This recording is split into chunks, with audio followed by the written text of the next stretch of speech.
The European Cricket League is proudly brought to you by Dream 11, HCL Software, La Junta de Andalucía, Paramatch and Norcane. And the official charity partner, Share the Meal by the United Nations World Food Programme. The European Cricket League, we think it's the most entertaining form of cricket on the planet, and Group C no exception, because right now there's 5 teams here, only 4 can stay. Geez, they've thrown up some interesting ones so far. What is today going to bring? We've got to make the cut at the end of the night. I'm Mr. Maximo, this is the European Cricket League, and it starts right now.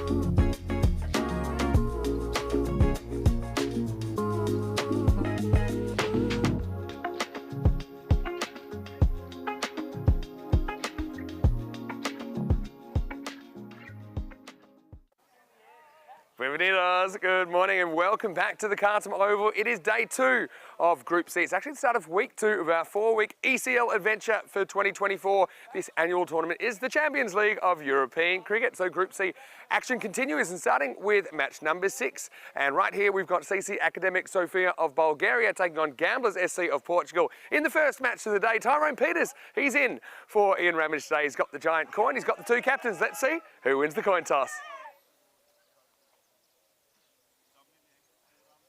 Academic Sofia, the home team. Gamblers, the away team. Prakash will toss the coin and Gamblers will call it. Anuluthia is the call. And it is Anuluthia. Yeah, just both. They will bowl first.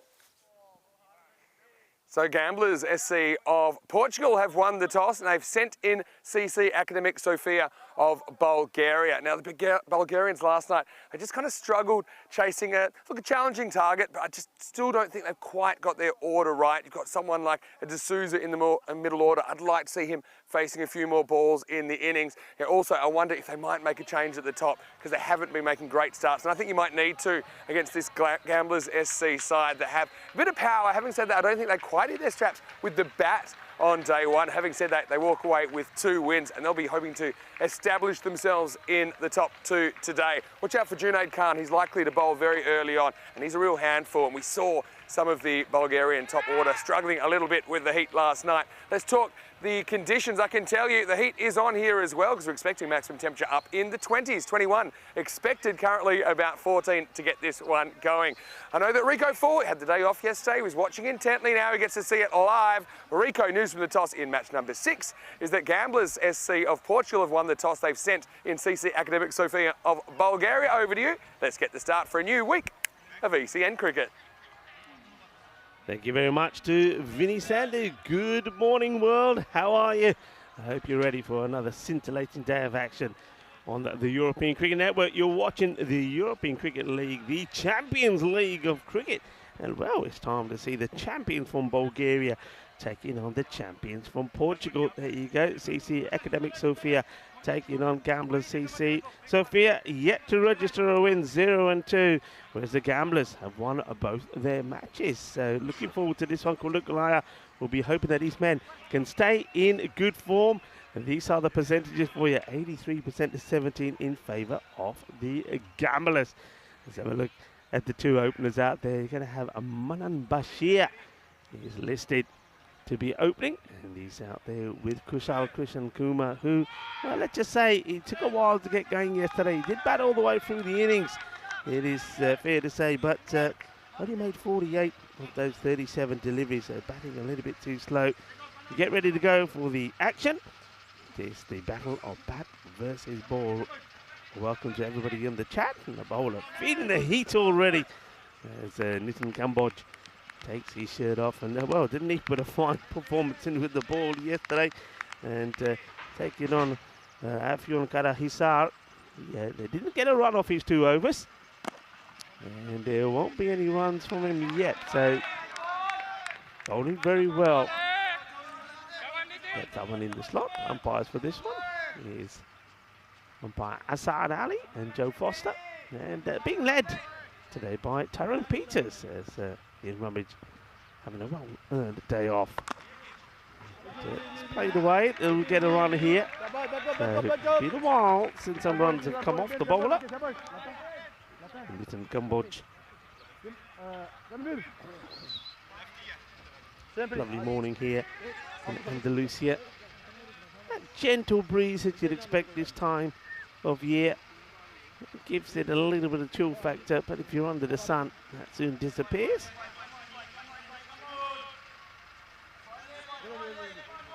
So changing the field to the left-hander. Kulipulaya, the captain, behind the stumps. So as he plays, chases on, Iba. The fielder does get there. There's Daniel Ashka. Chases hard. Gets the throw in. So a couple of runs there from for the left-hander, Kushal. See how he fares here today.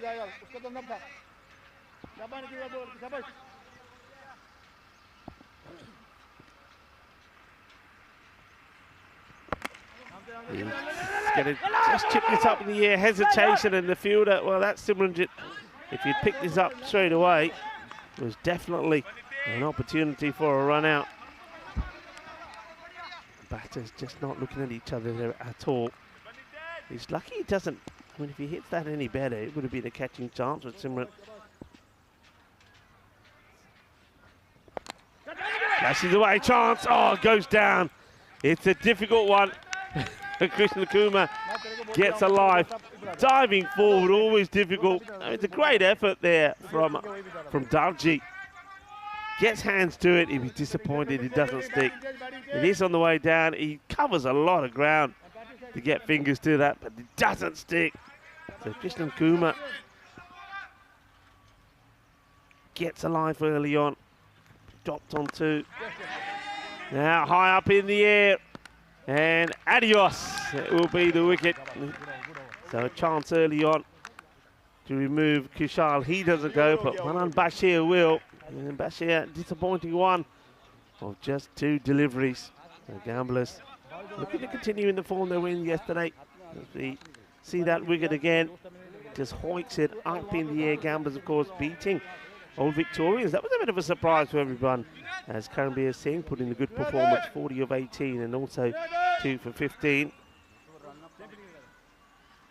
Let's have a look at where we are with the Championship week coming up. Ginebresha, of course, they did make it through. And what about Hornchurch?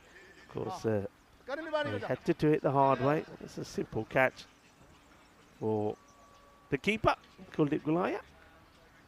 So 4 off the first over, and these are the issues that the Bulgarian champions, CC Academic Sofia, were having yesterday. Just weren't really getting going.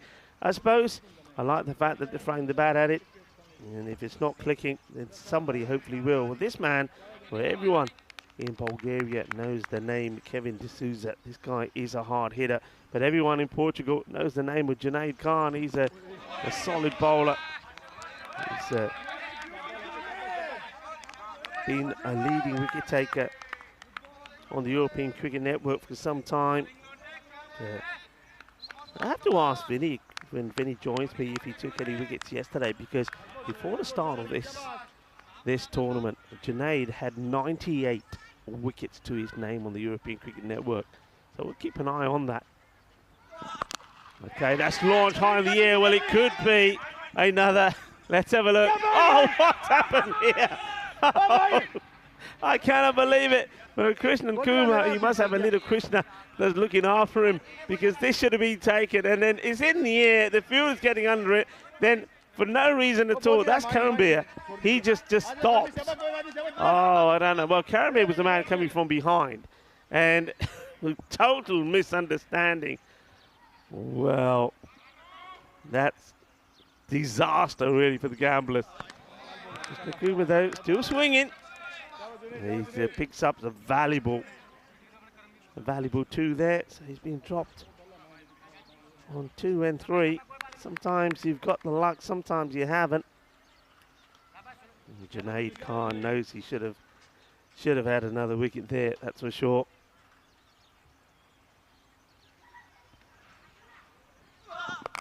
Okay, well, this could be another opportunity. No, well, unbelievably, the fielder keeps this in play.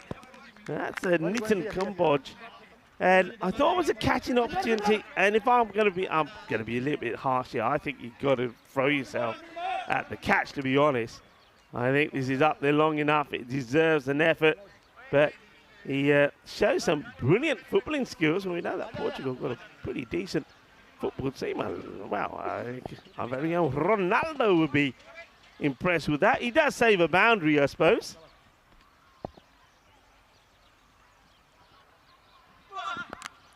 Okay, this one will be taken one. All the luck seems to be getting the way of Chris Nakuma. That's Kevin D'Souza. He's going to go first ball, golden duck.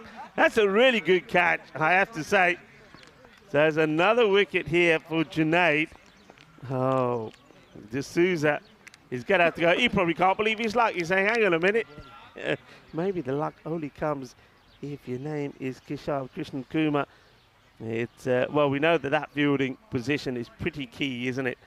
It's a nice catch there taken by Jai Prakash. Good. I suppose you could say it's a good start here for Gamblers. There's been a couple of comical moments as well when they should have picked up wickets.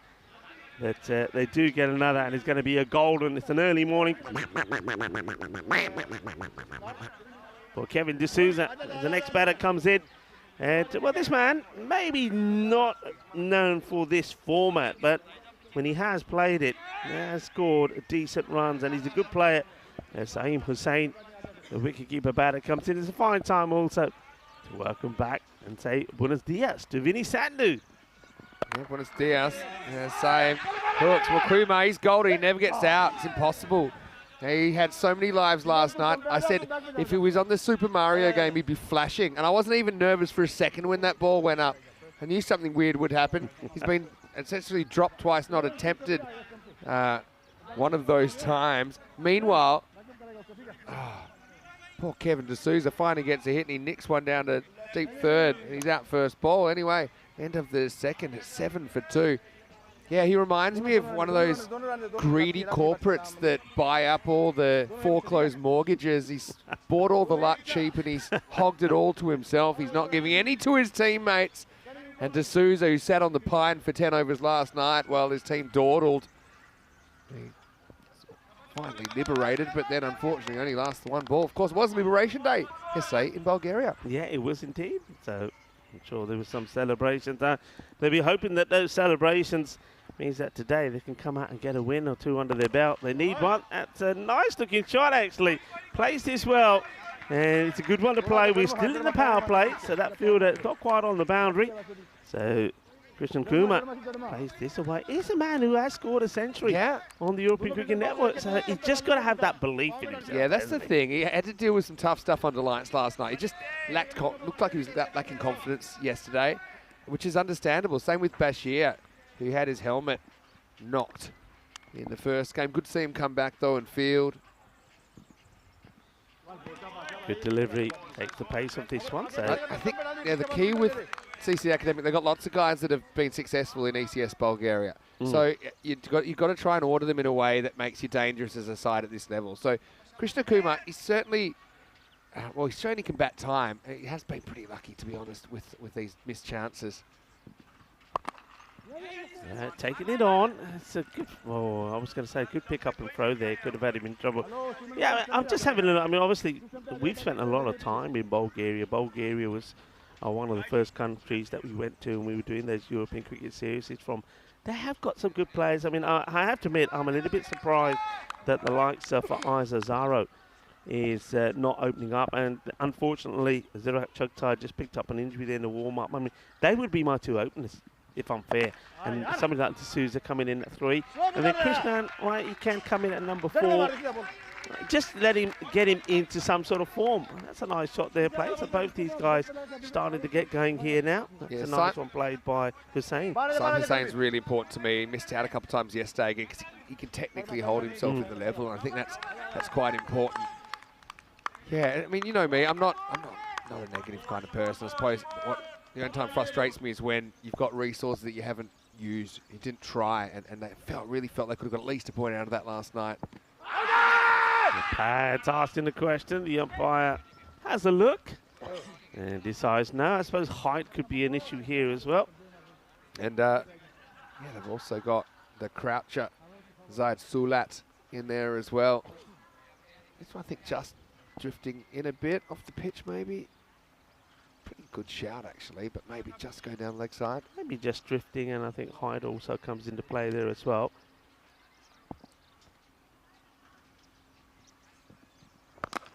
Shot. Well, this one is going to challenge the fielder. It will go all the way. Nicely played. We haven't got any issues with that wind coming in from that side today. So if you get the middle of the bat, it will go all the way. So Krishnan Kumar, this is better. Nice shot. Boom. Shaka Lagya. Yeah, nice shot. Well, one thing that Krishna Kumar has had is practice in this series. I don't think anyone would have faced more balls than him on day one. That's a beautiful little pickup shot. Finds the pace of it. So the end of the power play, and it's 23 for 2. Hey, Junaid Khan, who may or may not come back. He only bowled a 1 over yesterday. Didn't play the second game against Afyon Karahisa.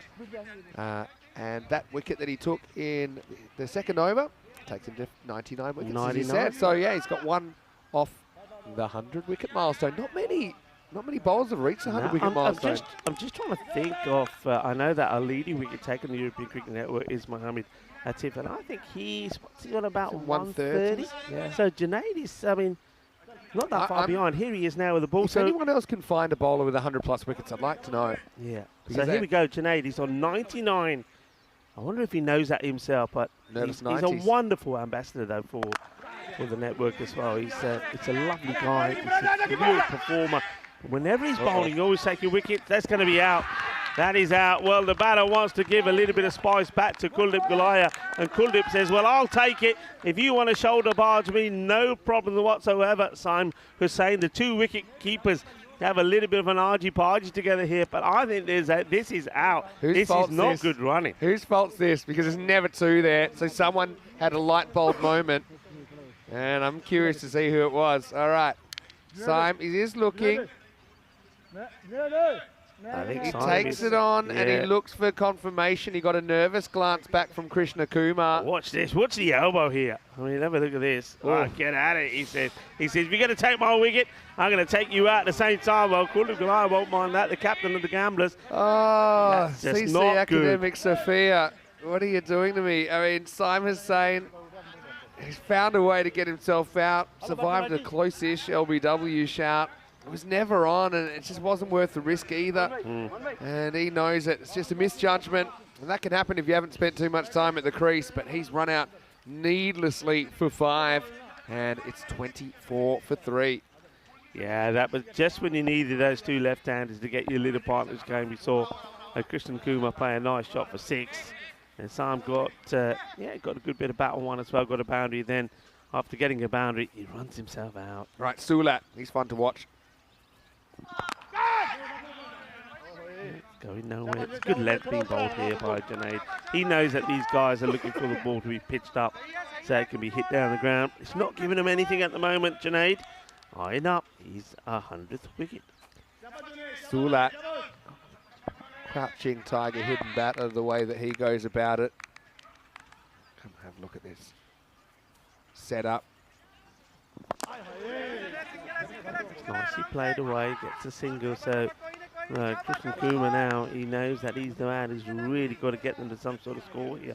What were the average scores yesterday for the start of this group? Well, I'm worried to look actually. It was 10.7 on opening day. Let's just say there's a bit of variation in the scoring rate. Can actually tell you team by team if you like. Junaid on 99 wickets. Close. So Old Victorians, they went at a rate of 110, so 11 and over. Gamblers 122, Alton 163. Right. CC Academic Sophia 90, and Afyon Karahisa 53. So you can see big variation, but I can tell you that there was an average run rate of 10.7 and over, 7.5 maximo rate. So yeah, a little bit down. Good bounce to that one. And an interesting one yesterday, there are actually more 4s hit than 6s, I think, for the first day in the series. There were 81 4s, but only 73 Maximos. Okay. We say only. Only. Yeah, only. Only 73 6s in the day. Yeah, it is funny. We say only. Okay, Junaid. The ball to go. Will he do it in this match? This is his last ball in this match. He's got another match coming up as well on 99 wickets. The European Cricket Network. That's nicely played. It's good delivery. And what if I told you, Rico, that Tell in me. this match, looks like we'll hit 8,000 runs. Oh. And it's only 1 week ago that we started ECL 24. That'll take us to the end of another over. And after 4, it's 26 for 3. Junaid, well, he's going to have to stay on 99 for a bit longer, but he does finish with very tight figures of 1 for 6 of his 2. Yeah, it's a very good bowler. Always like watching him play. Like I say, I mean, whether he's playing for Portugal or for his club side, he's always very consistent. And he's a lovely guy as well. He'll get another chance, but it'll be when the Gamblers take on Alton in match number 4 of the day. This, of course, is day 2 of Group C, match number 6 in progress. And another good player to come on. I was very impressed with Shahidul Rahman when he was playing in the ECI's sort of mid-part towards the end of last year in Portugal. Oh, look at this one. Oh, that's not a good call for me. The umpires had a look at where it was going and not what it does afterwards. Have a look at this, Vinny. This comes in amazingly. Watch this come in. That's coming well. I actually think Vinny, agree to disagree. You can see I'm a bowler and you're not. Still waiting for it to come in. It'll be straight to me. Tight call. I think it was one of that, those ones. It was mostly inside. I don't think it was the whole ball. Having said that, the umpires I asked to be very tight on those. All right, in the air, it will not be taken. It's another opportunity for Krishna Kumar. Oh, look, he could probably just keep running. He probably could have run 7 there and he would have survived. Well, he's been unbelievable. Look, it's not an easy chance, but Krishna Kumar, he's just golden at the moment. Well, he gets dropped now on 18, so 2-3 and 18, and that was the other Kumar that had the chance to take him. So Ankush Kumar puts down Krishnan Kumar, and this is pretty wide. He swings at his hard. Watch the spin. It's a one-handed grab. Well done. I wish we could get a camera on Kevin D'Souza right now, who's faced 1 ball. He played a shot similar to that, got caught. Krishna Kumar, honestly, he's faced more balls in this 2 days than some people would face in a season. But anyway, he survives. He's 21 off 16.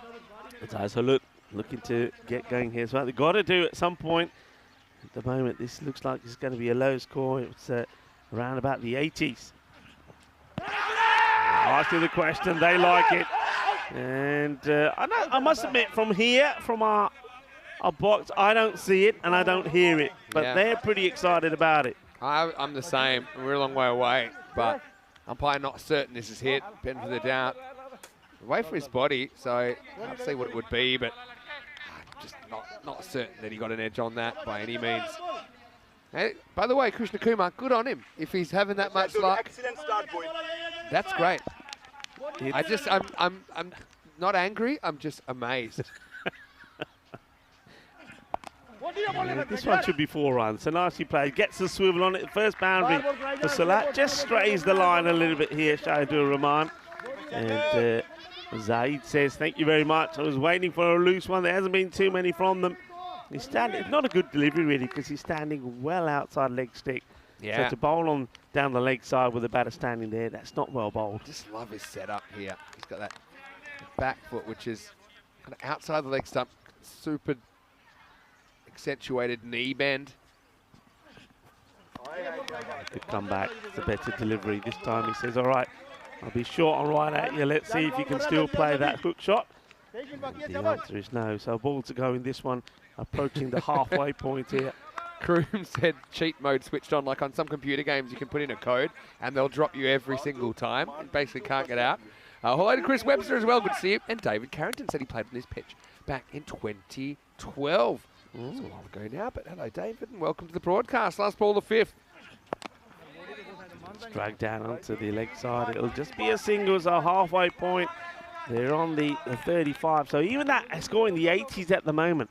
looks a long way off. We'll take the opportunity to welcome you all into our commentary box, and the score's not going very well.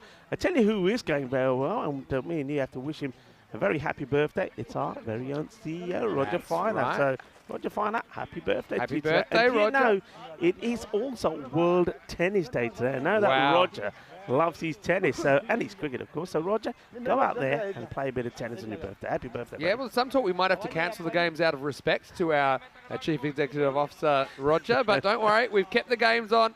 Hope you're having a wonderful time with your family, Roger. And look, he's one of the big reasons that ECN's become such a success. All that work behind the scenes. Not an easy operation to pull together, especially because it really grew out of something very small. But Roger, all the best to you. And right now in the middle, Indo-Bulgarians, they're going to have to find the right combination if they want to win games. Not just kind of stagger into fourth and then book a flight home. I think they need to find the right combination. You know, you say stagger into fourth. I know that our Turkish friends, Afram Karahisar, had all sorts of problems with the bat. But with the ball, they were okay. They were decent. They could cause problems to this academic side, the way they're batting at the moment. You know, there's no real assurance. They need to get going. And this is what they need. They need batters to go out there and just start to play the sort of cricket that we've seen them play in that beautiful cricket ground there in Sofia. Yeah. That's a good shot from Salut. And it is a wonderful cricket ground there, isn't it? Vasilevsky National Sports Academy ground. It's a good shot. And it was headed to the fence, and I don't think the fence stopped it. And it stopped one. I don't think so. But nice to have the kids here from the Nova School. Now the kids are back at school. They come to cricket school. Shots, oh yeah. This is now more like it. Well, that's starting to wake up the few people that are coming early in the fan zone. Nice shot, so that is latching on to Karambir Singh. Well, Karambir Singh, he's a good guy to have in your side. Look at that dash. Look at the mucha. Yeah. Well, the mucha pointing upwards. The only bad thing about it is that the Grizzlies going upwards and beyond the boundary rope as well. Yeah, Karambir, the first ever batter on ECN, scored 200s in a day. Did Correct, that in yeah. Vienna. We've seen it a few times since then in Barcelona. Also plays for the Austrian national team, but plays his club cricket in Portugal for Gamblers SC. Here's the comeback ball. Go short again. That'll be the one for the over. He's got a very clever, slower delivery as well.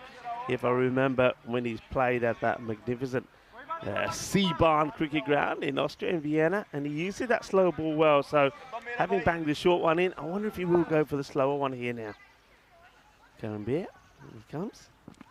And it is that slower delivery, and it's beautifully bowled. Beautifully bowled. Well blocked out, though. This one, that was, had him in a bit of bother, but he just drops the bat on it. Maybe needed a bit of pad to help him out as well afterwards. Good decision, though, to just be a bit more careful. I mean, he wants to be attacking, but then he kind of just realises, look, just got to get some bat down on it. Maybe I'll get a better opportunity. Drags is out, and this could be another boundary. It will be. Somebody can't get there. Once again, goes for the slow one, but a bit pushes this one a little bit wider. Batter gets plenty on it, so starting to get a move on here. 50 comes up now, 52 for free. Getting there, 93. Yeah, what my point was, the way they're tracking at the moment, if you go on current form, they'll finish fourth. But what are they going to do if they want to finish higher than fourth? The academic side. This is what I'm thinking. This is a little glance away from Sulat. Gets enough bat on this. That takes into the area formerly known as Cockney Corner to finish the 6th over there. 56 for 3. Yeah, by the way, I can definitely see a world where the Turks, they've held their catches. Yeah. They bowl very well. Okay, the runs, but they haven't had the correct order. I think Alter, someone's going to have to just give him the strong instruction that he's going to go out there, open the batting. I said it's one thing to give opportunities to younger players, but they will make much more of the opportunity with someone like him at the other end. Sure. Throwing two of them out there together and just basically make him face the music. There was no leadership at the top of the order. So imagine if the Turks can keep the Bulgarians to, I'd say, double digits, and then you send Alter out there, and if Turks get their order right, I mean, I don't think that's a gimme. for CCAS. Anyway, time for over number 7. It's going to start with a blast. Well, Krishna Kumar, he's bided his time, and he gets a 6 here of Ankush Kumar. Remember, he dropped in, was a difficult chance earlier on, but the 7th starts with a Maximo. Yeah, nice, solid hit. And it holds his shape very well. Clobbers that one over. So welcome to the attack to Ankush Kumar. And he gets blasted out here. Yeah, this is time now for Krishnan Kumar to get going. There's other batters still to come. Are you talking about this, that they didn't really play well yesterday in terms of they forgot that there were other few players that could come in and get the acceleration. Now, this is going to be time to hit. He's gone. This is out. Oh, what a moment. Well, is that your Junta de Andalusia play of the day? And it is going to be Zahir Salat who's going to be run out. What a throw. Direct hit from the boundary. Sensational. Oh, this is just unbelievable. What we were talking a little bit about the fielding of some of these players. And not, let's have a look who this is. Is it Karambir? I think it might be Karambir Singh. There's a lot of high five, but look at the throw. And it is right on the money. Boom. You're gone. You're out of here. Krishna Kumar basically convinces Sulat to come through for this second run. And Sulat said, okay, if you say so. But, you know, every action has an equal and opposite reaction, and for all the good luck Krishna Kumar's had, everyone else is fresh out of it. Sulat looks good, but a direct hit from the outfield does him for 26 off 12, and it's 63 for 4. It was Karambir Singh who just went for a magical over, by the way, 21, and Karambir, well, he hits back with a cannonball, doesn't he, right on the stumps, runs the man out. And, well, Salat, he'll be very disappointed. Run out on 26. And now, oh, well, of course he... Krishna Kumar has watched some of the most unlucky dismissals at the other end. And meanwhile, he's racking up some all-time stats. Mishra comes out at 6. I think no credit to Prakash. He knows he didn't hit them that well last night. He was okay, but he gives opportunities to a couple more. Up the order, he gets D'Souza up above him. They get Sulat up above him. Sulat pretty unlucky to be run out. D'Souza pretty unlucky to nick off to the boundary first ball. Now, interesting that the keeper comes up straight away. Maybe that's a premeditated thing with Prakash Mishra coming to the crease. Also, sometimes keepers just prefer keeping up to right-handers versus left-handers. It might be a bit more comfortable one or the other. Here's Ankush. Floats a bit wide. Well, this, I think the umpire hasn't seen this. I mean, he's about to see it's wide. I'm sure this will be called. Let's have a look on the replay. Yeah, this will show us. Or maybe we'll see if it's off the pitch. I think it was off the pitch. No, it's on the pitch. On the pitch, so I think the wide ball will be called correctly, yeah. So when we talk about the pitch, we talk the actual artificial surface, not the actual return crease that landed on. Cash gets off the mark with a little push for 1. Silverjet, who had a good day yesterday, put a good contribution in with the bat. So he's looking forward to getting out there again. And Conrad's come into the comment section. Hey, Conrad. And he says, yes, some amazing fielding and support. But he said it all in caps. And Conrad, well, he's testing the patience of the moderators in there. But hello to you, Conrad. Hopefully you're well. Of course, Conrad said he captained in Portugal before. I do believe he's the current coach as well, if I'm not mistaken.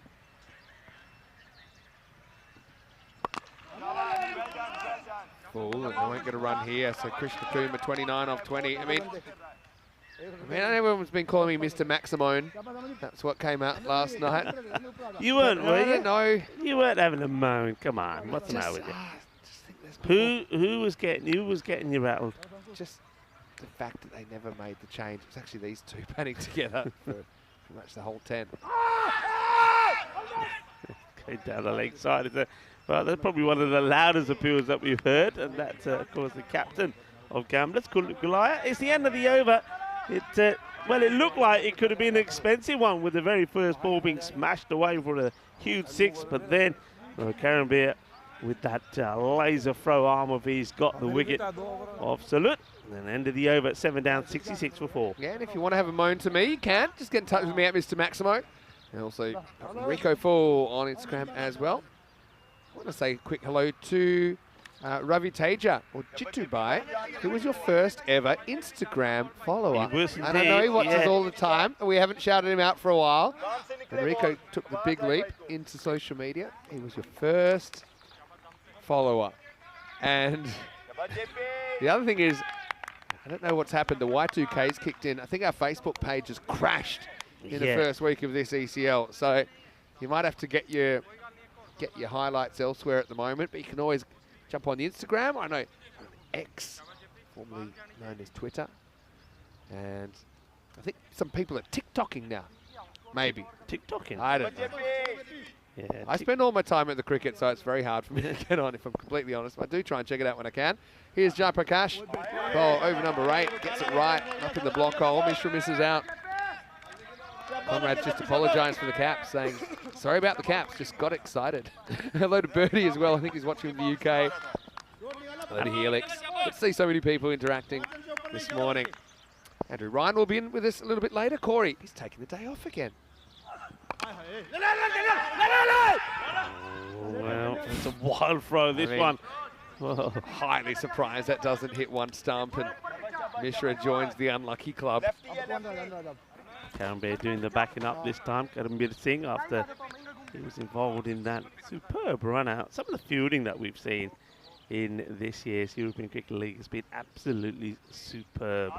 Really has, and definitely been sometimes match changing, and who knows, that run out there was still out of 26. I mean, that certainly changes things, because those two were just starting to get going. All right, Krishnan Kumar, talk about getting going. He has to now. Hits this well, and he will. We get 4 runs.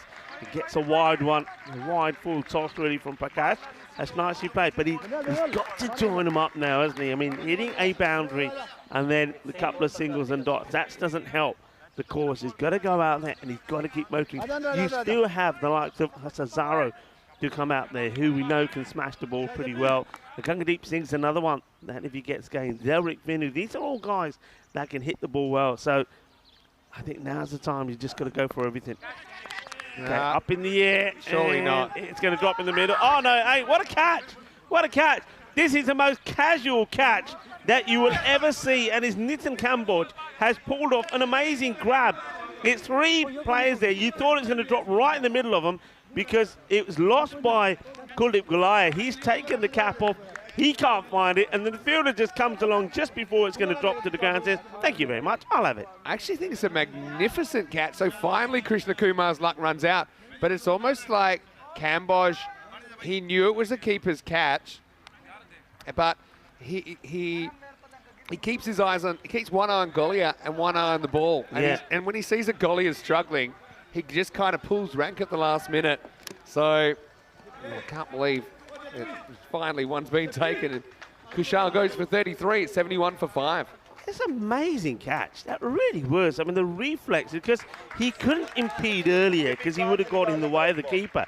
So he had to wait, and he waited. And you're right, Vinny, he waited to the point where he knew that the other 2 guys around him weren't going to get there, and he just stuck his hands out there, as cool as you like, and takes the catch. That's a great catch. Here's Zaru getting about at 7. Oh, it's like a big stop sign to Mishra. That's a dangerous tactic. I don't think Mishra made it. I mean, he's not. Hey, I've got to say, Prakash Mishra, I reckon he's not that far away from 1,000 runs himself on the European Cricket Network. Milestones all round. Yeah, so he's another one who's got a milestone coming up, and he's on something like around 30-odd wickets as well. So he's a top player. We'll take the single here this time. So Prakash, the man we're talking about, will go back on strike. End of the over, and the score 72 for 5. Hello to, I think it's Colin Wright, who's watching from Melbourne. And Melbourne is a very cosmopolitan city in Australia. I consider it the sporting capital of the nation. I've got a lot of viewers down there. Hello to all of our Australian viewers watching on Fox Sports Australia. Well, they're going up, but are they going up enough? Well, they have to climb the staircase a bit more, I think. A couple of big overs, maybe get to the 100. Gamblers haven't really hit the straps with the bat so far, if I'm completely honest. I know they made a big score against the Turkish side yesterday, big-ish. But I still think you get 100 plus, take a couple of early wickets, you can potentially open them up. Kulubulaya standing up here now to Zaro. They seem to want to stand up to the right-handers. It's a pretty good start though from Kumar. Just get one. Hello to all of our friends in Portugal, of course. We'll be there before too long for the European Cricket Series and, of course, the Western Shield. And, of course, got heaps of friends in Bulgaria I know that'll be watching as well from around the country.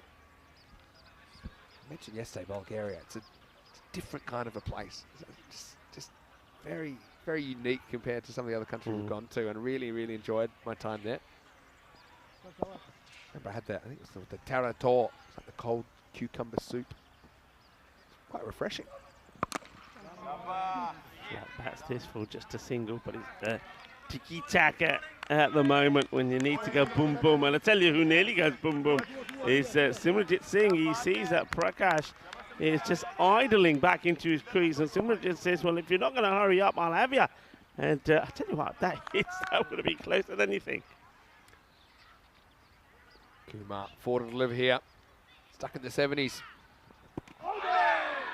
That's a great take. Really good take.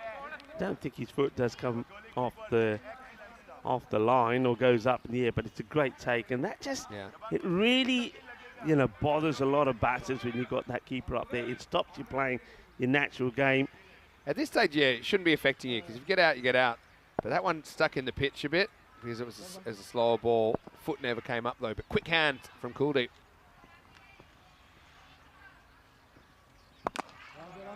So that full delivery again. Once again, it's just another single. I suppose it has to be said, and we need to touch on it, that I think all of the teams in this group as well, when you think of the time of year it is, haven't played much cricket. And what we're seeing here maybe from the Bulgarians, and as we did from Gamblers yesterday, is that with the batting, just not hitting and striking the ball cleanly, just haven't had a off. Well, that's the problem of standing up. It's going to be a minimal. This will certainly help. This is one of those times, it's actually a bit of an error from Golia. I know we'll talk about the ball not being great, but he goes with his hands. He needed to get his body closer. He needed to get his eyes more behind the line of the ball. He's not going to get a stumping here. Batter's not going anywhere, so he just needs to concentrate on blocking the line. And you can see how he gets one step across, but that's one that you need to just do everything you can to not let the ball get past you, because it isn't an opportunity for a dismissal. And in 5 runs, it's a bonus that Academic can certainly use. Yeah, you can see he was having a big chat with the fielder there. He's put him a lot finer now. Goes for the big one, but does he get it out of the middle? No. And the catch taken. No problems there at all. They were lining up for it. And in the end, it's Daniel Ashkar that takes the catch. And that will be the end of Prakash Mishra. He'll go for 3. And just of the 5 balls that he faces, so no big hitting from him this time around. But that again just ties on what I was saying. A lot of these guys haven't played any outdoor cricket. They haven't been out there hitting balls. So it's going to take a time, and we saw that with a lot of other teams. Hoodingham, a good example of that. They came good towards the end of the group campaign, the Mickelin Eagles as well. So you've got to feel for some of the batters. You may practice indoors, but there's nothing like being out there in the middle hitting balls. Yeah, and one thing I think has been instrumental in Gamblers' preparation. In Portugal, they have been able to play some practice games. I know they've been playing Awaresh in a few practice games, been playing at the Santarome Cricket Ground. I think that's shown through just the way they're playing their cricket. They've hit the ground running, whereas some teams haven't. Yeah. And I honestly think that's got a lot to do with it. It's a huge advantage, and that's why I'm expecting the Spanish representatives, Paco Badalona, when they play, because some of those players have played a lot of cricket. We know, we've seen a lot of it. So not expecting them to have the same problems. Goes for the big shot straight away, and there's Mishra, misses. It's another dot, and in fact, it's a very good over. The bowling has been really good. They do get to 80, but they've got 6 balls to go to see how many more they can add on. They'd love to get to a 90-something here. I mean, you love a magical over, wouldn't you, really? Oh, yeah, get to 100. Hey, Apurav Mishra in this side.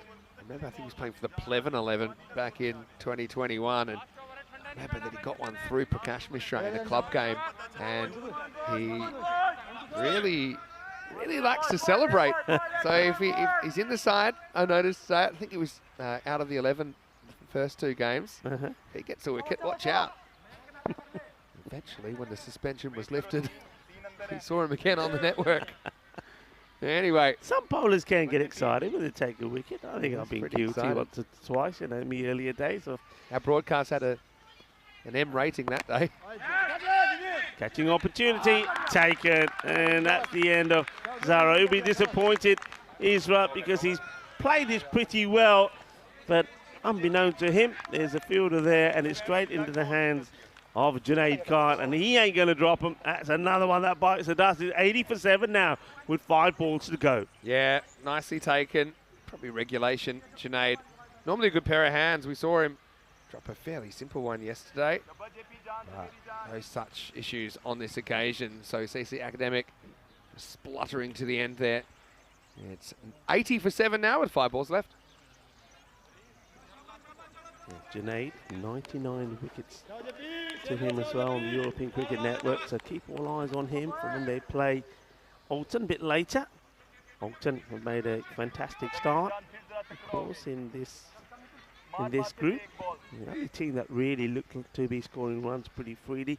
Scored 173 against the Turkish champions yesterday, and also put 150 on the board against the Academic Sofia side. Okay, Gagandeep gets off the mark straight away, hands to strike back to approve Mishra. Yeah, Mishra. Let's see if we see the entertainment factor. It's going to be a wide. Been pretty good on the extras. I know we saw 5 wides just in that last over, but other than that, a number of extras, it's just 8 wides in total, so they've been pretty good.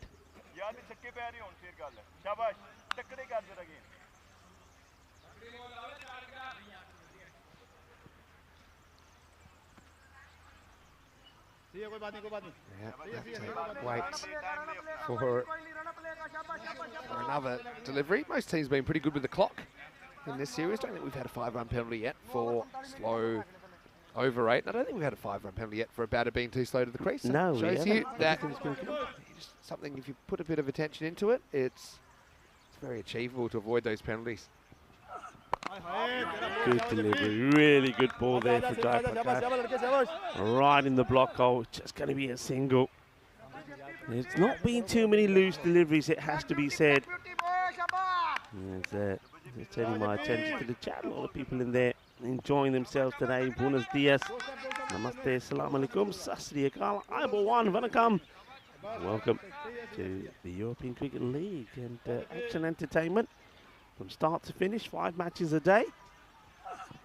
I really like the length he's bowled here, Prakash. He's just concentrated on trying to hit that Yorker. Yep.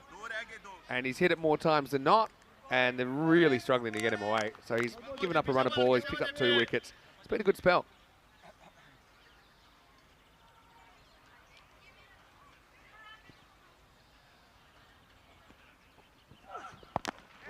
Mishra goes for it, but doesn't go nowhere. Just bounces tamely in front of Simi. Will be another single. So right, last ball here.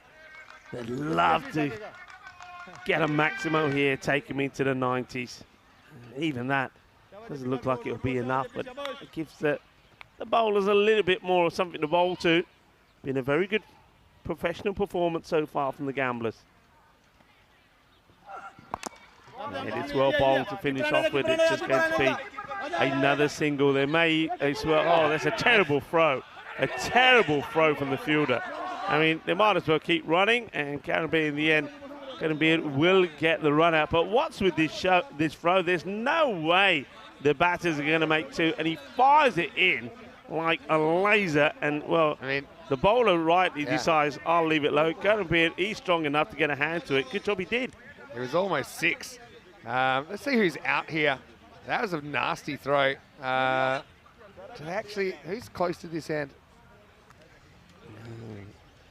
I reckon the man who could be good could be Gagandeep, I reckon. Oh, it's already off there. Yeah, I think it is Gagandeep because he's the one with something closer to that end. Anyway, that's only for you average buffs out there.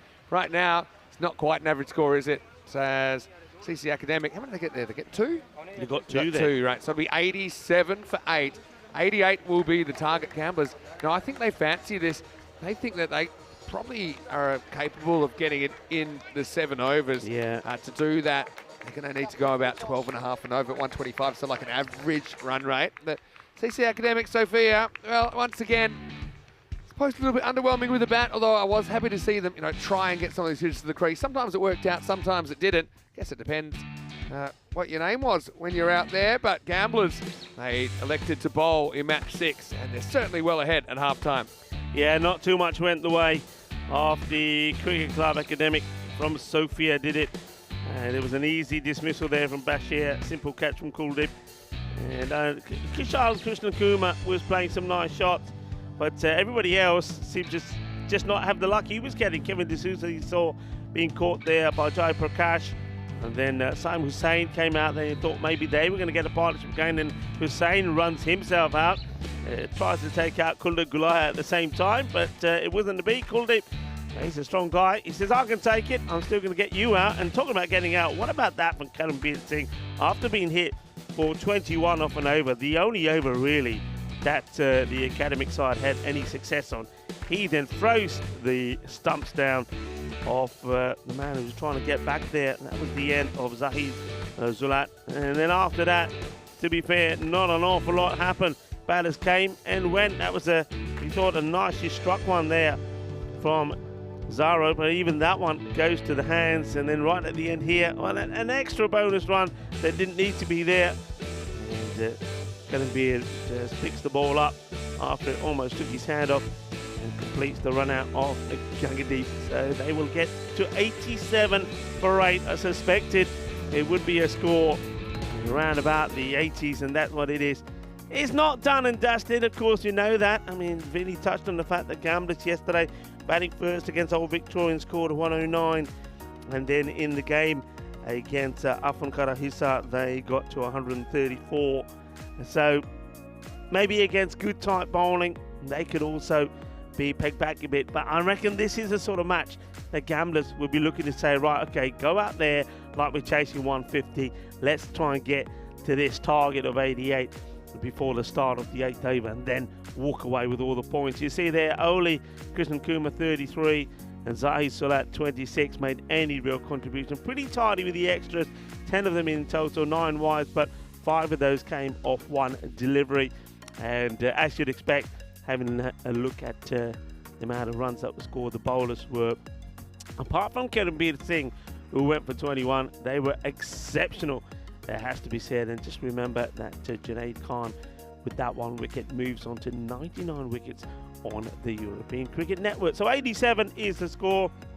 88 will be the chase from Gambler CC. I'm Rico Full, alongside my good friend and fellow commentator Vinny Sandhu. Will be back in 10 minutes time to talk you through the reply from the Gamblers. Hasta pronto, mi familia.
The European Cricket League is proudly brought to you by Dream 11, HCL Software, La Junta de Andalucía, Paramatch and Norcane.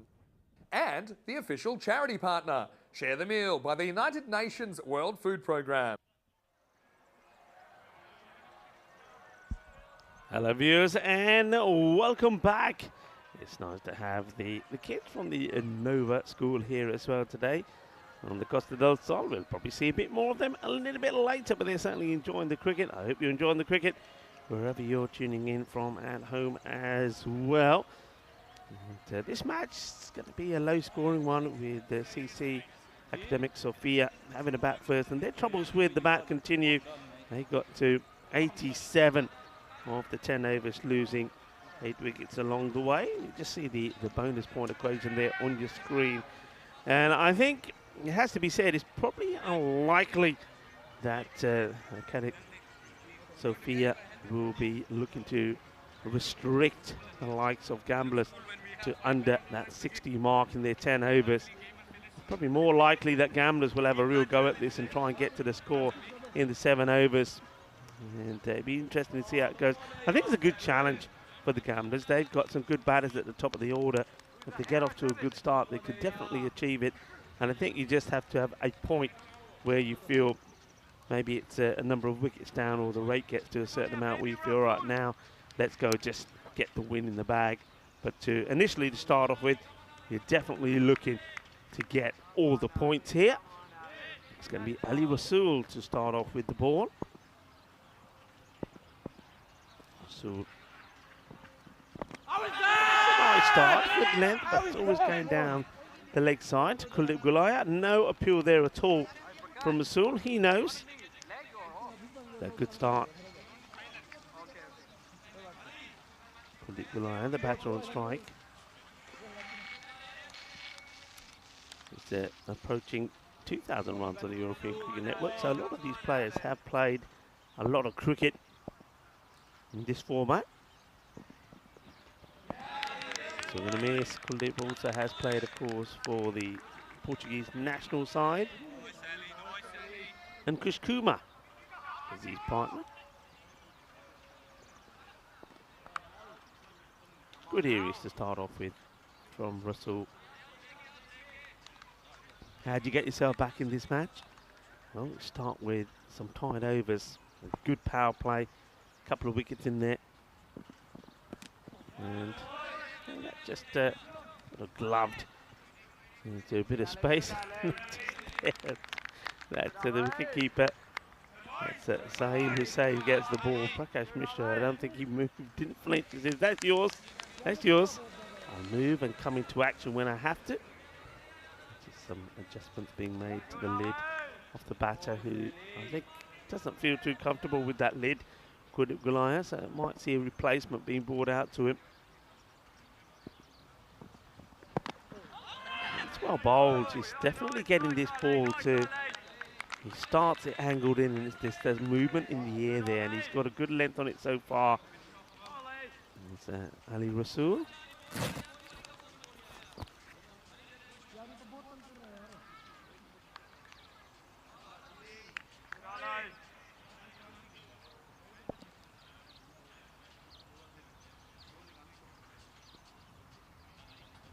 And Krish Kumar.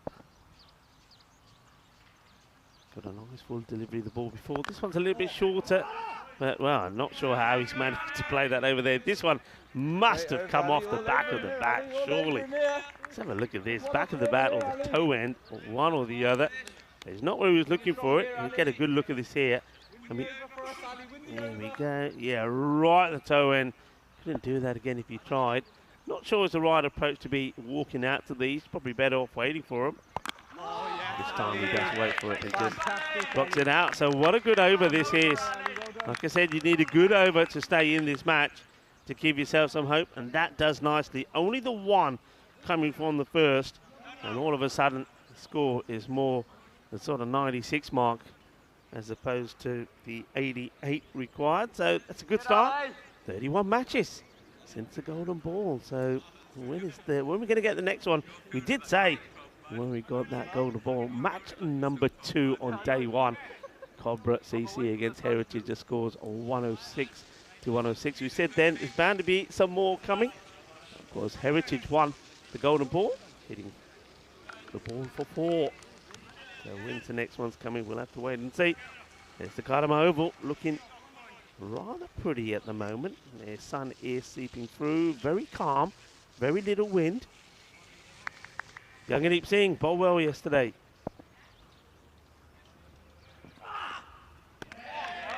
Wow.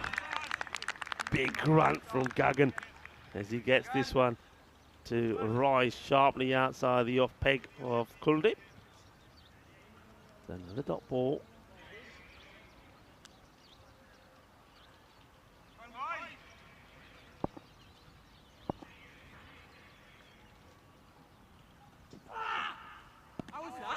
Two and two. A little bit slow getting to this.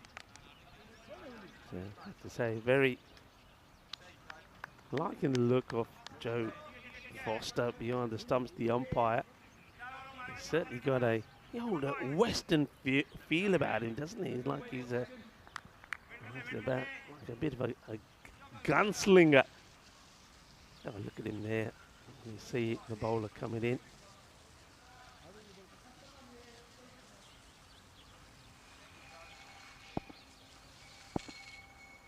There he is, look at that. Are you ready? Draw. Okay, shot, 4 runs. So this time, he knows what's coming his way. It does Kuldeep Gulaya, and he plays a beautiful shot. Lovely cut in the gap, 4 runs. Well, 4 on his back.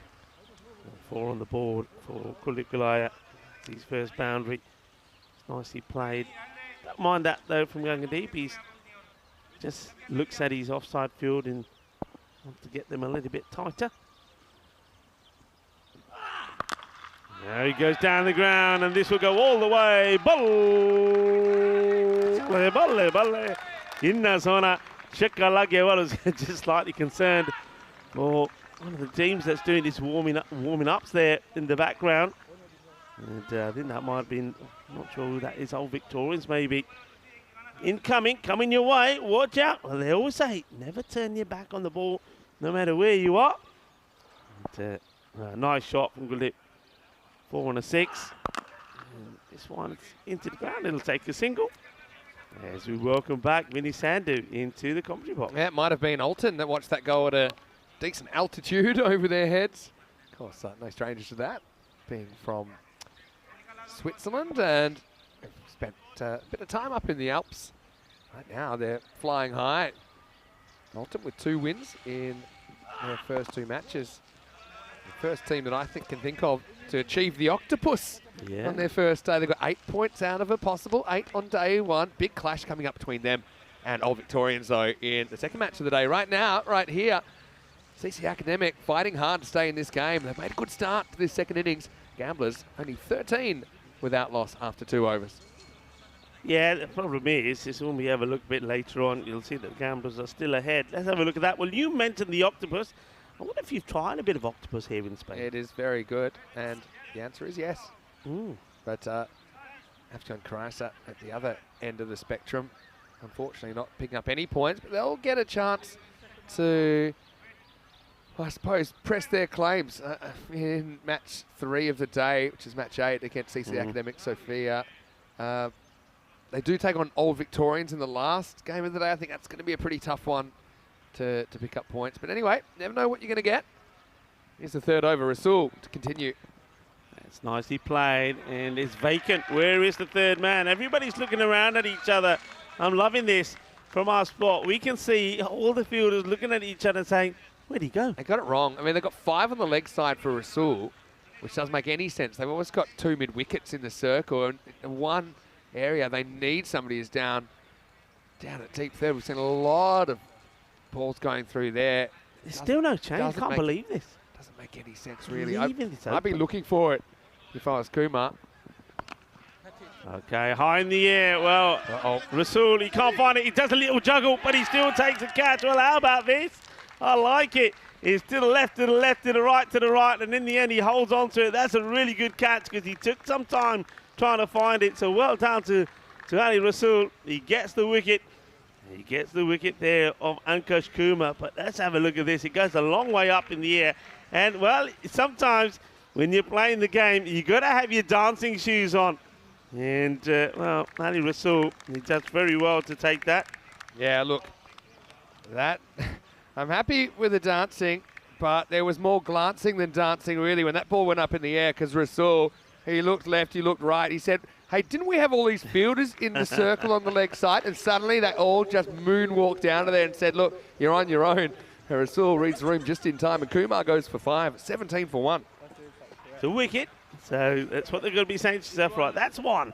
Let's see if you can get a few more here. 17 for 1. We're in this, the third over, so after this, the power play will be complete, and they can change that field, make it maybe a little bit more defensive if they choose to do so. Karanbir Singh gets a short one. He could be gone first ball. Oh, no way. Get out of here. Get out of here. Oh. How does Derek Vinu put this down while he's trying to bury himself into the ground? That's a shocker. That's an absolute shocker. Karanbir Singh gets dropped on 0. Oh, you just dropped match 6, mate. That might be what they're thinking of saying out there. Oh, poor Vinu. I mean, it happens to everyone, but what a bit of timing. Karanbir probably looked the most destructive of the Gamblers' batters, if I'm honest, in this tournament. And he gets a huge let off first ball. The club says towards with a few. Oh, no. What's going on? पता नहीं केरा पूजा करके आप प्रसाद खा के आया आज था ना रब मेरे नाल ही है. I don't believe it. Karanbir, after being dropped on a golden, he plays what should have been just a single, and somehow Bashir manages to Bashir this to the boundary. Well, that's a catch that went down earlier, and then that's another one. This is game 6. Oh, well, be thankful it doesn't. Although, again, where's all the fielders? It's another 4. What's going on here? It's just, I don't know. Almost like they received their field in a fortune cookie. Some ill-advised advice has snuck in. And there's no one back there. You've got to have a fielder back there, especially for someone like Rasool. So 2 boundaries and 2 balls for Karanbir. Prakash there, you can see he was trying to get into third gear, and the gear lever just got stuck. He couldn't get going. It's going to be 4 more. And I cannot. I mean, I understand they're sending a field to a guy who's swinging the ball back into the right-hander, but you can't leave this much space in this area. And now this one gets clubbed away, and that's going to be 6 carreras, manos. Arriba, Vitro, porque eso es 6. And, well, Karanbir, I've never known a batter to make a start to an innings quite like this. Look, I know there's still 7 overs to go potentially, but I feel like they worked so hard to get back in the game, and I feel like they've pretty much lost the game in that 3rd over.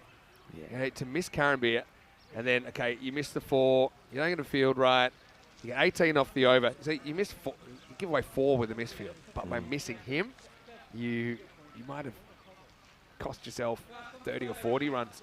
Anyway, I want to say hello to Ian Harvey, who's watching from Western Australia, and also Luke Goodyear has sent me a message. He said, I'd like to give a shout out to one of the greats, Daniel McNeil, who yesterday took his first 5-wicket haul playing for the Little Bay Lizards against the Clovelly Crocodiles, bowling left-arm orthodox. What great names, the Lizards versus the Crocodiles. Definitely an Australian message. Daniel's played over 150 games for the Lizards, and it's his first 5-wicket haul, so what a great moment. Well, Daniel, comes to those who wait. He's probably been underbowled. Yeah, that's what he'll tell you anyway. Well done, congratulations. Yeah, loving those names. Loving those names. The Lizards and the Crocodiles. We've had some pretty cool names on ECN. Some different ones. I mean, look, Gamblers. It's a pretty weird one. And they started out as a group of friends who like to play cards together. So that's why they have the name. Anyway, here's Issa Zaru, who's going to come on, try and get something going the Bulgarians' way. Gets played out, trying to get it in the gap. What's worse is because of the end of the power play, they just had 2 fielders in that exact spot, but now it's the end of the power play, so they go back on the boundary. But look at this. He literally pushes Gangani, just pushes him out of the way, said, "He's mine, get out of here." Watch this. I wonder if he got all of this. Watch this. Takes it and then he just get out of here. Yeah. That's, Mishra gets the shove. Use him as a bit of a springboard. Oh, Gandhi. That's a Gandhi delivery. That's going to be a big. I think they're going to. Yeah, big wide. Yeah, big wide. Well, this has just stuck in the hand of Zaru. That's all you can say. It slipped. See, never comes out of the hand. And it will be a wide, not a no ball, because it pitches on the surface, but only just. It's a delivery. Just gets away from the keeper, Saim Hussain. So batters will take the bye.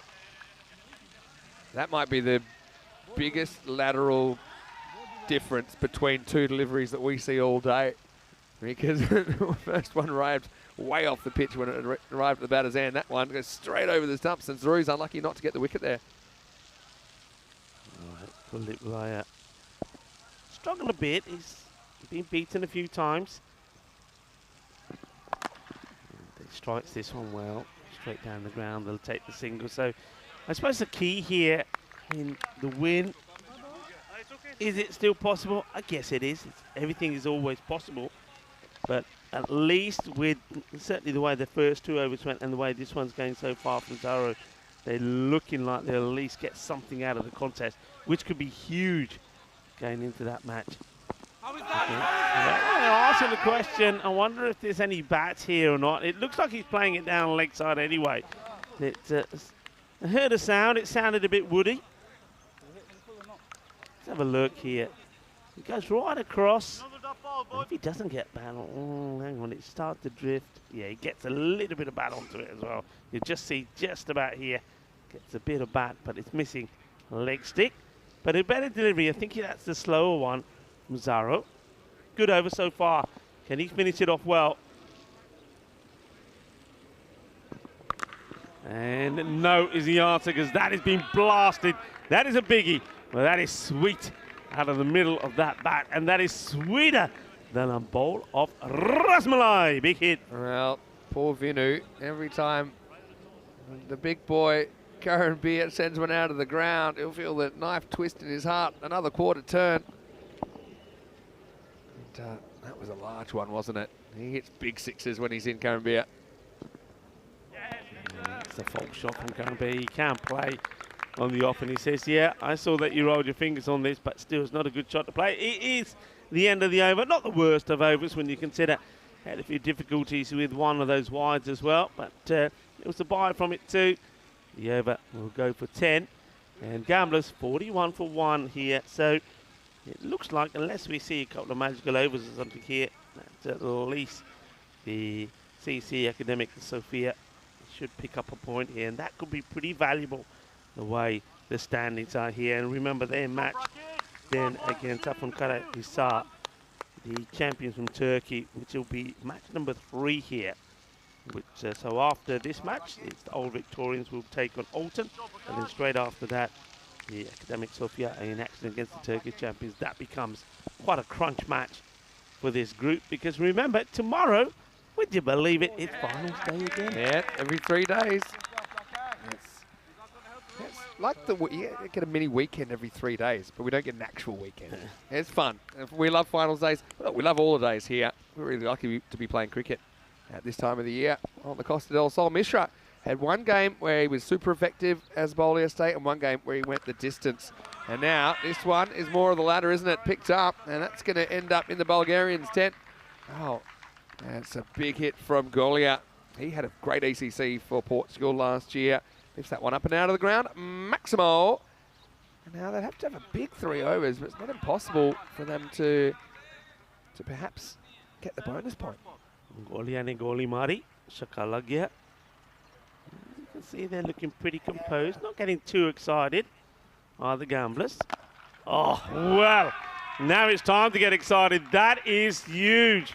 It's another monster strike. So Golia now starting to look the dangerous player that we know he is. That's a brutal hit. Yeah. Now they are eyeing it off. They need 35 off 15 to get all the points. And that would be pretty handy for Gamblers And we'll see them later on. They've got a big game coming up against Alton. They're the other undefeated team at the moment. Whether they'll still be undefeated by the time they meet them, it depends if Alton can overcome Old Victorians in the next match.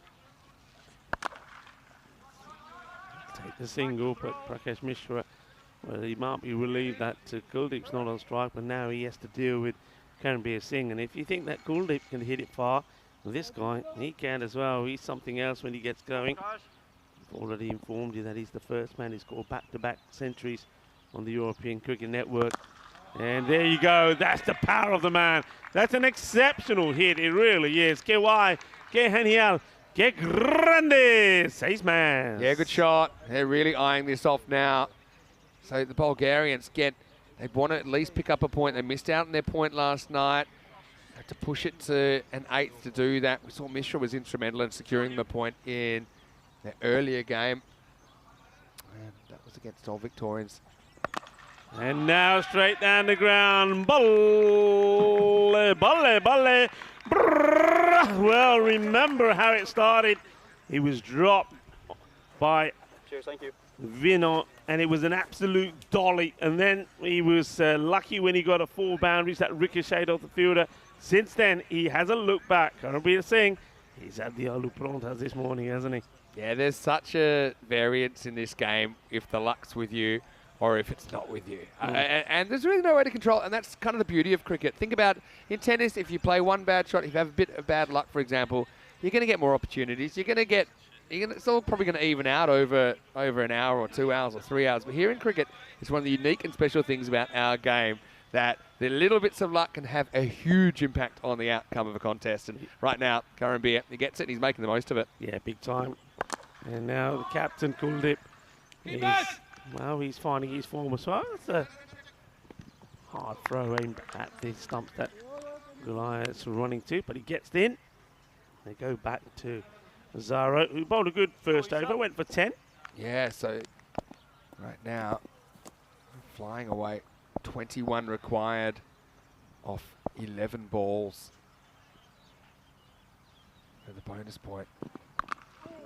That's going to be a chase for the fielder. Can he get there? No, he can't. And it's a full delivery. It's not where Karanbir was looking for it to go, but he's such a powerful man that even when he's not getting the middle of the bat is going to be going. So just keep an eye on what's needed here. Yeah. So, but of course, they're looking to do this to get those, get all the points here. A shout out to our crew at Spring Productions. They've been working so hard on keeping the broadcast going, and also Sports Interactive. That's a new feature. We've got exactly what the equation is for the bonus point in this situation. Yeah, so I'm liking that addition there. It means I don't have to use my calculator. Yeah. They'll still use it sometimes, I'm sure. 17 off 10 then for Gamblers to grab the 4. Always. Slower delivery, and it's absolutely muscled for a boundary. Oh, that hits the famous steps of the Cartama Oval. That is a tremendous strike. Oh, this guy, when he gets going, he is magnificent to watch, and he is brutal. He's a monster. Yeah, I was hoping to bring in the one hand off the stairs rule, but not yet, as Karanbir 42 off 12. It's looking pretty tough to defend this point now, isn't it? 11 off 9 required for the Portuguese. It's going to be 4 more. Well, Prakash Mishra, I think he just stayed in his spot thinking, I'm not stopping this one. I can't get near it. And off it goes. 4 more. 6 and 4. All together now, everybody are hungry for more. And Karanbir Singh, he is hungry for more. He's hungry to bring up a half century. Yeah, whipped away, and you're right. Not often you see the teapot as the ball's going past, but Prakash, he's just be frustrated, I think, with how this has gone. Yep. Again, just sometimes you know that one over really, really hurt the Bulgarians in this game. It's in the same area again. It's cuatro más and well batted to Karanbir Singh. It could have been a different story because I tell you something, 14 balls ago, he was dropped on 0 and it was an absolute sitter. And unfortunately, Vinu couldn't take the catch. And then after that, Karanbir, he just never stopped clubbing. He's in the mood to party. 3 now for victory. Yeah, I think they're going to do it.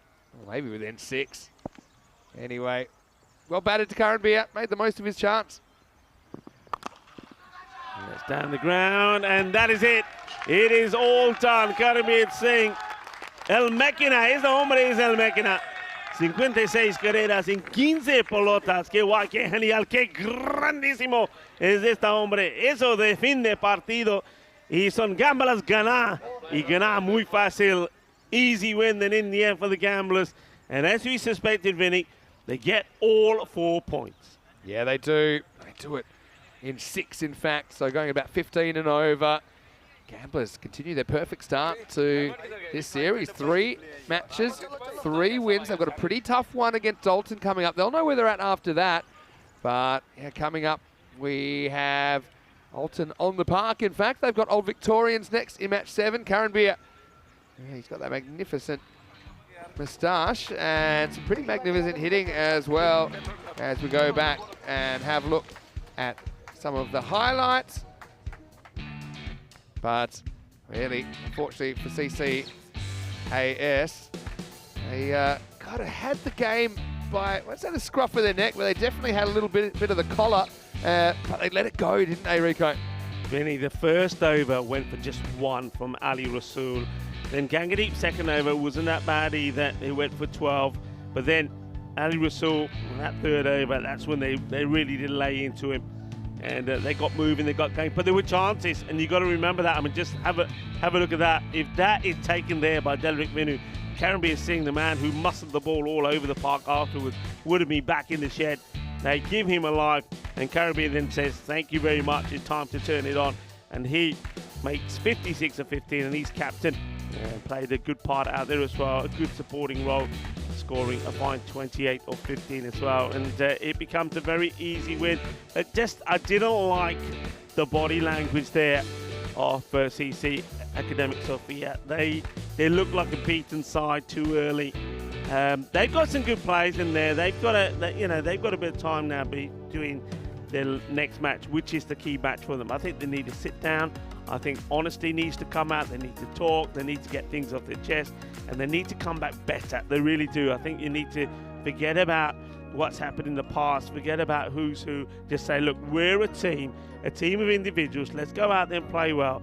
And let's not just get a win, but let's enjoy what we're doing. We've got to enjoy what we're doing, and that didn't look like a team that were enjoying what we're doing out there. Talking about enjoying, Alton, they're certainly enjoying things at the moment, aren't they? They're playing some really good cricket. But I like the way that Old Victorians came back yesterday as well after losing the Gamblers in the first match. Yeah, it's going to be a really interesting game, that one. So it's coming up in around about 35 minutes' time. Right now, Karen Beer makes the most of a drop catch. First ball he was out there, finishes 56 off 15.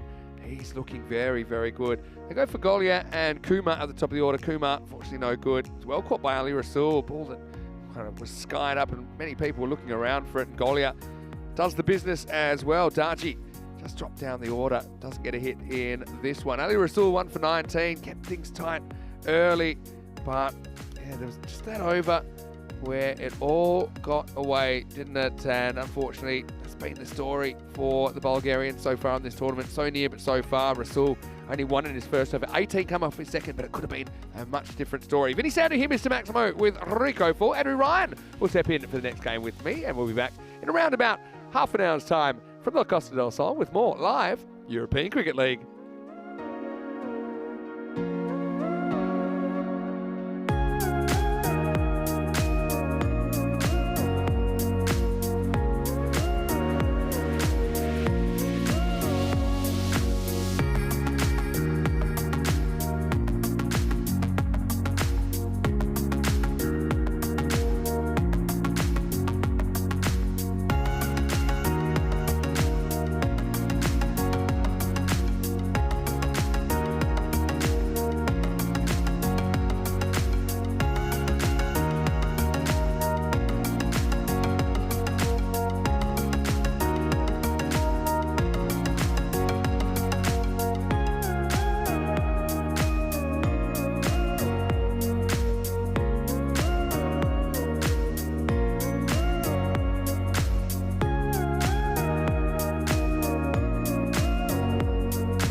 The European Cricket League is proudly brought to you by Dream 11, HCL Software, La Junta de Andalucía, Paramatch and Norcane.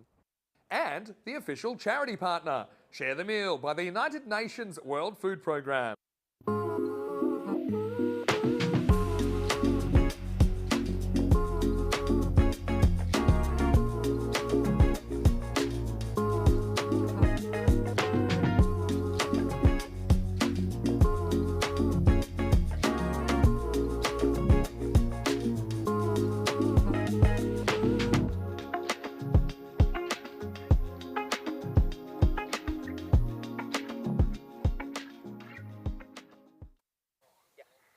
Hello and welcome back. We've got the kids here from the Nova School. Are you guys having a great day? Yeah! I'm having a great day too. It's great to have cricket school back, of course, now that you're all back at school. You're not even at school, which is great. We've got Old Victorians here take on Alton of Switzerland in match number 2. He's got the 2 captains, and very nice gesture from Alton as well. Thank you very much. They've given me my very own Alton blaze. That's very, very stylish. Now I've got Lily here, right? Lily's going to toss the coin. Shahid's going to call because Old Victorians are the home team and Alton are away. So Lily, 1, 2, 3, big call, and it'll be Andalusia or ECN. Okay, 1, 2, 3, let's go. ECN's the call, and it's Andalusia. So Old Victorians have won the toss. We're going to have a bowl. Can have a bowl first. Okay, interesting that one. Old Victorians 1-1 on opening day. Alton undefeated. 2 teams I think that are really challenging for this group. So I hope it's a great game. Are you guys having a great day though? Yeah! Are you excited for more cricket? I'm excited for more cricket. Let's do 1, 2, 3, vamos. Ready? 1, 2, 3, vamos! This is going up to the comedy box where Andrew Ryan is waiting. Vamos indeed. Vinny Sandu, great to see the collection of kids down there on the Cartama Oval, thoroughly enjoying their time, getting used to a new sport and seeing all the joy that this fabulous game can bring them, and certainly some joy I think we'll see from these 2 teams coming up. One of the first big clashes of this Group C. It is Alton, who are undefeated so far, although based on what we've seen so far, played 2 of their easier games yesterday. Down the Turkish boys from Afyon Karahisar in the first game, and then fairly comfortably won their second game against Academic Sofia last night. But it's going to be a sterner test for them. They are up against the boys from Jersey, Old Victorians. They have, ironically, very youthful side, plenty of athleticism. It's good pace. Really enjoyed the bowling from the left armer Scott Simpson opening up yesterday. Well, a couple of searing opening spells, swinging the ball away from the opening batters. And it's been quite a test for the openers from Alton. Yasso Tharudavukarasu hasn't quite hit his straps in the tournament, but his partner, Rehan Staniksai, has certainly found his rhythm early. And if he can continue to belligerently take the ball to all corners, then Alton will be well on their way again. Absolutely dead even as far as the supercomputer's concerned, though. 50-50 who will win board. Probably not a bad assessment of things. Very much a contrast of styles here. Alton, prototype T10 team, really. Plenty of players who are very skilled at this game.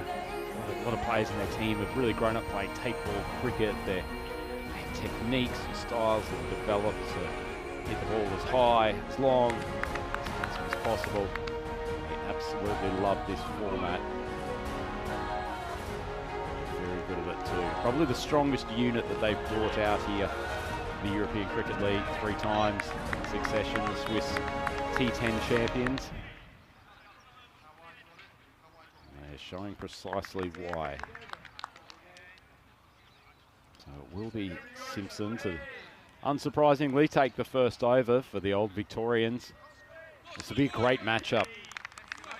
Simpson versus Staniksai, probably 2 of the best performers in this group to date.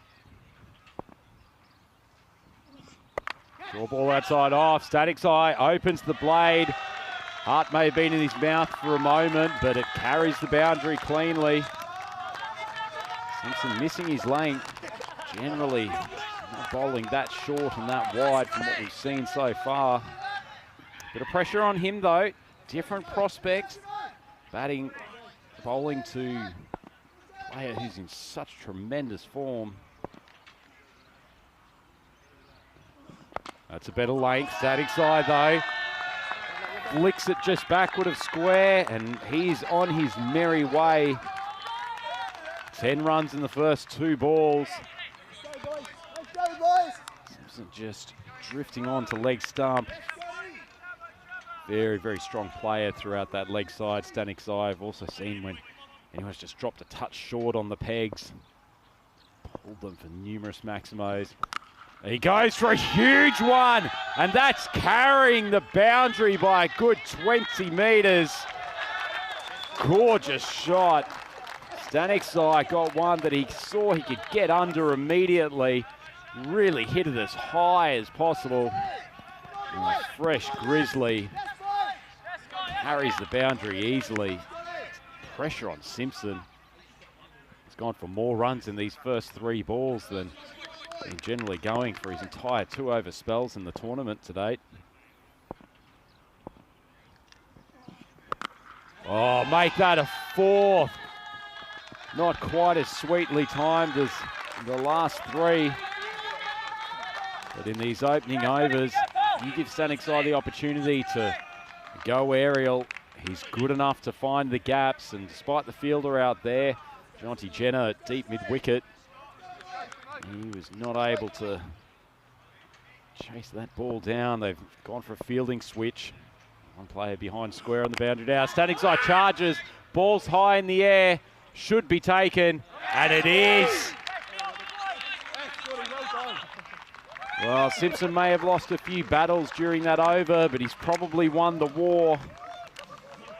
20 off the first 4 balls, but good bowling from him. Just persisted with that good length, just slightly short of a length outside off stump. So Stanik's chose to go leg side again, slightly out of his hitting arc, and all he could do was just pop it up.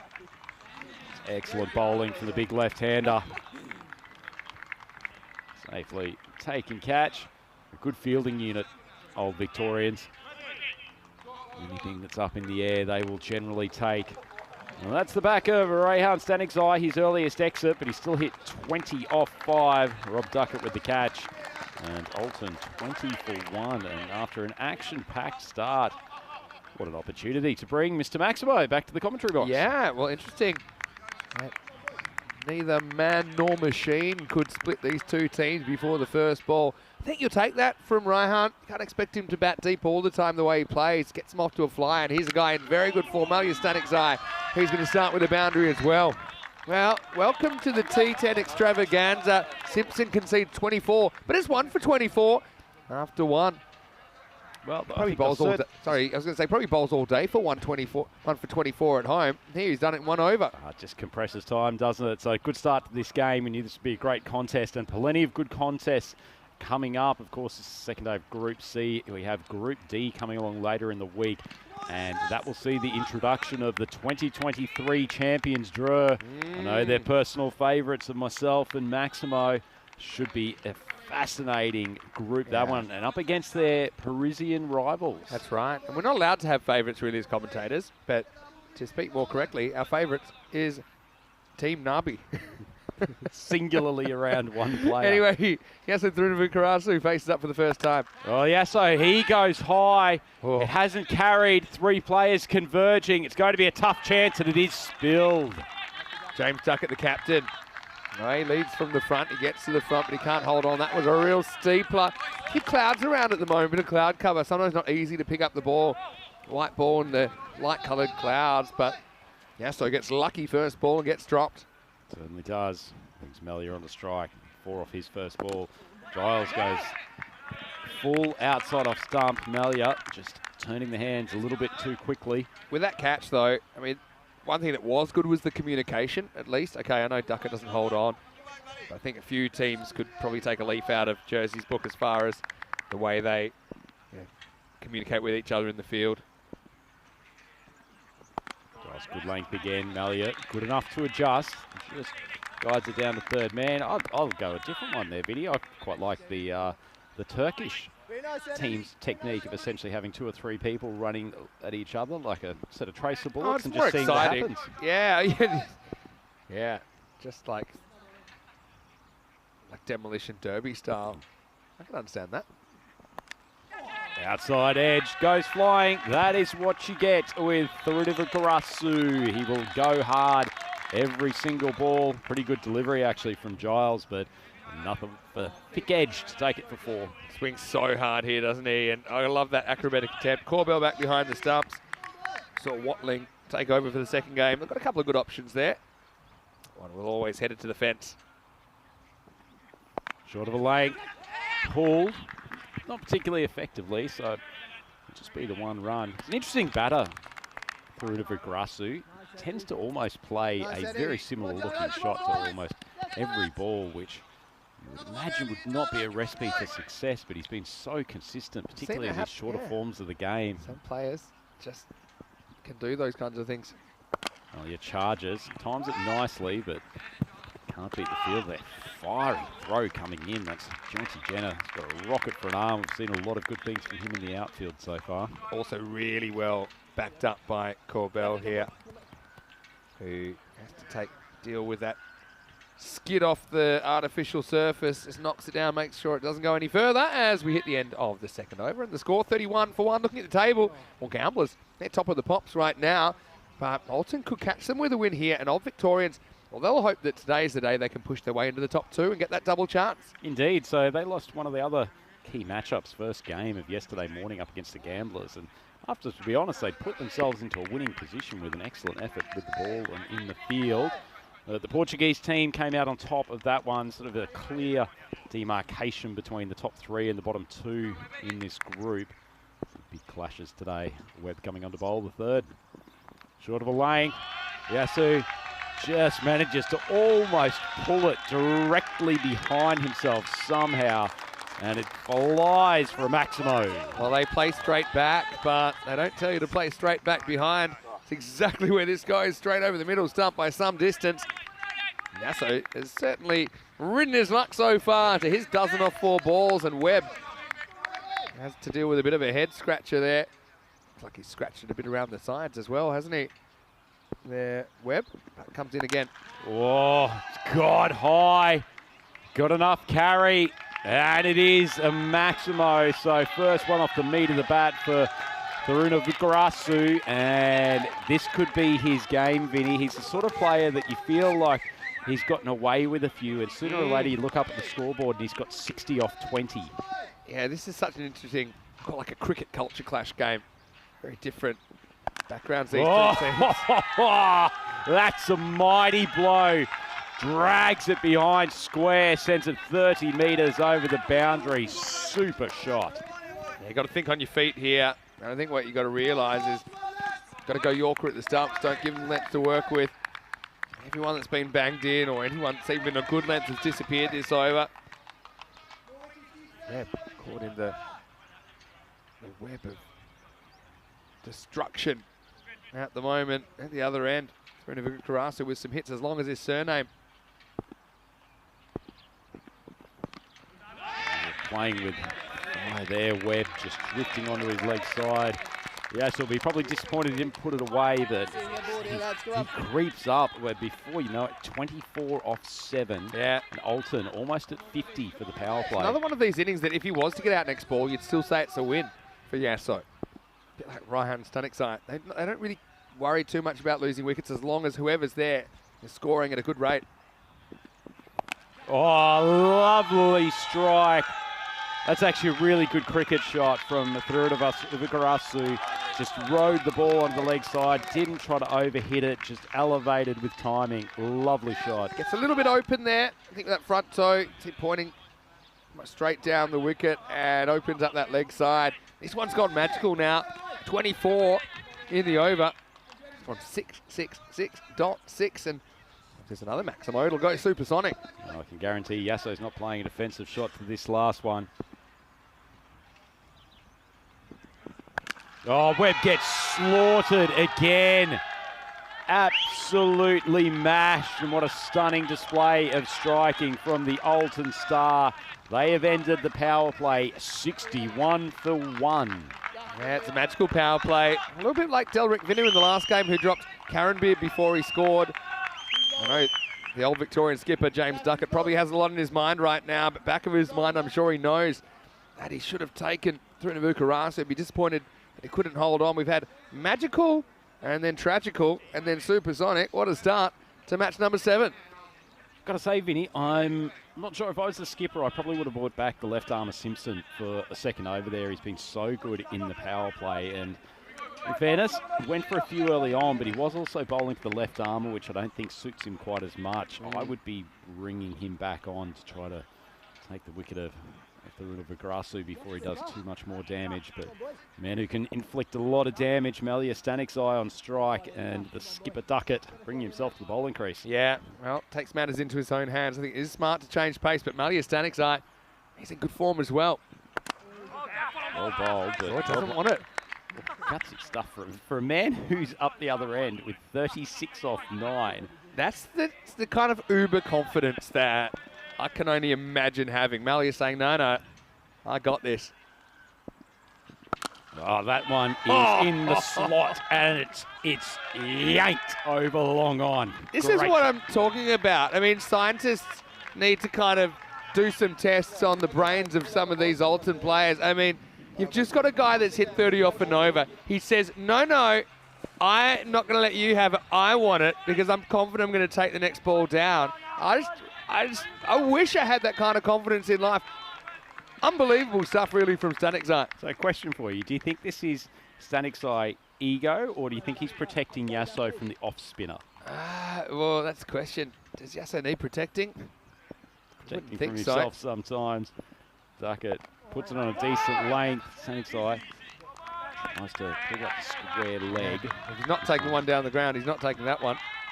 Oh, what a start. I mean, it was 50-50 at the start, already up to 84%. That one goes high. Probably not as well timed as some of the others, but it still carried the boundary by 20 metres. Maximo time. To answer your question kind of more seriously, I think it's not to do with Yasso at the other end. It's to do with Malia really likes this matchup. He really likes the off-spinner. I know they're both right-handed, but Malia in particular says, look, this is the kind of bowler that I really want to be on strike for. He's made the most of it. Big swing.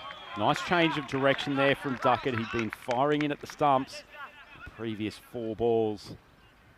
Pushed wide. Not a bad over yet. One ball to go. Stanicsai drives that out, farming the strike. So determined to keep Yasso from contributing further to the score. And Stanicsai will be back on strike. 74 for 1. 4 overs gone. Almost like when a fresh new character comes into a sitcom and the star of the show gets a little bit insecure, says, hold on, you just fade into the background, I got this. Yasso at the moment, a bit like a pie cooling on the shelf.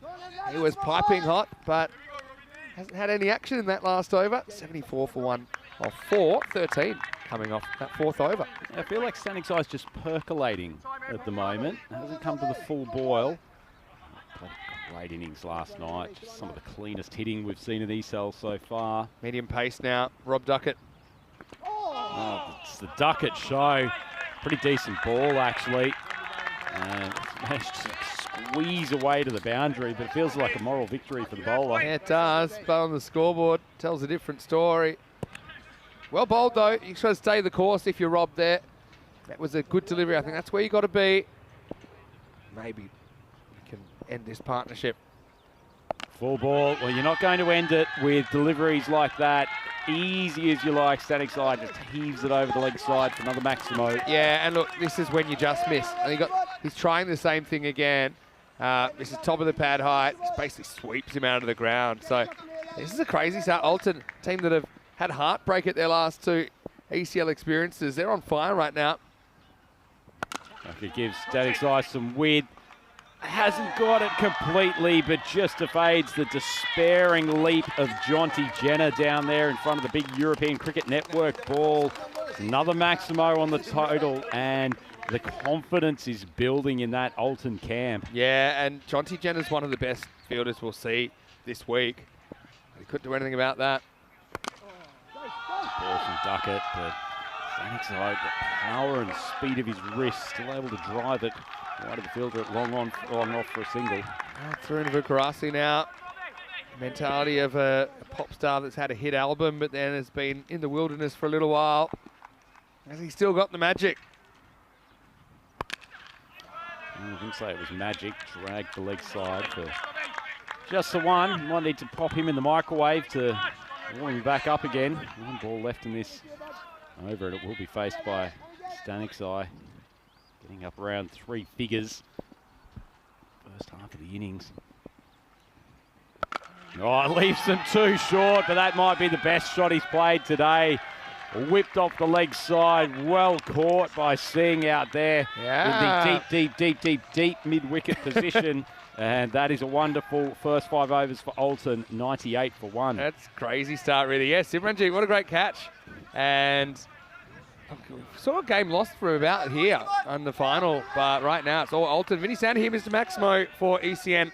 Well, I think it's safe now with this start. I try and stay neutral, but I've got to say thank you to all of the Alton faithful. I think Roshan organised this for me, so I've got my very own Alton jacket. It's a good fit too. Very good fit. Not so bad. So that's very kind. I've got one for Rico as well.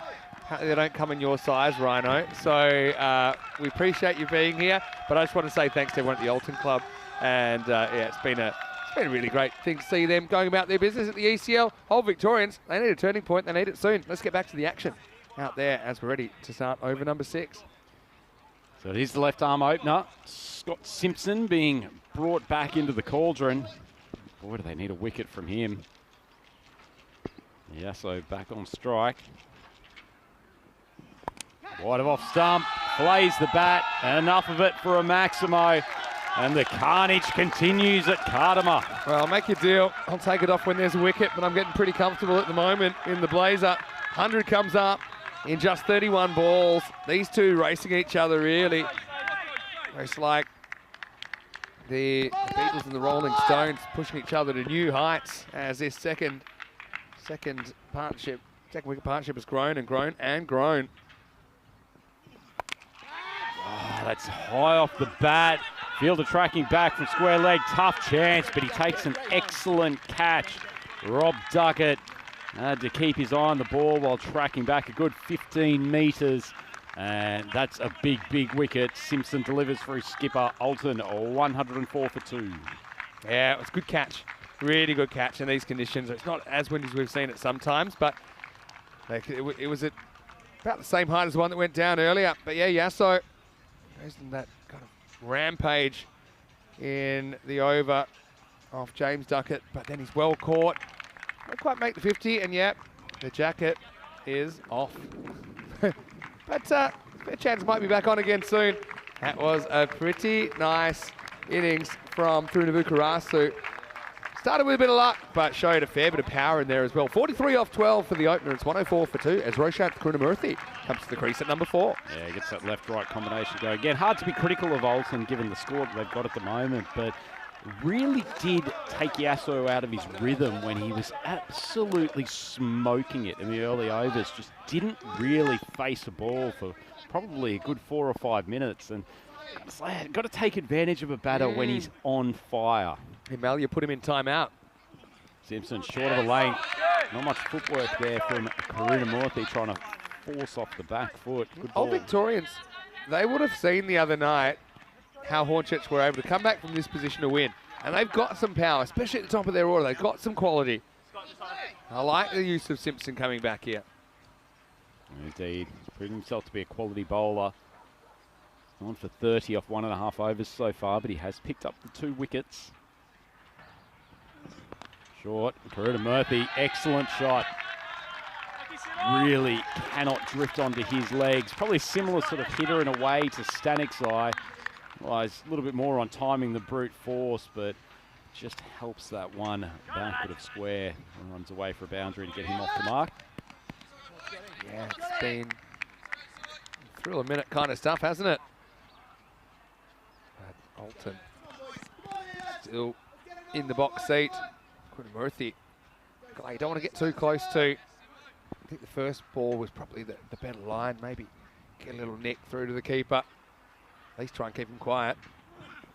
Goes it off stump line again. An excellent call from the doyen of European cricket commentary, Mr. Maximo.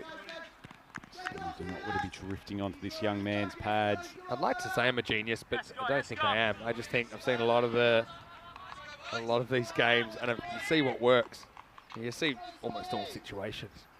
I mean, now I can say I've seen a 0-run power play as well, but yeah, keep it full, keep it outside the off stump here. And done it again. Murthy knew exactly where he was going. He's adjusted. That's a fantastic shot. See on the replay, way he's just kept his hands in front of the ball. Beautiful strike, and takes Alton 114 for 2. Cracking shot, and yeah, I was foolish, but again, it wasn't full enough. You get punished for little mistakes in this game, don't you? That was a brilliant cricket stroke by Murthy. 114 for 2. And still batting to come, that's the thing. I mean, you go 5, 6, 7, they're all genuine threats, aren't they? When you look at that batting lineup. Still 8 wickets in hand, 4 overs to go. What's expected score? 175. Wow. I mean, let's just clock that. 175. Still a good 61 runs off, so it's predicting kind of 61 off the next 4. At the moment, we're actually going at 19 and over. Well, Webb coming back. Second over surely can't be as bad as his first. Well, maybe it will. Stanik's eye. The power of this young man, short of a length on the hip. Takes it over the boundary easily. Well, Webb went for 30 in his first. 6 out of 7 balls have disappeared for a Maximo. Well, he said it couldn't get any worse, and he says, hold my drink. And he actually pumps this one onto the road, bounces up into the fan zone. Oh, your Stanik's eye. Stealing the scene back. 47 off 16 within touch of a half century again. Swings across the line, makes pretty decent contact, but will just be the one. That left-hand, right-hand is useful, isn't it? I just think field has to move, bowler has to quick, can't really settle. Just keep changing their lines. Yes, the Webblet, they say. Let's see if he can come back and win this over. Roshanth at the other end. Well, not going to win too many if he keeps on heaving the ball down the leg side. Fortunate there that Murthy, right in his hitting zone, hasn't taken advantage. There's a bit of luck that Webb's had, really, to get away with the dot here. Whereas that's right in the left-hander's wheelhouse. Well taken by Corbell, but you could see there was no bat in it. It was straight off the pad. Short ball. Murthy disappointed with himself. He's missed out on 2 balls in succession that if he was ordering from a menu, that he would probably be asking for short of a length on middle leg stump. It wasn't cooked to his liking. Goes hungry, but he's hungry on the 3rd attempt, I'm sure. Oh, just easy power from the young man.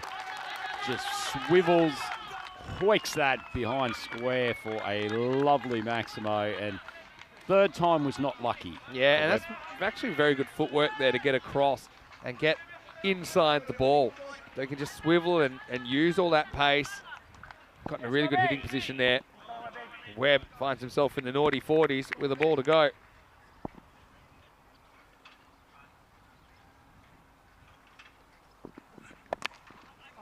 Tried to heave that from the leg side from wide of off. Should be an easy catch, and it's well taken by Elliot Corbell. Nice piece of bowling from Webb after testing his luck multiple times, going to the leg side. Finally decided to put one wide of off stump and is rewarded for a canny piece of bowling, but he's been spanked in the meantime. And Alton, 7 overs down, 127 for 3. Great catch as well by Corbell. It's one that he should take 10 times out of 10, but he makes no mistake. And we've seen those go down before. Well, getting me a bit nostalgic with those figures. I talked about them earlier. How this game is a bit different. Matthew Webb reminds me of some of the old days watching the World Series Cup in Australia. 10 overs, 2 maidens, 1 for 43. Unfortunately, there's no maidens and it's only 2 overs, but it is 1 for 43 for Webb. And after 7, Alton 127 for 3. Yeah, Murthy, I would say he wasn't quite on compared to what he can do. Now, still gets something out of it. got batters still to come. Maybe they will light it up. We'll be lighting up your screens on the 6th and 7th of April. And in fact, John T. Jenner, who we're seeing in this game, he'll be playing for the British and Irish Knights against Team Europe. Best of 9. And quite a few of those players we'll see during this ECL as well. We already saw Darmgard, we'll see Nabi for sure, and a few others. Right, back to the captain, James Duckett, in over number 8. And Static Zai has to just knock out the first one. He's on 48. Yeah, too short of a half century. He's probably more concerned with the fact that he's got 17 balls left. They'd love to get this score up to 165, 170. Wide of off stump, and he's driven it hard straight down the ground. But if you duck it, you take one off 2 balls against Static Zai any day. So he's just rolling his way towards a half century in singles, and nearly Sekaram at the crease. Managed to hit a lovely Maximo game last night over mid-wicket.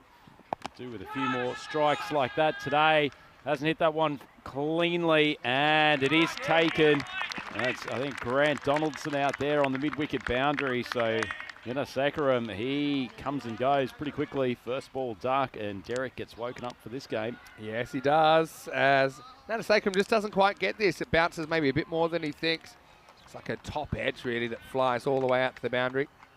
But well held, and that's one thing you'd expect from Old Victorians to hold their catches. There's Donaldson out there. A good man to be patrolling the boundary. Makes no mistake again, good communication between the fielders. You can also communicate with your fielder, letting him know, you've got room, you've got 1 metre. They're the sorts of things you can do in this form of the game. 24 carat Derek for company for Murali. As he departs, it's 128 for 4. Turning into a pretty good fight back, because not only are they taking these wickets, they're keeping Malia at the other end and just restricting him when he has been facing. So, yeah, giving themselves a chance here. Dion Johnson coming to the crease.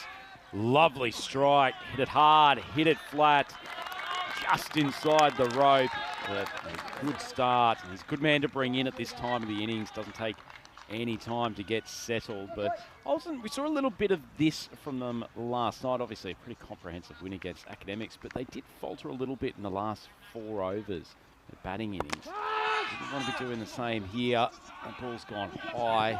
Somehow gone in between 2 fielders, and Scott Simpson moved to his favoured left-hand side but didn't read the bounce. Yeah, it wasn't the full smackdown, was it, from Dion the Rock Johnson this time? But I think the way it slices away from the fielder, that kind of extra movement, that's why it gets past Simpson. I bet if he had that again, he'd love to at least throw himself at it and see if he can keep it in the field of play. Holding up to 136. 4 wickets down, so no problems in the wickets column.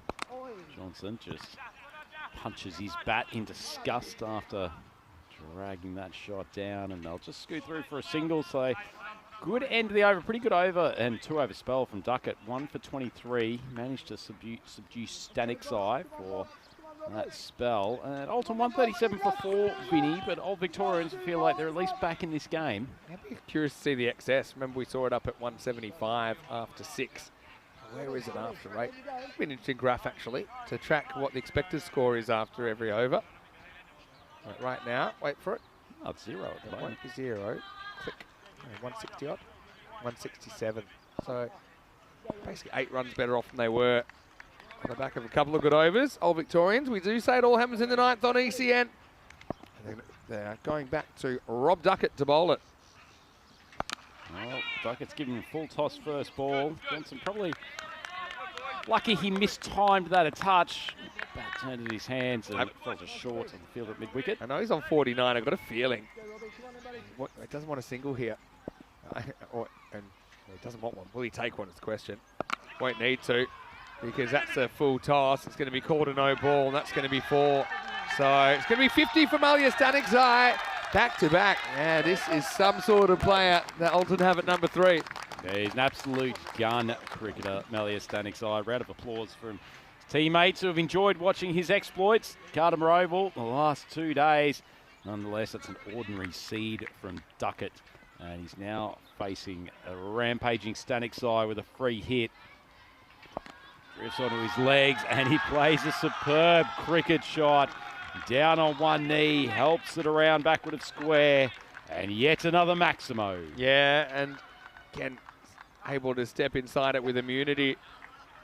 Static Zai, you can see those red sixes and the blue fours, heavily favouring the leg side, but it can go offside as well. Interesting, the team, when they were cheering his 50, looks like someone would bring out the helicopter fists. Patented. That's what he's known for. But he's trying to pull one out before the end of this over. Oh, he gets down on the knee again. Hasn't hit this one quite as well. Sends it straight down the throat of Scott Simpson, I think, down there, backward of square, taking a solid catch, and a little bit of confusion between the fielding unit, but that was a legitimate ball, and Staniksai is on his way back to the pavilion. Excellent innings from him, but the Old Victorians will be very pleased to see the back of him. Yeah, it just kind of goes the sweep shot, doesn't he, against the medium pacer. That's a well-judged catch on the boundary. They're helping themselves out here in the field, Jersey. They've kind of weathered the storm. Got to pick themselves up off the canvas. Now he's still got energy to burn.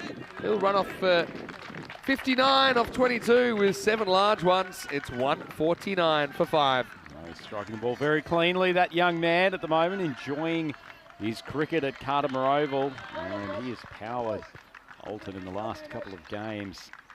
I think they go for Varathayan ahead of Shahid Waridu here. Maybe just trying to give him a bat before they get to the finals days. And squeeze off the outside edge of his bat. It flies away for 4 though, and Johnson and Pradeep here, they are pushing towards that 170 total, and poor Duckett, he's gotten pumped in this game. 1 for 40, he's still got 2 balls to bowl. That's the thing, no one has squandered balls in this innings. Take through the card in a minute, but there's been a few cameos to go with that big contribution from Malia Staniksai. Steps across to outside off stump. So Raihan came out, hit 20 and got out. He got 20 off 5. Yasso, 43 off 12. Of course, we had that supersonic over. Malia, 59 off 22. Obviously the main innings so far, but even Roshan, 16 off 8. Didn't hit him that well. Still going at 200. This is the difference between Alton and some other teams in this group. And the ball's gone high, top edge. It's going to spin off the turf. Fielder would have done well to keep that in. I think it's a boundary, but he's had a few different grabs at it. Excellent effort from Jamie Watling, but I'm 99.9% sure this is 4 with a 0.1% margin of error. Let's have a look, because I think the first time he touches, I think he's already over the line. Here we go, try and freeze it right here. He's still got the ball. Oh, maybe he's let it go there. Oh, yeah, okay, that's okay. I'm going to give him that's clean, but I think the ball hits him again. Look, does the ball hit him again? I think it still hits him again. Maybe not. All right. He got my interest. Does it hit the rope? He's not watching. Love the facial expression. And what happens then? Does it hit the rope? And then if it does, oh, now look at Webb coming in to block the camera. I don't know. This is like a perfect storm of things that have gone their way so far. That's a weird one. And the thing is, the benefit of the doubt will go to the fielder. So let's have a look. He does just get rid of it there. It's gone before he touches the lines. That's fine. And I don't think he touches it again. I'm curious to see this angle, yeah. Maximo. So I actually does he touch it the second time? Maybe needs to go back a couple this of is seconds an interesting further. one. Let's have a look. That's where I feel like he might have touched again, but maybe didn't.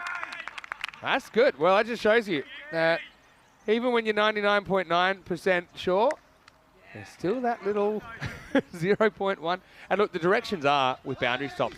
If there's doubt, the benefit of the doubt goes to the fielder. So that's a case where there's doubt, and so because there's doubt, they give it to the fielder. So that goes down as a very good stop. Yeah, by whatever the result, fantastic hustle. Yeah, brilliant. From Watling, throwing his body around. Last over, Giles coming up to the bowling crease. That ball has been hit straight down the throat, and it's catching practice for Jonty Jenner. And Pradeep, short stay, 1 boundary for him, but he's on his way back to the pavilion. And handy early wicket. Dismissing batters with regularity in the back end of this innings. Old Victorians are just keeping themselves in with a sniff. Yeah, simple catch. It would have been the same batter on strike regardless, because they got 2 last ball, even if they had called it 4. But Unfortunately for Varadine, he'll have to depart for 5. It's 156 for 6. Pretty handy man to have down there in the hot spot of a long on. Jonty Jenner, great athlete, excellent pair of hands. But if anything, it's probably not a bad dismissal for Alton. Brings Redo to the crease, who we saw yesterday. He loves to pump a few balls over the mid-wicket boundary. Ball's actually shot through a little bit more from one that was short of a lane. I think Redo was entitled to try to play it off the back foot, but squeezed underneath his bat. It's a new form of quick single that we seem to have here on the European Cricket Network. I think this is a bat plug victim here. I like the hustle, but does he leave the bat behind? I actually got the bat in first. You can do yourself a disservice if you run into your own bat. Big swing across the line, so Giles certainly doing a good job at the start of this 10th over. Feels like such a big difference chasing 160 versus 175, and they were looking on for 175. Even amongst some carnage of their bowlers, his figures of 1 for 7, 1.3 overs, shining light for the Old Victorians. Drops it short again. Fortunately, this time a little bit more on the 3 pegs, and Johnson sends it flying. He's up to 18 off 7. That's why they don't run to the keeper this next time, because Johnson's the in batter, and Shahid, kind of the general out there, isn't he? He's the captain. And he said, no, you go again, Dion. I got a question here. The Stanek size, are they brothers or not? Now, I always get mixed up because there's 4 of them in the team. We believe there is some relation. Related, and I should know this. I don't think they're all brothers. No, I know they're not all brothers. Relations. But there is some relation. But yeah, sometimes it's a bit grayer the way they consider family in the culture, isn't it? They often call people brothers that might not technically be brothers. Mind you, the Stanek family, fairly core piece of the Alton cricketing Yeah. setup these days. Definitely. 4 of them in the team. Would say it's in the genes.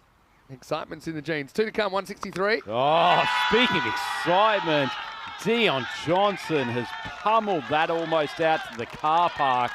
Poor delivery from Giles, full toss onto the hip. And this is a wonderful strike from Dion Johnson. Yeah, banged away. And I made sure I parked my car the furthest possible from the centre of the Cartama Oval for good reason. Hey, scary stuff. Expected score was 175 after 6. They're 169 with a ball to go. Where's this one going? Last ball coming up. Big swing from Dion. He's scooting through, trying to get the 1. Easy decision for the umpire at the bowler's end. Good work from Giles and the wicketkeeper, but saving 1 run after you've been smashed for 169 off the previous 9.5 overs. Not likely to change much, but the Old Victorians will at least feel that they have given themselves a chance in this game. At one stage, Alton could have been looking at 185, 190. Yeah, the way they were going. I mean, they're almost on 200 pace at the halfway stage. 170 is a lot of runs, but they do have some quality at the top. They've also had a day of batting behind them, Old Victorians. I mentioned that they just looked a bit rusty, some of their key players. So I wouldn't count them out of this yet, but they're going to need the perfect checkout, 170, to pull off this one. And Alton, well, they're sniffing a 3-0 with an interesting game against Gamblers coming up later on in the day. So it's 2 teams with visions of the top 2. The supercomputer couldn't separate them. Nilkesh and Assad, 2 very handsome umpires heading out to the middle, and pretty good looking teams as well in their ECL 24 kits. It was showtime, and early on it was Raihan that took the first over magical. Certainly did. Ryan Stanek has been one of the stars of this Group C today. The burly left-handed opener, sending balls flying all around Cartama Oval before he was caught out. Interesting battle between he and Scott Simpson, the left-arm opening bowler from Old Victorians. But Yasso Thirunavigrasu, he found his range today after a tough start to the tournament yesterday. Sent balls all around the ground and was timing it wonderfully well, and was probably really only stopped by the fact that Melia kept him off strike for a little while and probably just dropped him out of his rhythm, but certainly wasn't before he did a lot of damage. Nice catch down there from Rob Duckett, and they were happy to see the back of Yasso. I think the catching was good, you know, and that's one of the reasons that they do have a chance in this chase. Certainly not going in favourite second half. Old Victorians. But one thing about this Alton batting lineup, there's no passengers. I mean, it'll work out for some, it won't work out for some others. And it's a really good T10 team innings, I think. I mean, you had Malaga, who was lighting it up. You had other players that weren't just kind of satisfied taking the one and giving it to him. They're saying, look, we're here to hit boundaries as well. We don't want to miss any opportunity to be attacking. Just don't miss too many balls, these Alton guys. And Old Victorians, I think, maybe a bit slow to work out the lengths that they're trying to bowl here. That turned out to be a really good stop. I couldn't believe it with my eyes, but gets the benefit of that stop there, Watling. Saves a couple. That could be important in the end. Jenner comes to the party in the last over with a good catch. And it was all hustle and bustle in the end, trying with the 170th run. Come up just short of it. And it's the end of the 10. And the score 169 for 7. Yeah, fantastic stuff from Alton. Doing so much damage in the power plays, 61 for 1 after the end of the first 3 overs. And you can see a lot of the runs coming from that top 3. Ryan Staniksai continuing his good form. Short little battle, but very entertaining one, 20 off 5. Malia top scored 59 off 22. And Yasso, they'll be pleased to see him finding some form. Also, good interjection from Dion Johnson towards the end, just to give them a boost in the final overs.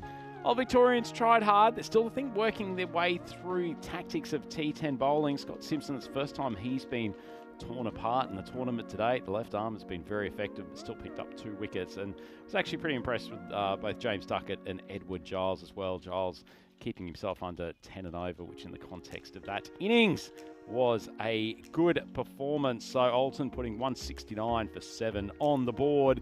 From there, 10 overs, going to be a very difficult chase, but Old Victorians will not give up and will be fighting hard to pick up the win. We'll be back here in a matter of moments at the Cartama Oval. Please join us on the European Cricket Network as Old Victorians take the field to chase down Alton's target of 170.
The European Cricket League is proudly brought to you by Dream 11, HCL Software, La Junta de Andalucía, Paramatch and Norcane. And the official charity partner, Share the Meal by the United Nations World Food Programme.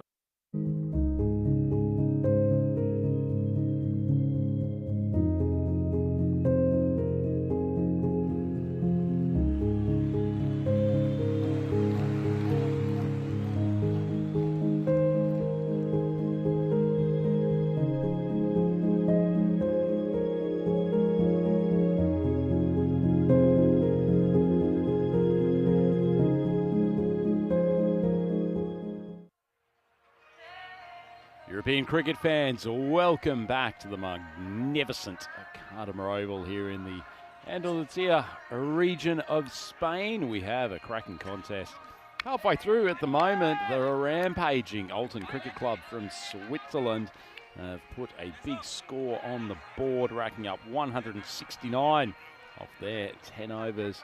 Plenty of runs coming from the top three in particular. And so setting a very difficult target for Old Victorians representing Jersey. Chase down, so first things first, if they can achieve this target in 7 overs, incredibly unlikely. They'll get themselves a bonus point, but they have to at least get to 119 off their 10 to ensure that they take away something from this game. Alton fancy themselves to potentially pick up that bonus point if they can defend effectively, and this man, big part of it, Ali Usman. Full ball. Brennan doesn't time it well, but he's shy at the stumps, not far away. Dion Johnson, he's an excellent fielder and had all three to aim at. Charlie Brennan would have had his heart in his mouth as he's taking his final strides. And that would have been a huge moment in this chase. So much relying on the opening combination for Old Victorians. Need to get close to this total. Brennan survives. Jenner on strike. Drops onto the leg side. Lovely shot. Just too easy for a batter of Jonty Jenner's class. Ali Usman full swings into the pads, and Jenner whips it. Beating fine leg on the circle. Usman's been bowling with considerable pace in the tournament to date. Really roughed up some of the academic batters from Sofia in the night game yesterday evening. Well, but the pace won't worry Jenner. Sits on it, gets high. Lofts it over the leg side for the first maximo of the innings. Old Victorians needed a fast start, and this superstar, Jonty Jenner, is delivering the start of this first over. He's looked very good in the first 2 hits, just hasn't been able to go on and play a substantial innings. Usman onto the toes. Good ball. Oh, he hits direct hit. Well, Johnson doesn't miss twice in a row. Ludicrous stuff from Charlie Brennan. Alton pile up on the pitch, but what a tragic loss. Not something that they could afford, chasing down such a high total. Brennan just an absolute brain fade. And Dion Johnson, he had one practice throw on the first ball. Comes up with the good second time around. And the first wicket down, 11 runs on the board. Look at this. Spear was only just one step forward, but Jenner took. Brennan overcommitted and really didn't show enough hustle to put some pressure on the fielder to get back. Dion Johnson, once again, 3 stumps to aim at.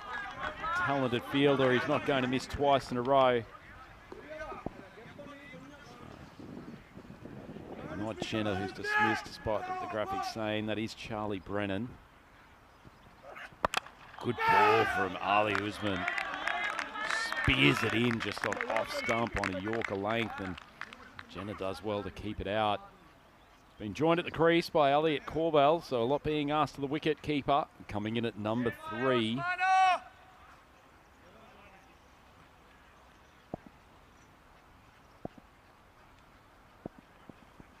first over this from Usman.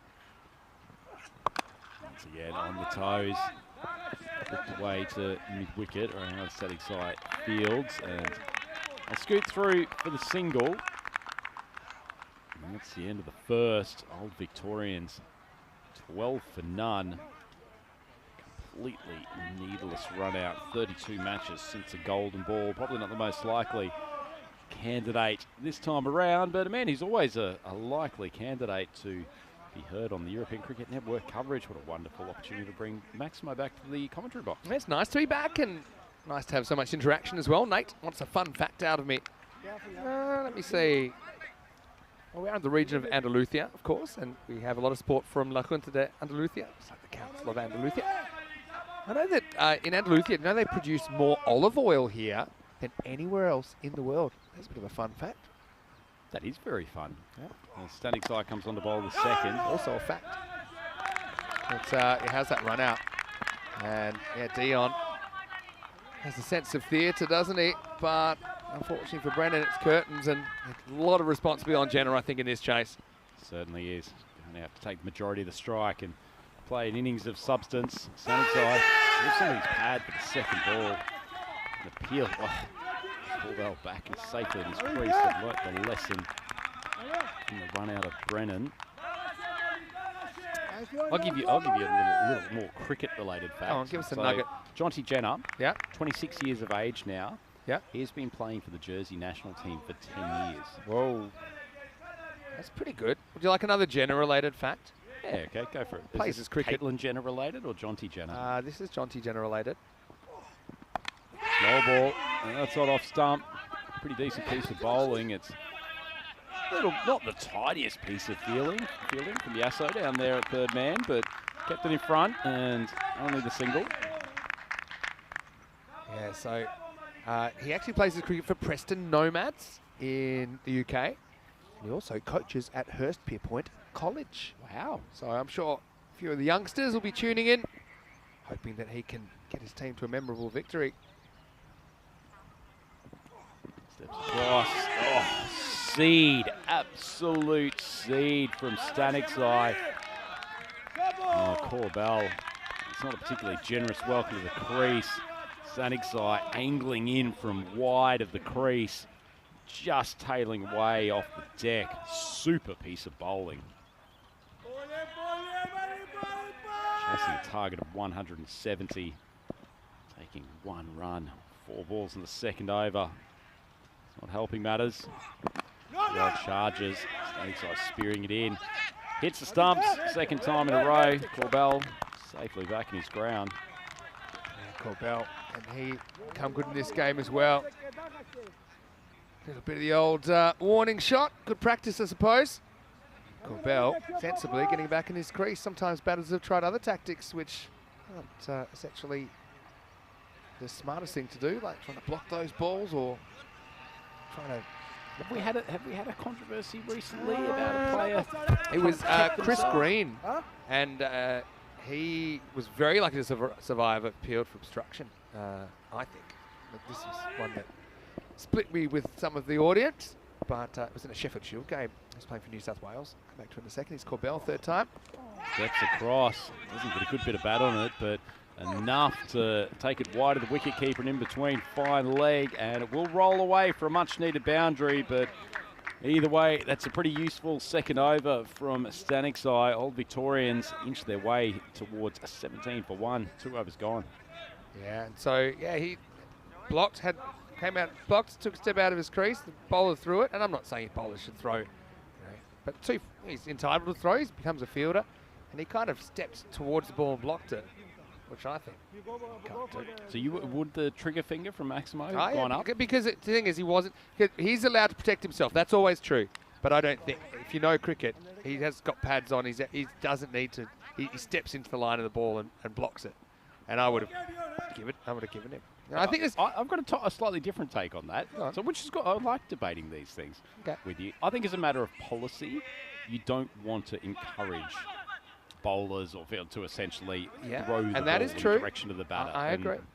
I would prefer decisions on that front to definitely go with the benefit of the doubt with Yeah. the batter trying to execute a protective move. Yeah, but I mean... That's been really close, you know. And I'll tell you what, if both Jenner and Brennan will run out in this innings, I think they'd be doing some running between the wickets practice. And, you know, I hear what you're saying, but also, I mean, as a batter, I think it's a bit of an arrogant thing to be out of your crease and think that you're in charge of the game, because you're not. You know, you blocked it and step out of your crease, then you're encouraging it. Anyway, what a remarkable shot this is. It's going to be 4. And just dropping inside. Corbell's tried this a couple of times. This time he gets 4 runs. Well, the Elliott Corbett wagon wheel would be an interesting looking thing at the moment. You've had one go straight over the keeper's head. Managed to miss time a pull shot in the last over that's gone to the left of Redo with the gloves. So he's working exclusively behind the wickets, but at least it's 4 runs in the book. He's 8 of 4. Old Victorians 22 for 1. Dion Johnson at the bowling crease for Alton. Slower ball, well executed. Has got a good change up, this young man. They like to have him bowling in the later overs as well, because he can execute that slower ball a couple of times and over. Certainly the supercomputer favouring Alton at the moment. And a 98% chance of winning.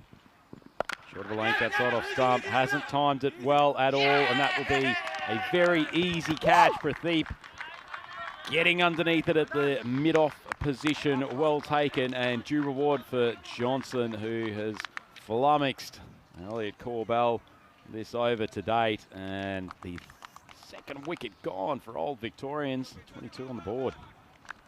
Yeah, it's another one down. Corbell tries to go forwards this time, but just doesn't get it. One hand comes off the bat, doesn't really get the timing. And Horathian takes a very good catch. So, not the start you want, though. You still have Jenner there. Hasn't really warmed up yet. Corbell has to walk back for 8. It's 22 for 2. Yeah, Alton making quite a statement in this game, aren't they? Did question whether or not, obviously, a couple of big victories yesterday, but against the, I think fair to say, the 2 weaker teams in this group. So this contest against Old Victorians was a good test, and so far they're passing with flying colours. Once steaming in. And Watling, who has come out in the number 4 spot, well, plays all around it. The supercomputer, unfortunately, it's pulled the sheet over the Old Victorians here. Thinks there's no way back. I'm not prepared to say that just yet, but let's just say it's a long, long way back. Another slower ball. This one just drifting into leg stump. No bowled again. Shot at the stumps, probably a bit unnecessarily, but they've got a few runs to play with Alton. Old Victorians, not a great power play. 23 for 2. Not the power play they wanted, chasing this sizable target of 170s. Look at some of those tall blocks. Supersonic stuff from Thruna Vukarasu in the 3rd. 61 power play versus 23. And Alton have really started the day well, haven't they? Having a discussion with one of our Cosnay boys yesterday afternoon, Srinath Tripath, who has appeared with you on commentary for us at the European Cricket Network. Yeah, of course. Debating whether or not the Turkish team's name or Yasso's name was the harder one to pronounce. In the middle of commentary, there's a fair few vowels between the two of them, almost an entire Scrabble set. Rayan Staniksai comes steaming in for the 4th over. Jenner perished to one of those attempted ramp flicks in the first game. Might recall that he went off the glove and just went straight through to the keeper. Tries again to no avail. This is actually Watling who's trying to impersonate Jenner at the batter's end. Yeah. Looks like he's built for power, Watling. There's the man bowling. Rehan's built for power. It's another Staniksai pursuing that ball with gusto. Backward of square. Keeps it 2. Yeah. Magical overs, a few strung together, required at the moment. Otherwise, this has the feeling of an innings that might be a bit of a failure to launch, I think, especially if Jenner was to get out now. Here's Raihan. Runs on the stumps. Watling takes a pretty hard swing. Opportunity for a catch down there at long on. Got a hand on it, but not enough to keep it within the field of play. Probably just mistiming his jump a touch. Much needed Maximo for the Old Victorians. Yeah, it'll be the bit of luck they need at this stage, trying to keep this at bay. Nice shot by Watling. But they need clumps of boundaries, don't they, to make this competitive. Full ball, gives himself some room, plays to the offside, awkward piece of fielding in a way from name Stanic's side. It's basically just been a Stanic's side show this over to date. Managed to keep it to just a single. Good athlete name Stanic's eye. Haven't seen the opportunity for him to flourish here. In the premier sort of batting and bowling lineup, a talented young cricketer. Goes on the stumps again, and that is just swung straight into the safe hands of Dion Johnson, who continues to make big impact in the field and with the ball. So he adds another dismissal to his run out and a wicket with the ball earlier. And Old Victorians, they are plummeting. 32 for 3. Yeah, it's just, I suppose, a bit of bad luck with the placement of this shot. Just clips it instinctively, and that really does hurt Jonty Jenner. Still hasn't quite fired. I still think Old Victorians that haven't been anywhere near their best. They could still be very competitive in this group, but right now they're in a bit of a flat spot as Jenner doesn't fire. 1-4 and 1-6 in his 13, and it's 32 for 3. Yeah, needed a lot more out of him if they were going to successfully pursue this target, but asking a lot of the middle and lower order. Skipper James Duckett probably been the best of the team so far in this tournament. Made some handy runs, bowling well with his off spin, but just don't seem to have the firepower in this batting lineup at the moment. It's a decent ball from Stanic's side. I think the man they really need to get going is Charlie Brennan, the left-hander at the top. We saw him cause plenty of damage for Jersey, that star-studded Jersey batting lineup in the ECC last year. Just feels like he's touch off the pace, early season struggles, and that is the end of the over. And Old Victorians 32 for 3. So now, I don't know, with this run rate required up to 23, I got a feeling I'll start focusing on even just getting a point out of this game. Sad to say that at this stage, but that looks a bit more realistic. They need to get to 119 to just keep their point. Ian Johnson flies one through on pace. Big swing outside off stump from Watling and no connection. Yeah. Not easing up at all, Alton, Yeah, are that's the they? thing, Not Alton, bringing the second-tier bowlers on. They've got that kind of jilted lover attitude. They've been hurt before, haven't they? And this is their third attempt at the European Cricket League. The first one, they actually finished second in their group. So they earned the double chance but crashed out in straight sets. That was back in 2022. And then last year they failed to qualify for the 4 in their group. So they're a team that you can't believe haven't made a group final. They want to make sure this is their year. Absolutely. Another one speared outside of off stump, and Johnson feels like he's in a pretty decent rhythm. So having a look at that analysis of the bonus point, Old Victorians, even to get to that, 86 off 34. Yeah, so I mean, that's 15 and over to get to a point. To Alton. Well, they octopused it yesterday, didn't they? They could be going to the Cousins dozen. Outside off stump, this time called wide. Tactically the right thing though from Johnson. Trying to keep it out of the power zone of Watling. Just a touch wide. Yeah, I think it got a tiny bit of the line. Yeah, so 15 and over to get a point. Okay, that'll be something. It won't be what Old Victorians wanted out of this game, but they certainly won't want to lose their point. Doesn't send the right message either, does it? As this will be another wide. Johnson just sprays it a bit wide of the off stump. I thought this was going to be a true test for Alton. I was talking to some of the Alton Brains Trust while we were taking down our bargee at lunch and saying to them that the Old Victorians unit, a lot of capable cricketers in there, and it was going to be a really, really good examination of where Alton sit in this tournament as Johnson's just lost his flying completely. You can almost see that he's just trying to guide the ball through. Just rhythm has disappeared, but Someone got just enough runs to play with. Yeah, they do at the moment. Someone needs to just tilt Johnson a little bit to the right, don't they? And then that'll be fine. It's a good opportunity, though, for some of these old Victorians guys in the middle order to say, okay, I am hitting him well. Maybe you want to throw me up there, give me a bit more of an opportunity. Not that they've been short of opportunities. Johnson was tilted, but not quite enough. And he's got the hunch of a man that knows he's going to have to bowl a 10 ball over here. It's lucky he's such a good athlete, because otherwise he'd be exhausted with that 30-metre run-up coming in so often. If I was him, I'd probably take one giant step to the left and just hope that you can realign that run-up.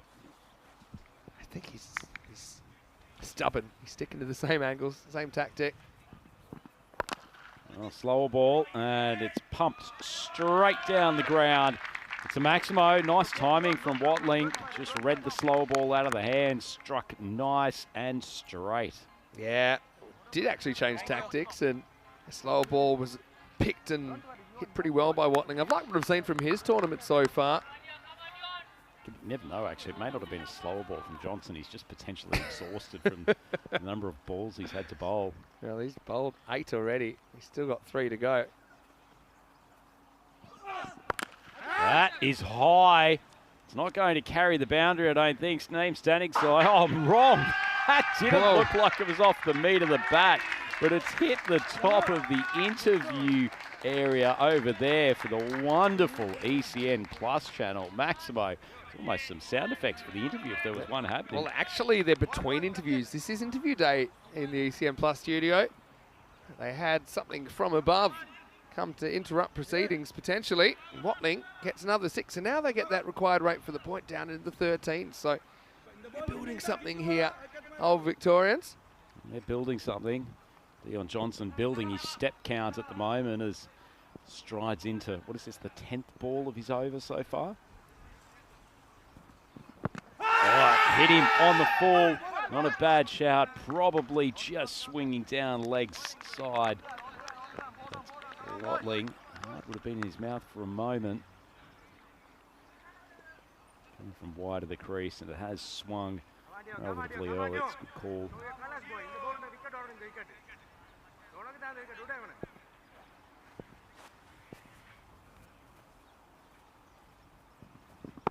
Another decent ball.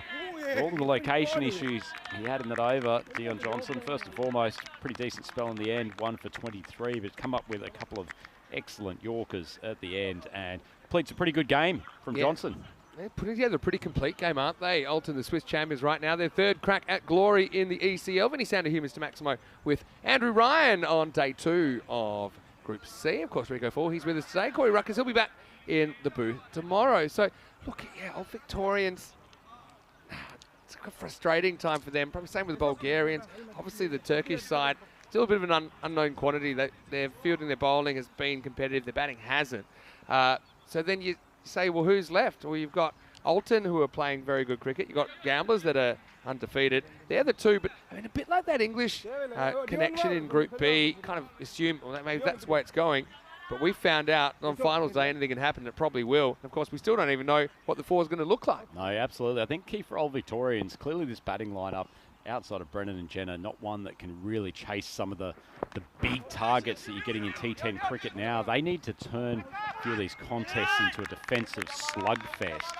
See if they can take early wickets, which they failed to do today, and not helped by Scott Simpson having the poorest game of the tournament for him so far. But don't count them out when it comes to finals day tomorrow.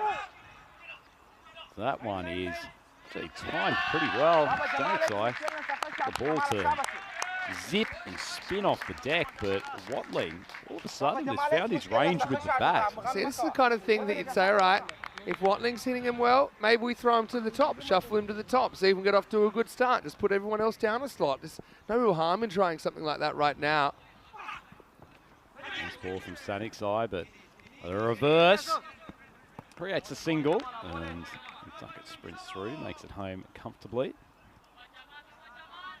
Yeah, gets the glove on that. Waridu in an uncomfortable position behind the stumps there. Luckily, was didn't get catching hurt. position.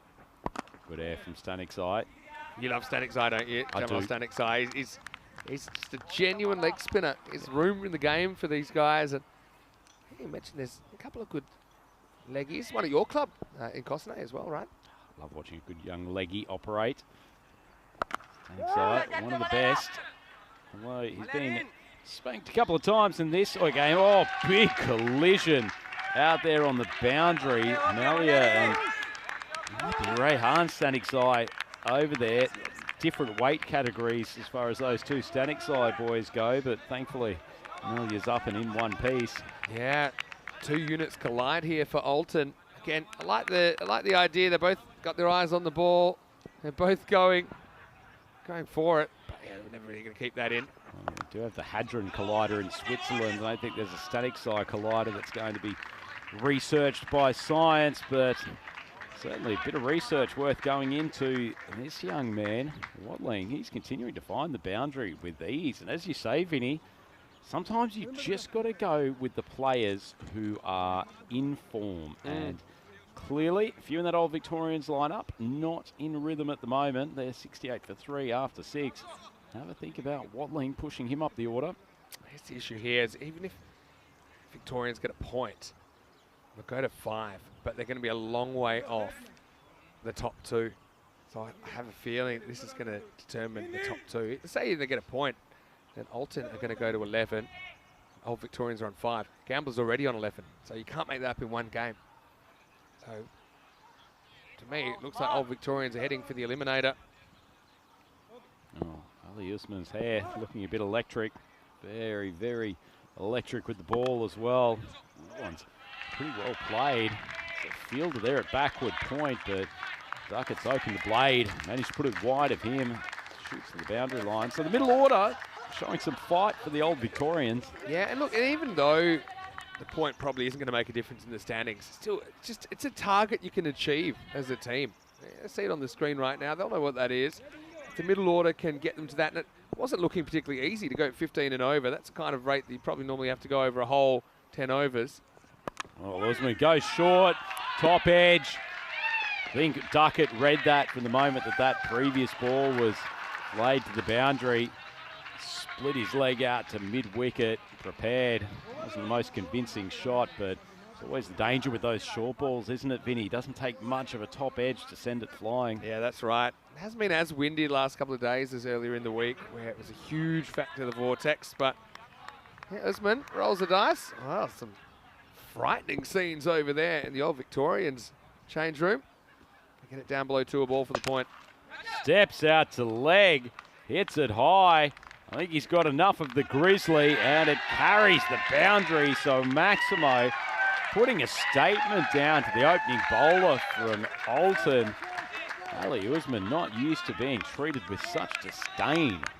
Yeah, it's gone high, and again on another day when the wind's pushing back, maybe that's catchable. But yeah, Old Victorians making a bit of noise. They're enjoying this. You know, I would have expected to probably click a bit better with the bat than they have, but it's happening at the moment. Good ball, change of line from Usman, using his pace, his angle, spearing it across Duckett. Well, Victorians, that equation, I wouldn't say it's in their favour, but certainly very feasible. 37 off 20 for the bonus point. Oh, it's hit high. Will it hold up in the wind? No, it's going to carry. Good power hitting from Duckett.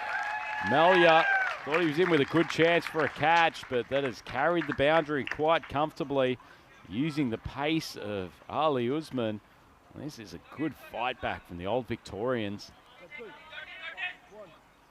Duckett now up to 22 off 8 balls. Usman 32, 1.5. He's in the Yorker. Duckett swings across the line. At least enough bat to allow him to scoot through with a single, and it's actually called no ball.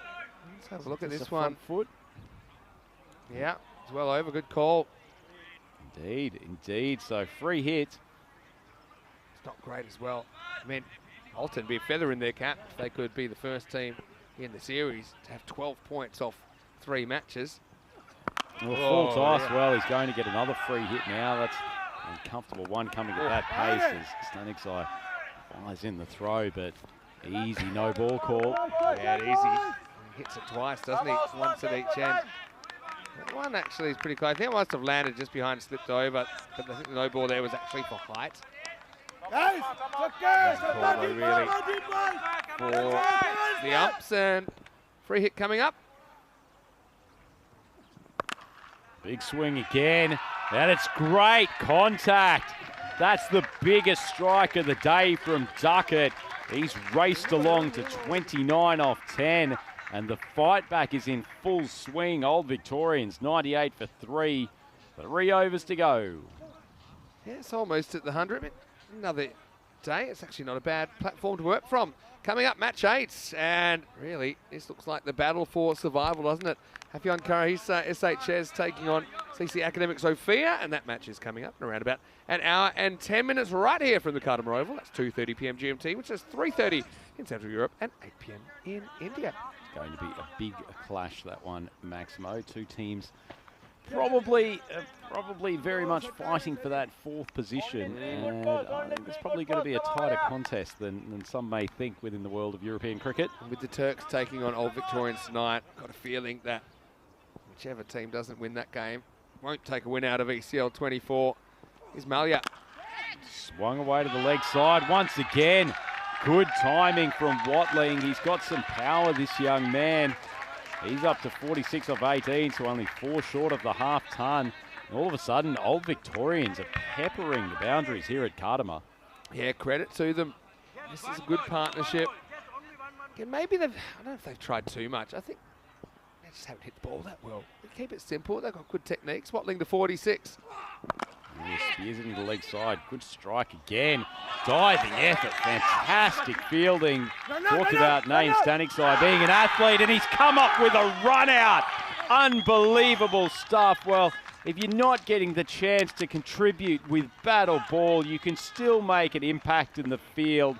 Phenomenal diving stop from Naeem Stanixai, and then he's recovered, fired the ball in, and affected the run out, and Duckett is caught short at the non-striker's end. Absolutely fantastic piece of fielding. It doesn't get much better than that, really. Acrobatic stop, and he gets up, hits the ground running. Duckett, the captain, was on board with that second run. Naeem Stanixai picks it up. Look, it's even good. He keeps it low, bounces it deliberately to the bowler. It's comfortable pace for him to take. Not even in the picture. That could be your HCL software player of the day right there from Naeem Stanixai. I love seeing that, Maximo. It's really, really important in these T10 games. You can get quite a small group of players really playing such a big part as Stanixai charges in for his 3rd ball. Drifts onto the leg side. That's a high shot, but it hasn't gone far enough. Dion Johnson has misread it coming in from the deep mid-wicket boundary and shells the catch. But just going back to Naeem Stanixai, I mentioned earlier in the contest that he hasn't had the chance to contribute with bat or ball yet, but he's a really willing fielder and just shows how you can still contribute and make a big impact even if you're not part of the main bowling and batting core. Thanks, I go short. Big appeal. He's taking the bat on the way through. Well, we've got the opposite end of the spectrum. It's been called wide. Can't believe that. Not particularly happy. Be good poker players if they don't really believe he's hit it. Let's have a look. And it's been caught a wide for down the leg side. Nah, missed by a mile. Missed it by about a couple of inches. It's actually a good call in the end. It went hard for the umpires there with the wide call, isn't it? With the batter getting down into a crouch stance. True. I mean, is it? Well, I mean, maybe, you know, things getting a bit paranormal out there. They're starting to hear things because look, we're certain that it hasn't taken any bat or glove on the way through. Need to keep their heads here, though, Alton. Go on to comfortably win this game, but don't want to get yourself into a rut. Watling 1 short of the half ton. Probably not the most elegant shot he's played today, but does bring up a well-deserved half century. Yeah, well batted. Brings it up off 21 balls, and it's been a breakout innings. Definitely someone you could probably push up there, try and get you up to a good start. John Gray reminding me Old Victorians have a win. I am aware of that. I was talking about the next game between 2 winless sides, and I feel like that'll be there. their best chance to get one. The Bulgarians will be their only chance. Goes short again. Giles misses out. So 10 off 13 for a point now. They should do that. And it's all a bit academic, no pun intended. But still, Alton, a bit of an intimidation factor if they could go for the 4-point win. The first time we've seen 3 consecutive 4-point wins in the series. So spears the ball outside of off stump. Giles got a decent piece of it and it carries that boundary wide of long off. Old Victorians flag flying much more proudly than it was 4 or 5 overs ago. They end the 8 with a flourish up to 115 for 4. And Vinny, that bonus point looks like it's fairly safely secured.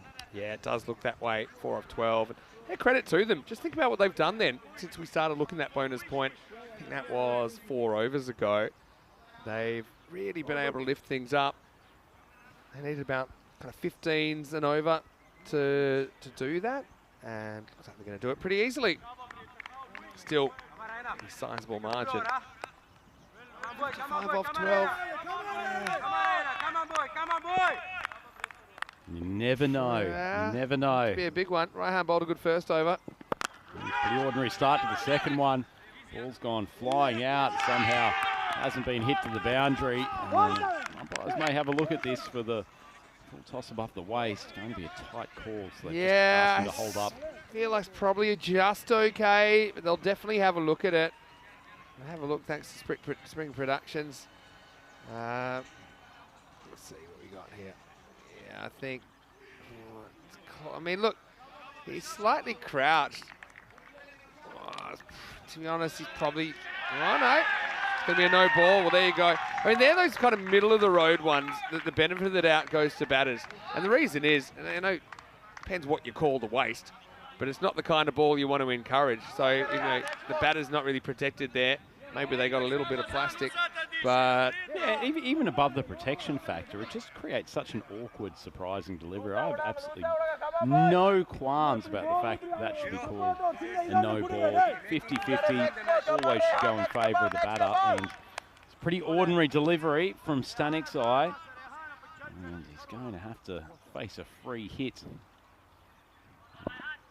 with Giles on strike. Steps across the leg. It's actually a good delivery. Stanik's eye right in. Striker's end. Could have been close if it had have hit, but managed to scamper through for the single. Yeah. Crept up to 118, so just one more to get the point. Looks like Alton will drop a point for the first time in the series still. They've got a lot to celebrate, don't they, going to that big clash with Gamblers later on today.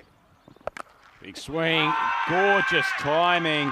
Heaved away backward of square, and Maximo for Watling. He's up to 57. I'll tell you what, they may go down in this game, Maximo, but this will give the Old Victorians a big boost of confidence. It's the first time they've been able to really get a run on and hit boundaries in rapid succession the whole tournament today. It's the difference, though. You're right, Rhino. Getting on runs. Didn't Alton do that well in the first innings? Going on runs of boundaries. Watling has another go. Good ball from Stanik's side. Slight change of pace, wide of off stump. It's funny because we tend to talk in terms of rotating the strike in longer forms of the game, but actually here, what your big overs come out of one guy just owning a bowler and going 4-6-6-6-4, something like that. And you actually don't want the strike to change. You don't want to upset their delicate balance of bat versus ball. Again, some decent ball from Stanik's side. Played reasonably well in this tournament so far. Watling back onto strike though. Well, Victorians 44 off 8. Looking unlikely that they'll be able to take the victory, but I'll tell you what, getting a lot closer to this target that we would have predicted halfway through.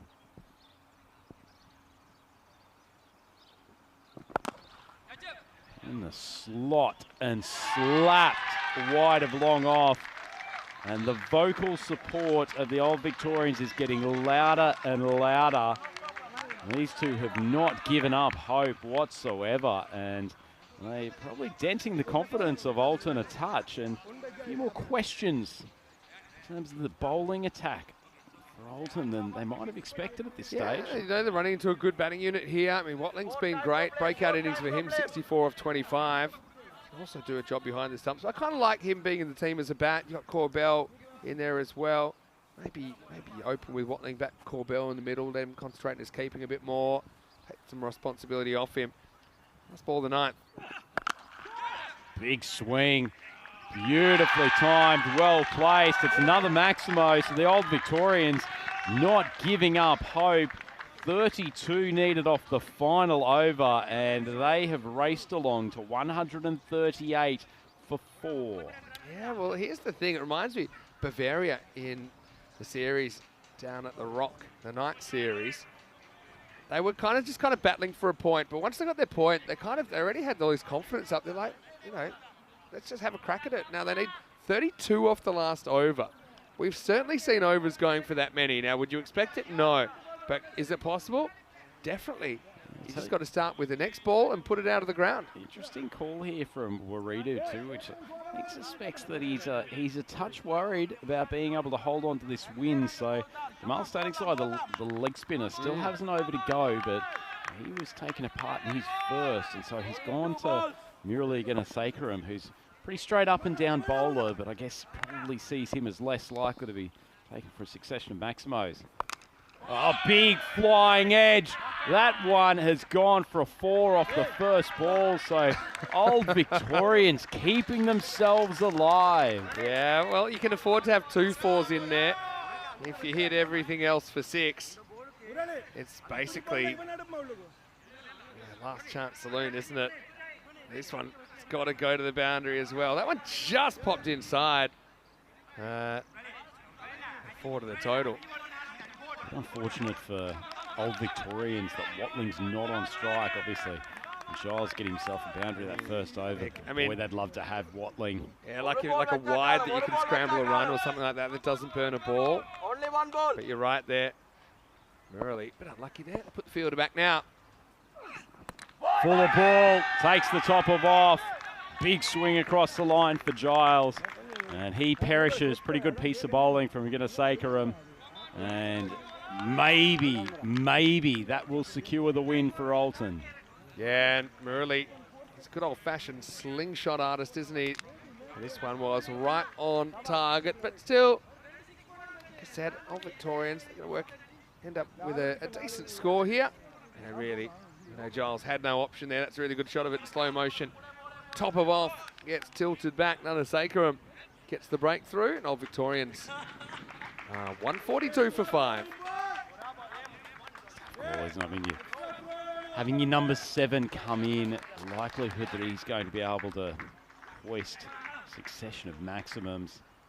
But say, Vinny, you can't really afford to burn a ball. Just trying to get Watling back on strike. Galashan, though, we'll see what he's made of. Ganasekaram's got to be a pretty weird one to face if you've never seen him, never faced up to him, because you wonder where the ball is, and it just comes rocketing over at the last minute. Good delivery. Good delivery. Pretty canny call here from Waridu. Just probably felt, bowl someone that they haven't seen either. Maybe it wouldn't have mattered. You obviously back anyone to not face and not concede 32. But yeah, didn't want to risk the spinner. Wide ball. What Old Victorians would have loved for slight misfield from the keeper. See if they could get Watling back onto strike.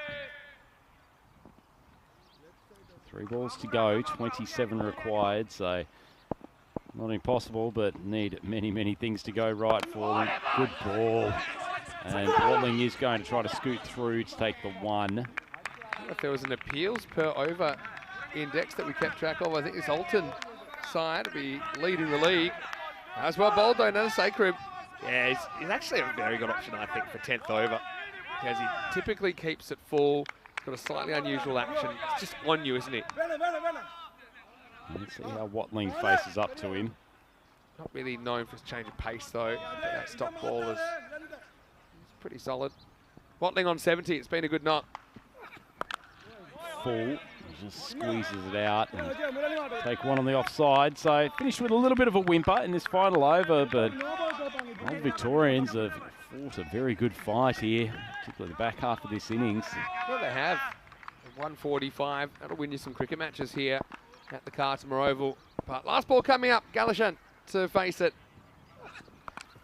Swings it away. Lovely timing. Well, it's the Maximo that they needed earlier in the over, and ultimately they will fall 19 runs short of the target, but will take a lot of heart out of how they've managed to lift themselves from a fairly poor position after the power play and reach a total of 151 for the loss of 5 wickets. So excellent stuff from Old Victorians. And you never know, Vinny, they may actually take more positives away from this game than Alton will.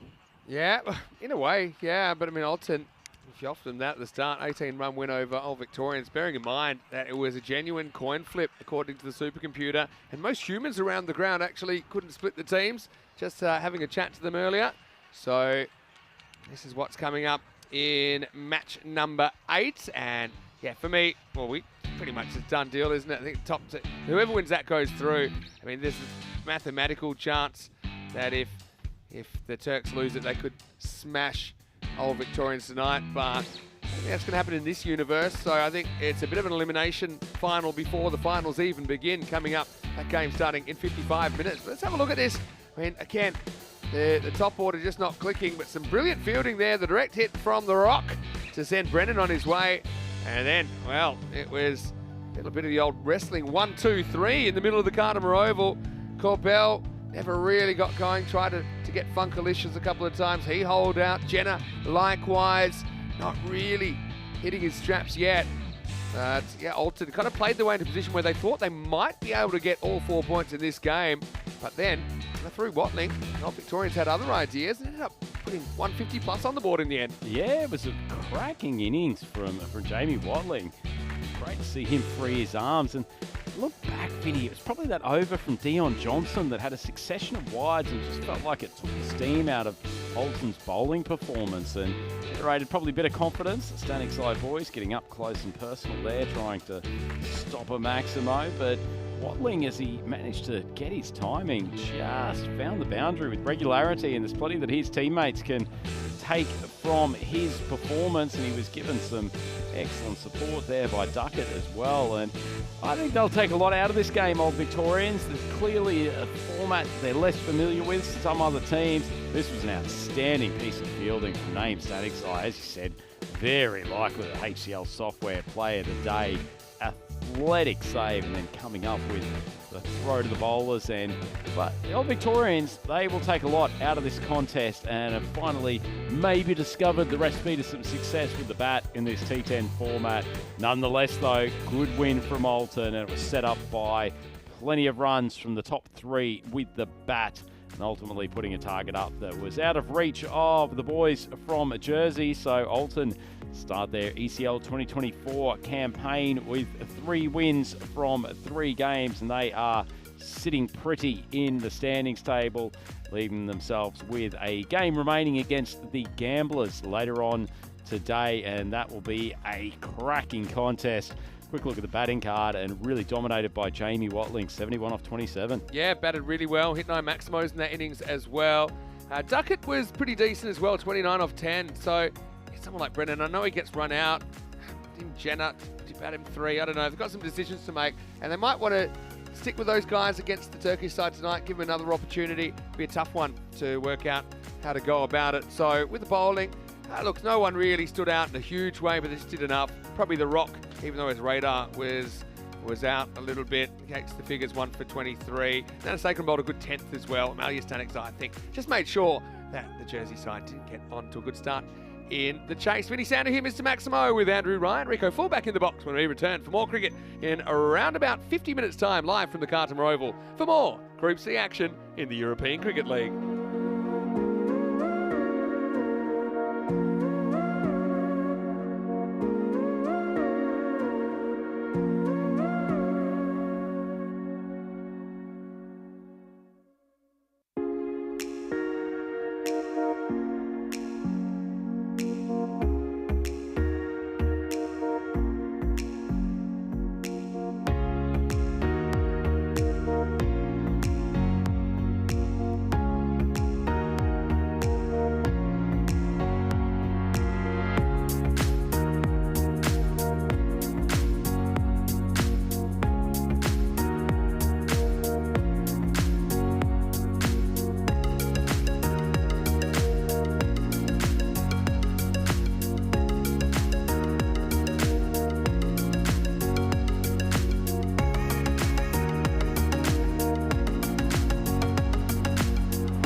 The European Cricket League is proudly brought to you by Dream 11, HCL Software, La Junta de Andalucía, Paramatch and Norcane. And the official charity partner, Share the Meal by the United Nations World Food Programme.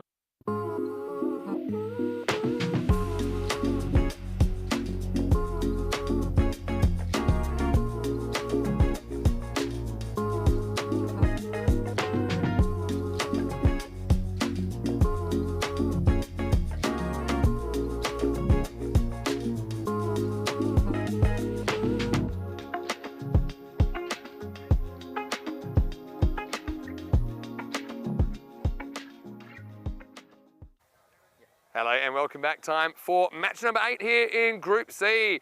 And this one will see Afyonkarahisar of Turkey taking on CC Academic Sofia from Bulgaria for the right, I think, to stay in the competition. Although we know the Turks will have another matchup in match 10 tonight. It feels like this is their most likely chance to snare a win. Let's see what happens at the coin toss now. I've got Tyrone Peters on deck today. He's with the two captains for the coin toss for Group C, match 8.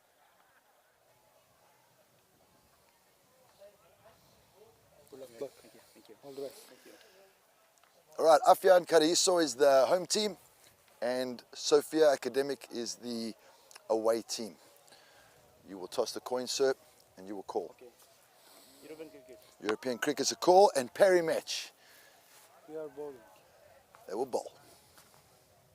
Afyonkarahisar SHS have won the toss and their captain Gökhan Alta wants to bowl. Kind of makes sense. That is their strength and by some distance. We've seen them be pretty exciting. I love Dalian with the new ball and he's caught very well. They're just a real character-filled team. That's probably what I call them. And I know that Turkey cricket isn't quite where it is in some of the other nations that we'll see in this CCL, but they'll give 100%. They really do love to throw themselves around in the field. When it does come time to chase, I think we've got to see Gökhan Alta at the top of the order, just to provide some mentorship, I think, to the other top order batters. How many will they chase? We'll have to see. We've got a Sofia side that have struggled a little bit to crack triple digits. Again, still trying to find the right combination. Maybe this is one chance to just go pedal to the metal, maybe get a D'Souza all the way up the top.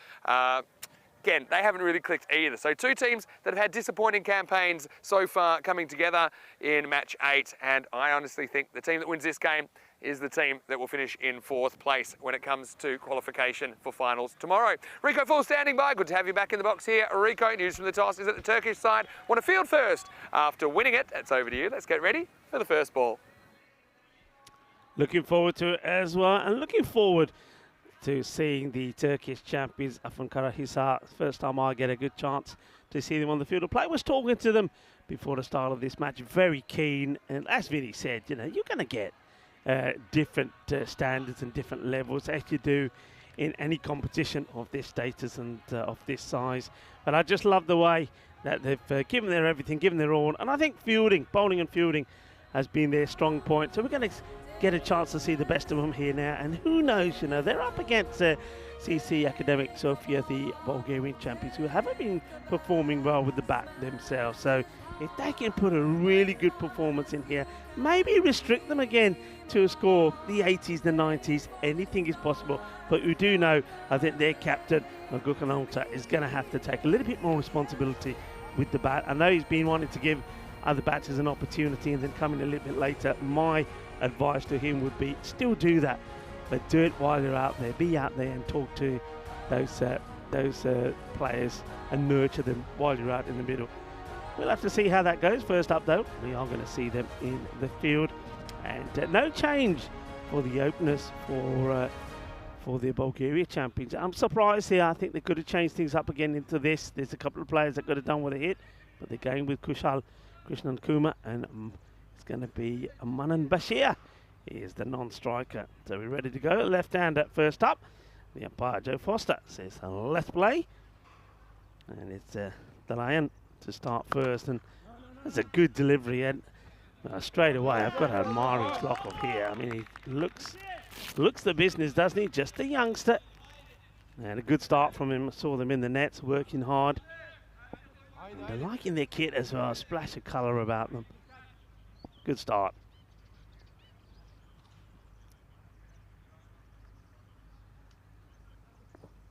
Oh, nicely bowled. Good bit of swim. good swing there. Nicely done by Kusar Dalyan. Good delivery. And we've seen a lot of this from Krishnan Kumar. Like I say, I think with Krishnan Kumar, you know what you're going to get with him when he's up there. You know, he'll swing a miss at a few. He may get a few out the slot as well. There we go again, you see. I think there was an opportunity missed here for the Bulgarian champions, Academic Sofia. I think he could have gone with somebody else here. Just try something different. So, you've got Ivalo Kaczarski comes into the side this time round. He's a very good bowler as well, just wicket to wicket. But still no Chagtai, so the injury that he picked up earlier certainly is going to cause him trouble. That's a nice looking shot, so ball number 4, he does get bat onto it, and he does get a boundary, but this has sort of been the pattern of Krishnan Kumar's play. He's not been consistent. This one, a little bit over pitched. It still turns to the line. It's good areas, but he over pitches this and allows Krishnan Kumar to get the shot in, gets it through the covers, his first boundary. And good comeback once again from the young man. The Dalyan, it's another dot. So look at this though, look how caring they are. I mean, this is not one that smashed him on the lid or something, but he's played this into his own knee. A bit of discomfort for him, but they've all come in from everywhere saying, you all right, you all right? Yeah, I like it, I like it. There's a little bit of a bounce about them, isn't it? A bit like the bounce of the hair there from Dalyan. Come on, let's have a good finish in from you. Young player, what a moment it is for him. And of course, all of his friends. And I would say, oh, well, this one, it could be a brilliant catch. It's still a no ball, but he saves 5 runs for me. Because, first of all, he does brilliantly well to get there. He takes it, if he caught this, he would have caught a missile. I'm telling you, this has gone so quick. And does really well as the fielder. That's Kadrikan Orhan. And look at him sliding in there. Saves runs, but it is a free hit. There's Dalyan. Comes in to bowl it. To Bashir to face his first delivery. Bashir's got the scars of yesterday, hasn't he, when one got him on the lid. And that's a nice looking shot. It is there in the slot. He gets hold of this. This will go all the way. Balle, balle, balle. Kinna sona. Shaka Lagia. And that's the end of the first. It wasn't the worst of overs. I think if he could have finished it off with the ball before, it would have been a much better one. The no ball. 6 makes the most of it as well. 12 off the first. We have a look at the calm over. I have to say, a bit of cloud cover that's come across. Certainly not cold. It's still very muggy. There's a slight breeze around in the air, which the players will be grateful for. But yeah, a few cloud about. Just wonder if that means that the old Grizzlies going to start to dart about a little bit. Some of the upcoming events, Portugal and France in the beckoning. First time we'll be going to France, and it will be to Drew's ground as well. So we'll be catching up with them and finding out a little bit about the area. It's another swing and a miss from Krishnan Kumar. It's now a turn for Zafar Durmaz to have a ball.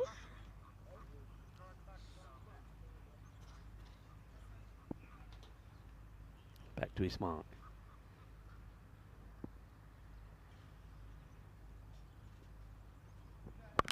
Oh, that one really pops up. He hits the pitch hard. I mean, he puts everything into this Durmaz, and it does pop up. It gets played away. No run. As Vinny Sandhu, wearing his dashing glittery blue shoes today, comes back into the commentary box. Yeah, more things change, the more they stay the same, unfortunately, for Krishnan Kumar. 6 top balls out of his first 8. And misses this down the leg side. Yeah, sticking to their guns, CC Academic Sofia. But let me just tell you, their scores in their 10 over innings so far, 95, 85 and 87. And haven't been able to win any of those games. Did pick up a solitary point in the first game against Old Victorians. Krishnan Kumar, he's just hit enough, I think, to keep his spot. And this is what I'm talking about.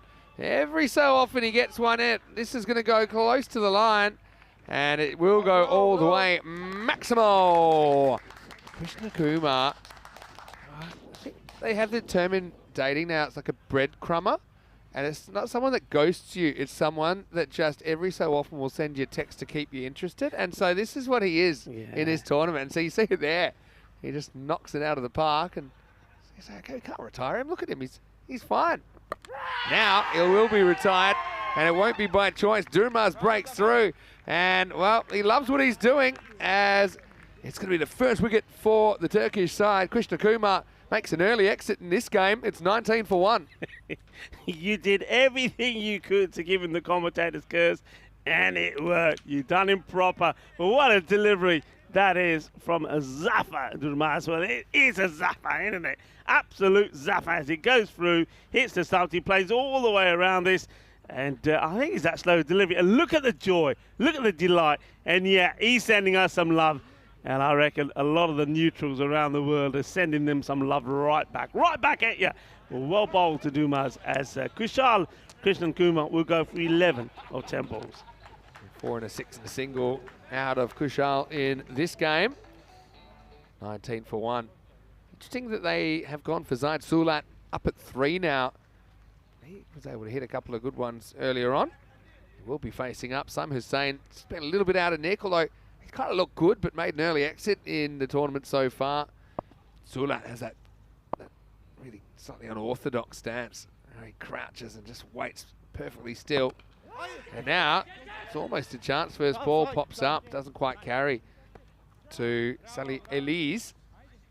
And I can tell you this, I know you weren't here yesterday, Rick. I know you were seeing bits and pieces, but when this Turkish side are in the field, you gotta keep your eyes on them. They are incredible. They took 7 catches yesterday in their fielding innings. I think a couple went down as well. But they do create a lot of chances. We've seen that so far. Well, you talk about improvement. More on this after this delivery and the swing and the miss. Or bowled is pretty excited, but nothing there. Dumas, a very good over. 1 for 5 is the end of the second, and it is 20 for 1. You get a chance to see here why this match is so important. I mean, the winner should come back here tomorrow on finals day for Group C, but the loser is not going to come back, and that's why it's a big one for Afon Karahisar. They really do need to get a win here, cause a bit of an upset. But if they don't, they will get another chance, but it's against Old Victorians. Yeah, and Alton and Gamblers entangled tonight. They've sewn up the top 2 now, and it's looking like Old Victorians will finish in 3rd. These two battling for survival. Okay, in the air, enough for a catch. Oh, it goes down. That's so unfortunate. And this was a genuine opportunity. The one he had in the previous over was a no ball, but that's a Dalianu comes on, he gets the thick edge, and unfortunately this time Orhan is not able to hold on to it. It ricochets off him and goes for 4. Probably getting a look at what their mugs look like on TV down there, the Bulgarians. But yeah, he's certainly been put in a hot spot there. Orhan couldn't take that one. It's unlucky for the young man. Dalian should have had a wicket there. Instead, Sulat gets lucky and he swings around the next ball. Yeah, remember the last time we watched the first time that Turkey played in the European Cricket League? The first time they were here, remember when they played, they couldn't catch a thing, could they? Oh yeah. Could not catch a thing. And when they did, I remember it so well. That's been firmly hit. Fielder has to go down. Good stop. Just a single. When they did take a catch, the Cartama Oval erupted, and it was a no ball. Remember that? It was a free hit. It was a free hit. So actually, they should have known. It wasn't like they didn't know. Yeah. They should have known it because it was a free hit. It was a free hit. But now look at them here now. All right, there's still improvements to make, but they're catching balls. They're throwing themselves around. It's step by step, and that's what it is, step by step. I'm still mesmerised by Dalian's hair. This is dragged leg side. Again, kept in the infield. Miscommunication. This would have been out of it. Hit. Yep. Zaid Sulat was turned around and would have been a goner. Would have been gone. I mean, the bowler, maybe, with a little bit more experience and coaching, could have gone behind the stumps there. I think he had time. You're loving that, aren't you? Look at that hair. Hard. Part jealous, part just excited. It's a good shot. Yeah, goes straight. And Bashir. Well, this is what he's up the order to do. We haven't quite seen it out of him so far. He was shaken up, but now he's hitting back as he puts that one out of the park. Maximo. Yeah, nicely played. That is sweet out of the middle. As soon as that ball hits that willow, it's gone. Here we go. boom. Shakalagya. Beautiful hit. Goes all the way. Bashir's a guy in his first game of hardball cricket, game 1. Oh, interesting lens there. First game of hardball cricket, he hit 100, then turned around, bat left-handed, and looked pretty good left-handed as well. Found it a bit tougher here at the ECL. That's a good shot as well. Again, he just opens that front side, blasts it down the ground. 6 and 4. And of course, Bashir, he is super hungry for more as we get to the end of the power play. Pretty even one, I think, in the end. It's 35 for 1. Yeah, I mean, I was there when Manan Bashir, he scored those runs, and he was amazing to watch. I mean, once again, though, on that day, do remember, he did give a chance early on. It wasn't taken, and then he went and made it count, and he was very close to scoring another 100 in the same series. So he is a good hard hitter. He does, for me, he should be opening. There's no doubt about that. But, you know, you just have a look around some of the other players in that side, and if they can all click, then you've got some good ones. I mean, it wouldn't be a bad call even to go with someone like Kevin D'Souza opening up there with him, you know. Yeah. Kevin, for some reason, you never quite see him opening or top 3. And my mind boggles a little bit, but Sulat's not a bad option. I think both these two, they'll have the right approach. I don't mind this combination at all. Koskun gets a bowl, and first one just sneaks inside. Nilkesh feeling generous. Gives the bowler the call. Yeah, Koskun. Nice, tall bowler. He's got it looks like a sharp bowler, doesn't he? Amit Koskun. So makes a start, just sneaks this one in. Playing Turkish rules here, I think. That's for me. Give it to him. Let him have one. let him have one. Now, this one's short, and another dot ball. Nilkesh, he's thinking it. You can see Nilkesh's arm start to move, and he's like, nah. Seen some long overs today. Saw Tyrone some hypothermia last night, stopped him giving a wide in the last over. Had the look of a guy who wanted to get on the bus. Anyway, made it up. Might be the one for the over. Touch and go.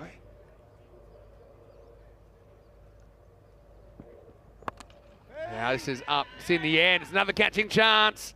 And it's dropped. Oh, just sat down under the ball there. That's Murat Yilmaz. Oh, took 7 catches yesterday in one innings, but 2 opportunities. Haven't been able to hold on to one yet. Oh, and this time it's Salat who gets dropped again. So he's been dropped on 1 and now on 6. So, and that one probably, he has time. He gets into position. Doesn't hold on to it. Now, leg side. Does well to knock this down. Pretty good work from the outfielder as well. Zafar Durmaz out there to pounce on it, make sure it's only a single. Yeah, that's nice. I mean, that's one thing they are doing. You know, catches, let's face it, catches will go down from time to time. Nobody drops them on purpose, but as long as you're trying, and that's what they're doing, they're trying with the catching, they're throwing themselves around in the field as well.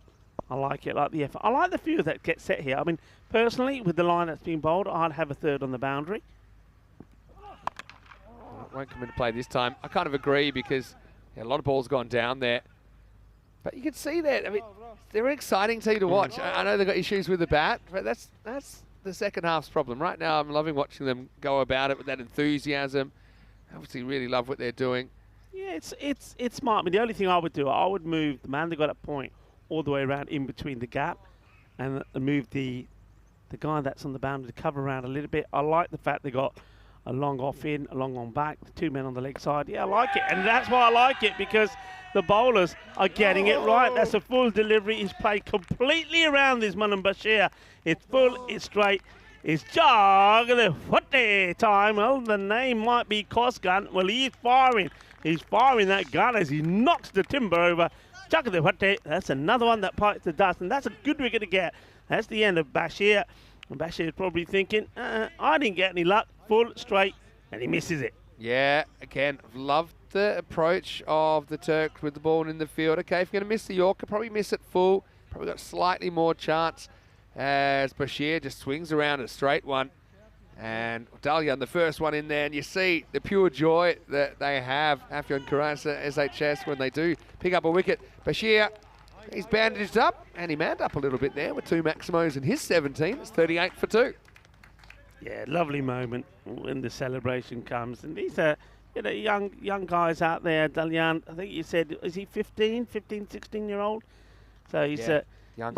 Yeah, so, you know, 16. his friends back in Turkey are watching. Most of them probably don't know what cricket is. They're learning what cricket is. Hit And they're pretty getting hard. involved. Here he is again, but he can't do anything about that. That's absolutely clobbered. And I get the feeling this may be 6. And Let's maybe wait. 6. It was flat, wasn't it? Yeah, that was a brilliant shot from Sula. Let's have a look at it here. And, okay, we see the contact. Now let's see where it goes. Yeah, I think that has gone for 6. Yeah, I don't think that that goes all the way through. And that's going to be 6 runs.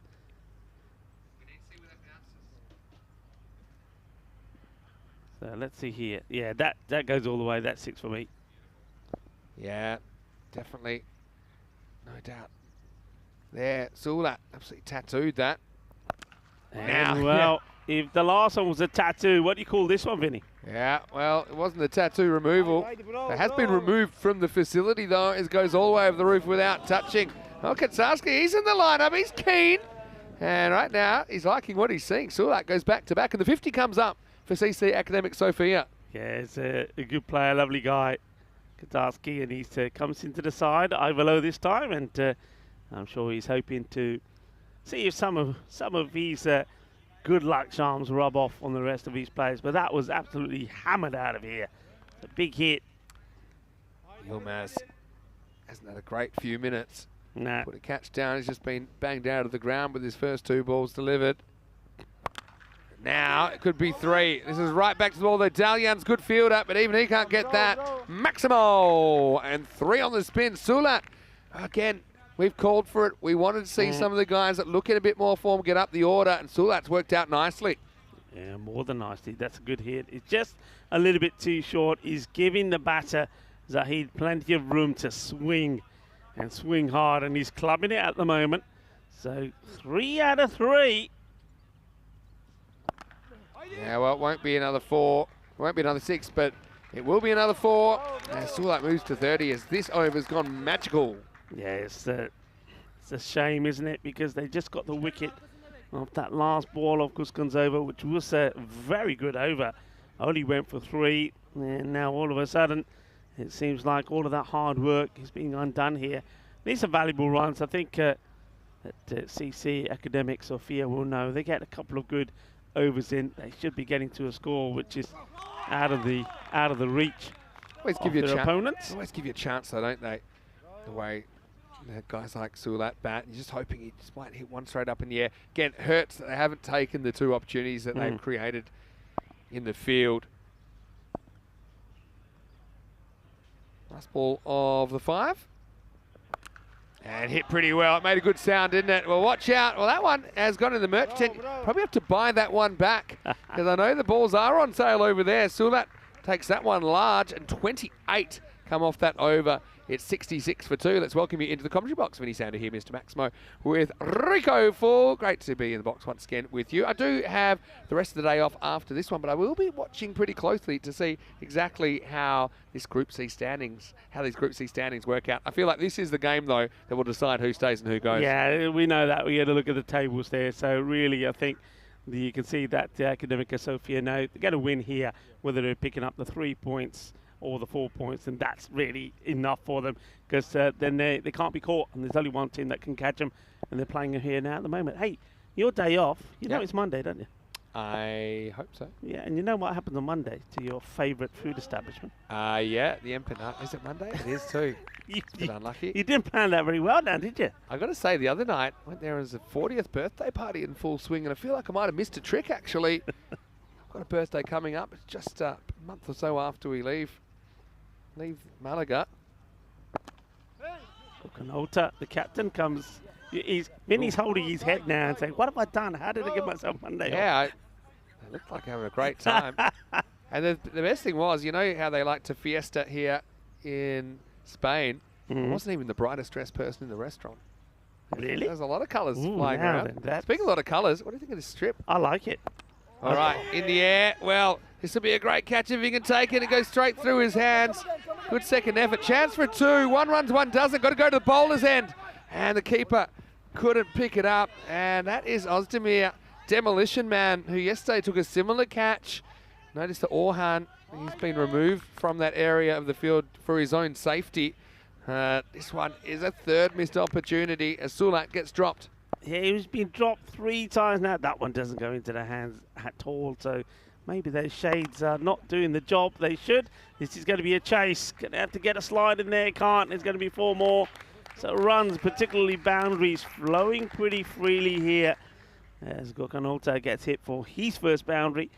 But he's another bowler that knows he should have had the wicket of this man. He's making the most of his time out there. Here's Zaid, been dropped on 1-6 and now 36. 2 big hitters out there at the moment. Sulat, 42. And now he goes large again. That's out of here. Maximo! Sulat to 48 and trouble on the cards for Team Afyon Karasa. Well, I know that last night the DJ saved a life. It was the DJ's life that was in trouble here as Lee, well, he's dashing for cover. I don't know if we see him here. Get out of the way, get out of the way. And Lee does find the ball and get it back for us. But yeah, you can't be bowling that short. His eyes in there, hitting it well. Iron up, half century. Well, he won't get it in this one. They should be looking for buys. They will. You need to be looking up even if you miss the ball. Look up at your partner. They've got the eyes on what you can't see, and we'll get through for a pretty handy single because they'll keep Sulat on strike, which stays on 48. The score is 80 for 2 after 6. Look at who's still to bat as well. Simon Hussain. I'd like to see him come in next, even though he's not really an out-and-out smasher. You might use a Guggendeep single or something like that, but I think there's benefit in getting him, give me another innings. And I also think Simon Hussain, he might be a good one to open with tonight. Yeah. Against. I was thinking the same thing. It's a like-and-like swap, one left-hander for another. So why not? I mean, look, having said that, the Bulgarians, the next game will be the eliminator, so long as they win this one. So they might not get that chance to tinker around. Anyway, Sulat on 48. He stays on 48 again, strike 2 across the 6th over. Oh, well, Koskan, I like what he's done. I mean, you can see there the figures speak for themselves. 1 for 3 now. That's of 7 deliveries, and just playing right across this is. If that was a little bit fuller, he would have had his man up. It's worth trying if you can get the same length, but just take the pace off it, roll the fingers over it, because I think no matter what comes, Salat is playing the same shot. He's swinging wild. Yeah, hits this pretty well. Needs to be stopped. It is stopped. That's really good hands. Durmaz, real competitor. That's one thing I love. They've got this competitive edge. I know with the bat, the overwhelming majority who technically don't have what it takes to compete at this level yet in a serious way. But as far as the spirit and the kind of pride with which they pull on the multicoloured shirt of Afyon Karasa SHS and wear the Turkish flag on their chest, there's no doubting their commitment. Now, D'Souza just eases this one away for a single, so Sulat can have another chance to try and bring up his 50. Well, we'll be swinging, that's for sure. Most of those shots, the big shots, have been played there on the onside. He hasn't played too many out on the off, which prompts the question really why you've got 2 men out there on the offside. You could quite easily go with the field that I think would be much better. Just have one sweep in, being the other man in between the short third and the keeper, have some protection back here. Well, that gets played away. They decide not to go for the single. So I reckon the scoreboard, 49. Pardon me, I think the scoreboard spooked Sulat a little bit. This is approach 50. He just seems to have gone off the boil a little bit. Could see Surab Zalpuri tuning in from the Netherlands. He's asking when do the Dutch teams start. Well, there's only one. It's VOC Rotterdam as the Dutch qualifier.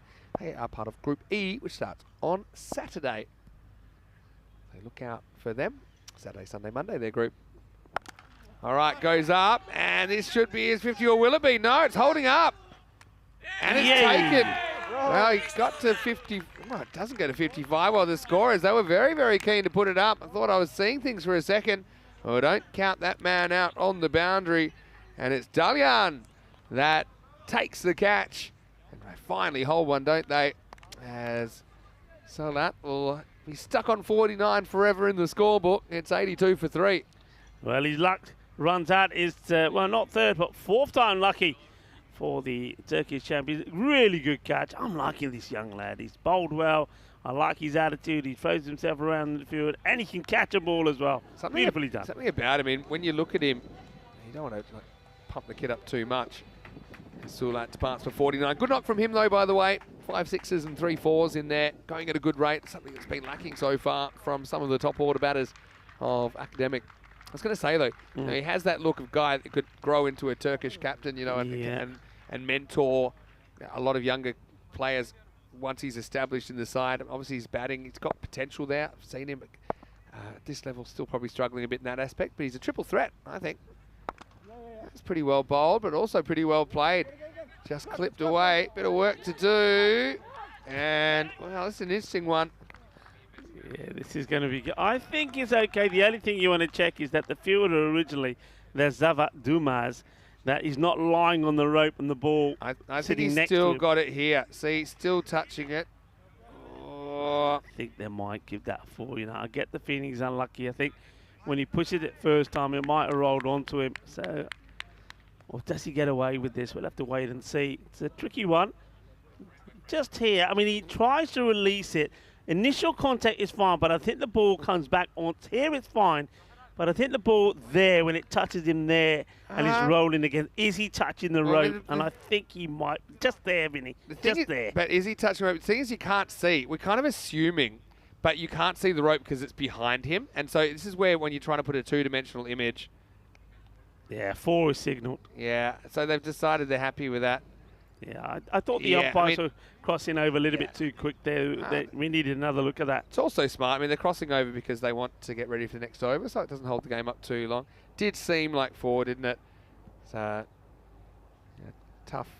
Great spell, though. Look at that. 2 for 9. Guzgan. Brilliantly bowled. 86 for 3. So once again here, you see, this would have been, I would be looking at this as an opportunity for CSA Academic Sofia to really get a big score going and getting their batting to click. So far, apart from that knock there from Zahid, they haven't done that. Oh, that's a no. Oh, well, it could be a run out, you know. Oh, if he'd picked it up, he could have probably thrown it at the stumps. Yeah, Dumas is the bowler. So, yeah, it just comes out of his hand wrong.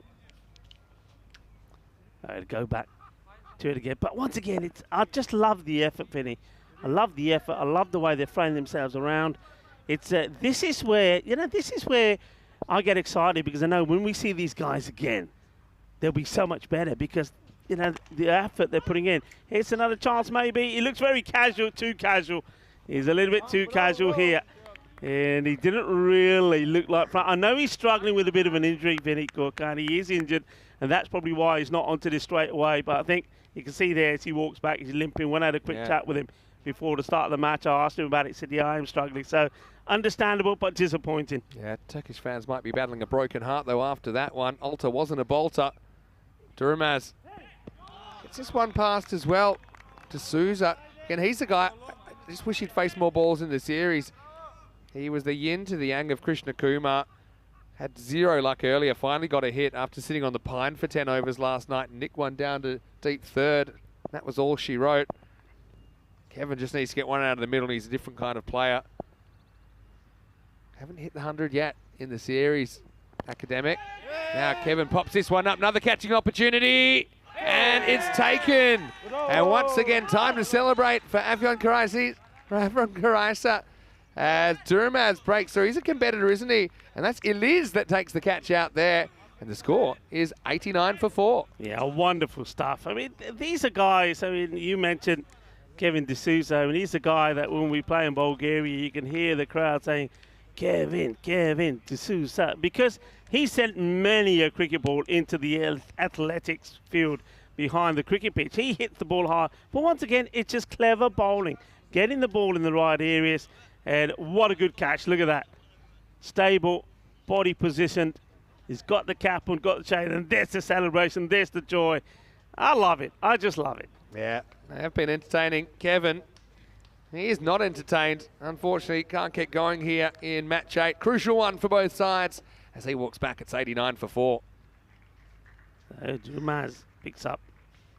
He's second. Look at some of the bowling figures here. Exceptional. I just mentioned Koskan 2 for 9. Zafar Dumaz now 2 for 11. Still 3 to go in his spell. This new batter that comes in is Pruv Mishra taking guard. Yeah, Pruv. He's a guy that's certainly one to watch.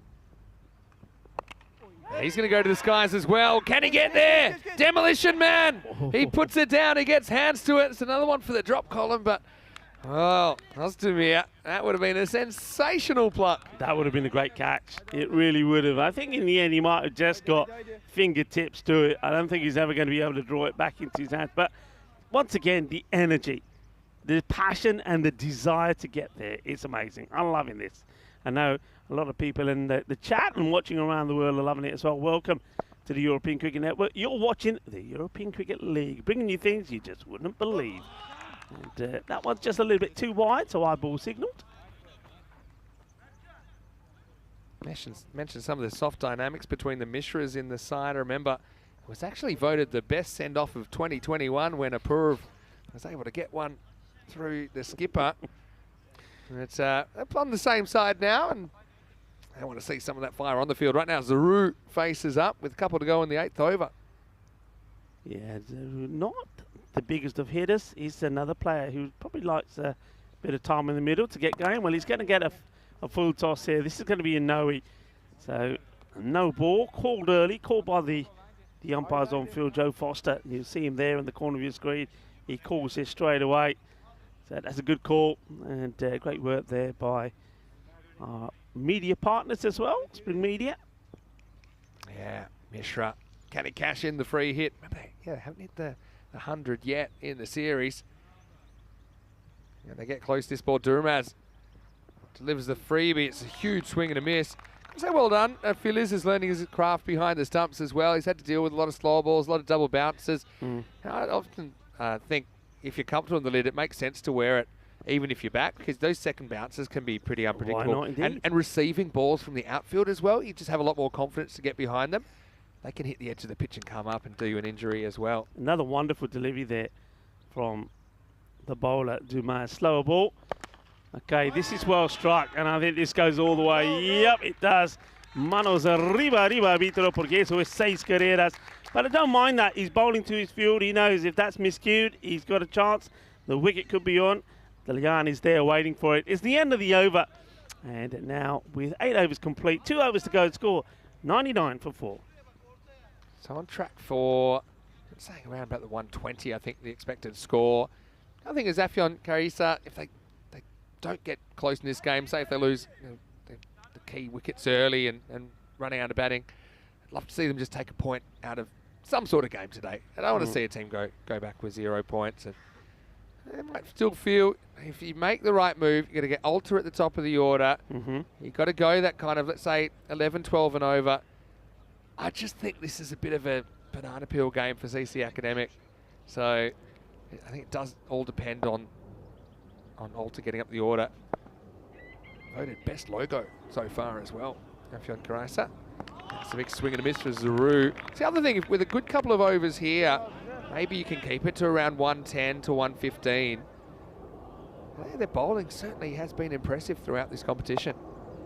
Yeah, Yilmaz coming back. His first one was expensive, so captain showing some faith in the bowler.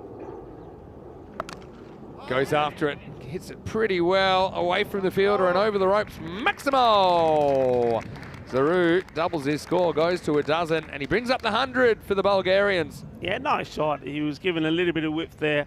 It's good footwork. He's going into the shot. Just watch this. Leans into it, gets all of the balance, all of the weight distribution into it, executes it. Lovely, lovely shot. 6 runs. I'm going to give you a sporting team that I think you can compare the shirt to of Afion Karisa. Okay.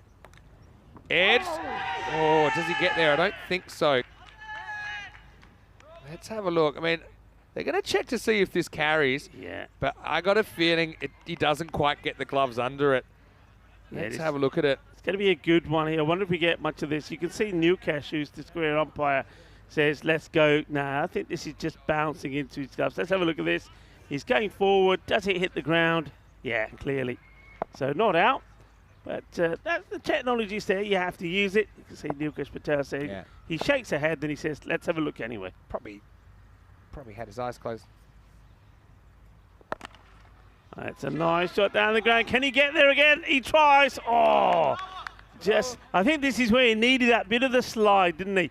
If the ground was a little bit wetter, he would have slid in and got underneath that. But he just, I know we've seen a few bat plugs. This is a knee plug. Yeah, I think it is. Well, you've seen him do some remarkable things with his lower half. Just here, watch. He slides, but look, you see, he just doesn't get the slide. Loves to get low, though, doesn't he? This one's not going too far. In fact, it doesn't get off the immediate area. I still think, though, I mean, yes, and I think a lot of people in the chat are probably thinking the same, that this is a score that the Turkish champions probably won't get to. I still believe, though, this is more of a win for them than it is for the Bulgarian champions.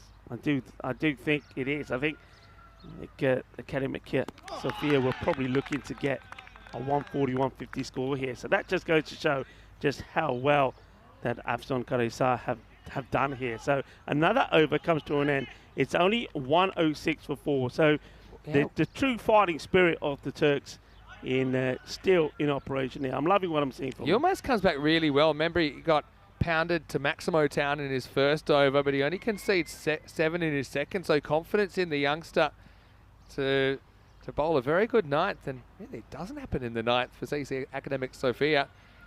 Let's see if the Turks can keep this to 110, 115. I just got a sneaky feeling that it's an interesting chase on our hands. Alta, he's going to bowl it.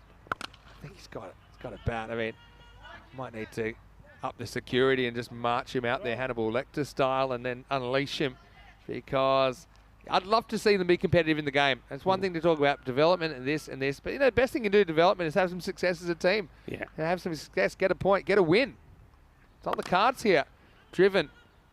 And not able to be knocked down there. That's going to go to the boundary. That's a disappointing bit of fielding. They've set their standards pretty high. That was the Alta zone right now, but unfortunately, it gets through his replacement, Yilmaz.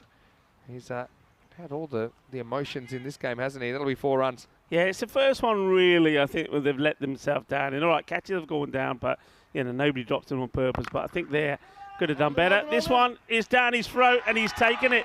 Good catch. We'll have a look at it again, make sure he doesn't step back on the rope just to be safe. But that's a really good catch, and I'm loving the celebration there. That's a Zafar Durmaz. This guy is a gun in the field, isn't he? Durmaz. And then he turns around going, am I allowed to be on the rope, or what were the rules there? Let's have a look. I'm pretty sure. They are checking now. Let's have a look at it here. All right. Come on, Durmaz. Where are you? Fine. Fine for me. Never see the rope move. Well, check there. There's a few boos in the crowd. They want them to have the wicket. Oh no, what's he doing? Going backwards and forwards. What is the call here? Are they saying it's not out? No, surely not. There's not enough evidence there for me to give it to say it's not. That's not a good call for me, because you can't tell from that angle. You can't be conclusive. Yeah, Can't be conclusive. I don't like that call. I've got to be honest, because I feel that goes against the procedure a little bit, because he can look like he's touching the rope. Let's have a look. There. And do you see the rope moving? I don't see it moving. I think if our match officials are seeing the same, then I don't see how the third umpire can be 100% sure. So yeah, it's a tough call. I know you'd be saying, oh, but I can't see anything between the foot and the rope. But it's because the camera's on this side. I just know how the angles work. I feel like he's a bit unlucky not to get the decision there. Anyway, I'll get 6 as well. That hurts even more. Maybe he was given out. As Simon Hussain comes out. Okay, well, I take it all back. They get it spot on. Then why were the batters changing around then? So I suppose the new batter was already out there ready to go, was he? That just shows you I'm being neutral. I was ready to say I thought they got it wrong, but actually, it's good. They were. The other person was running.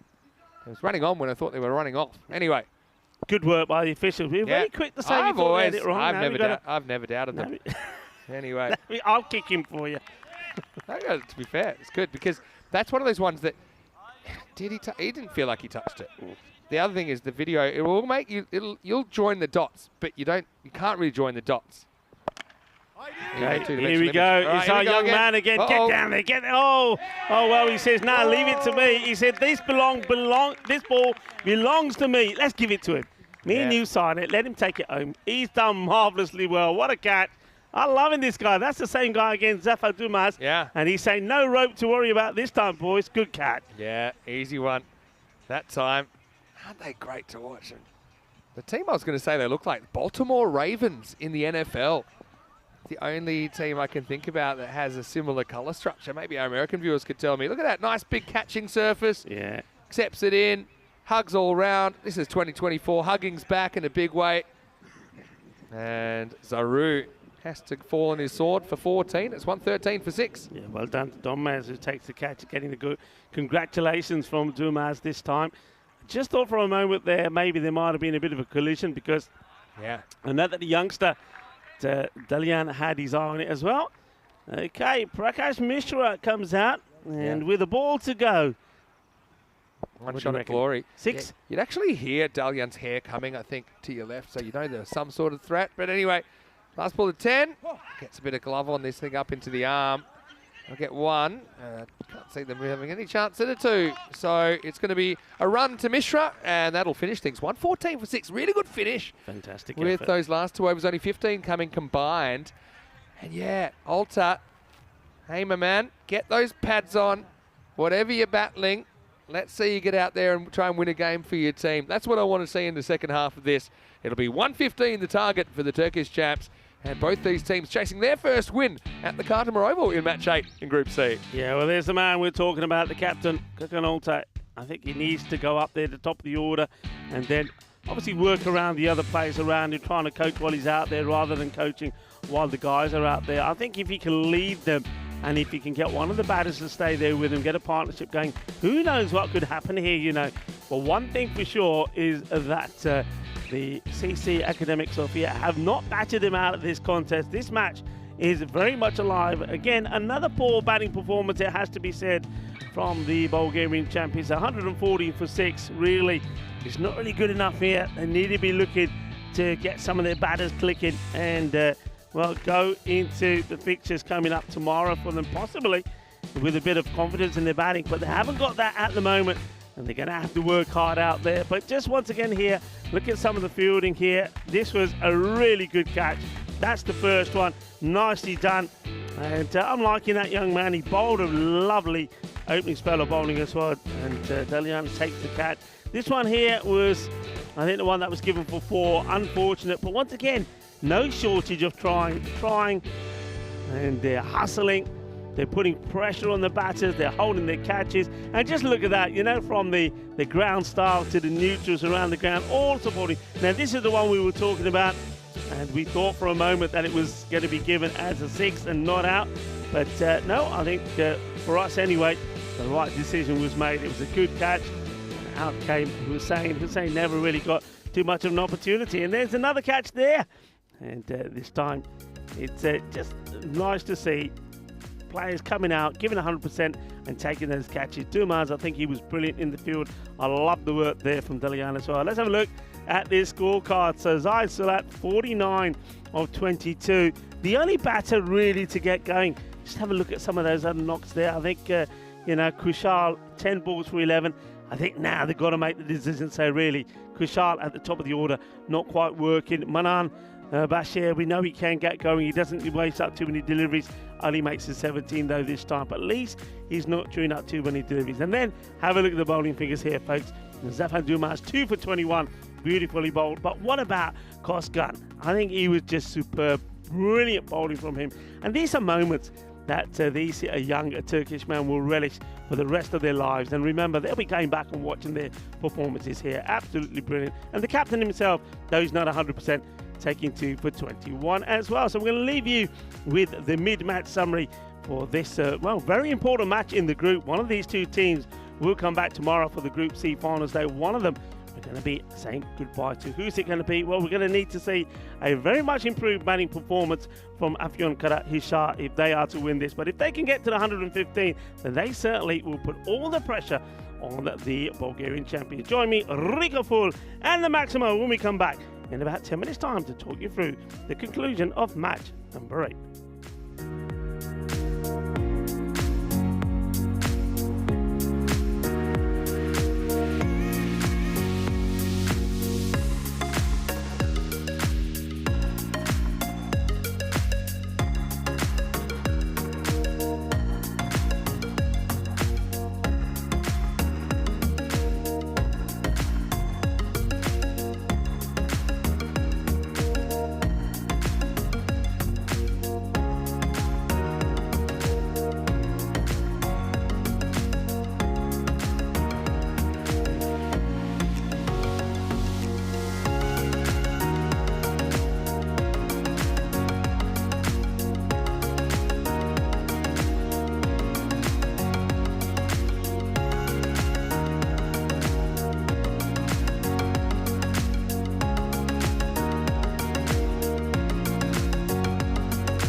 The European Cricket League is proudly brought to you by Dream 11, HCL Software, La Junta de Andalucía, Paramatch and Norcane.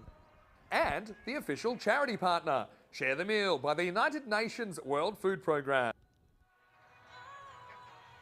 Hello everybody and welcome back. Yeah, big shout out to all of our partners and of course our food charity partner there as well, Share the Meal, and click the QR code. You can go into our website europeancricket.com and you'll see the QR code there. Click on it and anything you can do to help makes a huge difference. Remember that 1 in 10 people around the globe do suffer with hunger issues, and for as little as 70 cents you can make a difference to help one of those needy.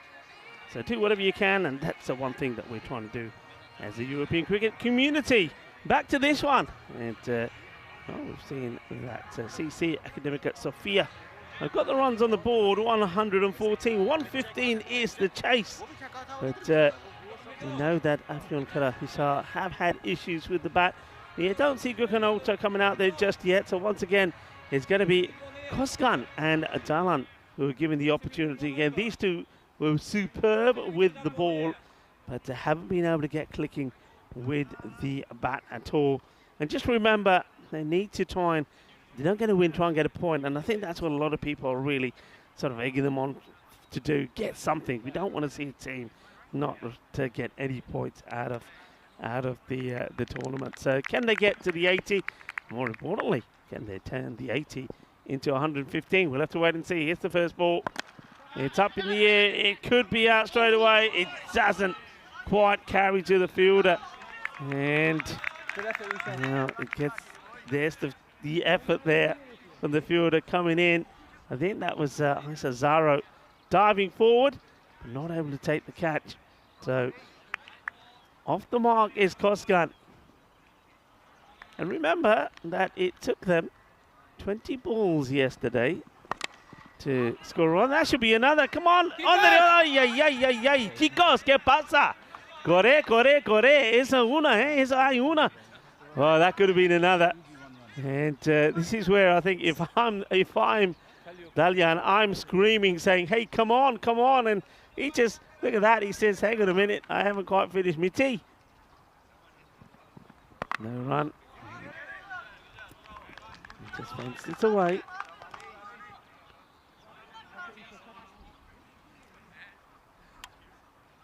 So Koskan.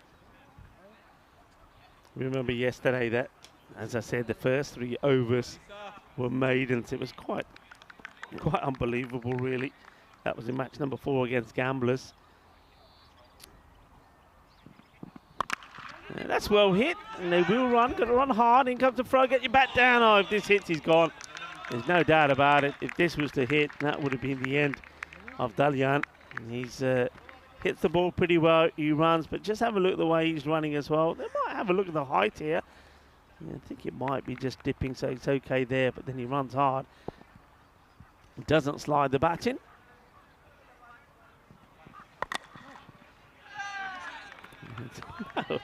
Some of the Turkish supporters are admiring the defensive shot there from Koskan.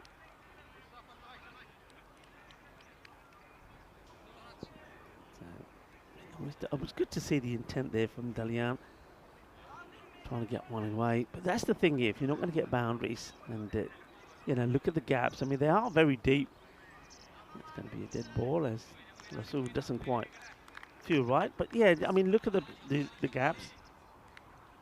So boundaries are not on early on. At least get back on ball and take those singles. Keep that scoreboard ticking so you get, well, to the first benchmark, the 80. Oh, well, this one takes off now. Looks like it definitely catches something. Maybe a leg by signal here, I think. Yeah, leg by signal. I think it catches high up on the thigh guard. So he definitely is trying to play a shot. Yeah, catches the thigh guard. Good work in the field. So slides, makes a stop. And that was also the end of the over. So they'll get 3 off the first over. 2 of the bat.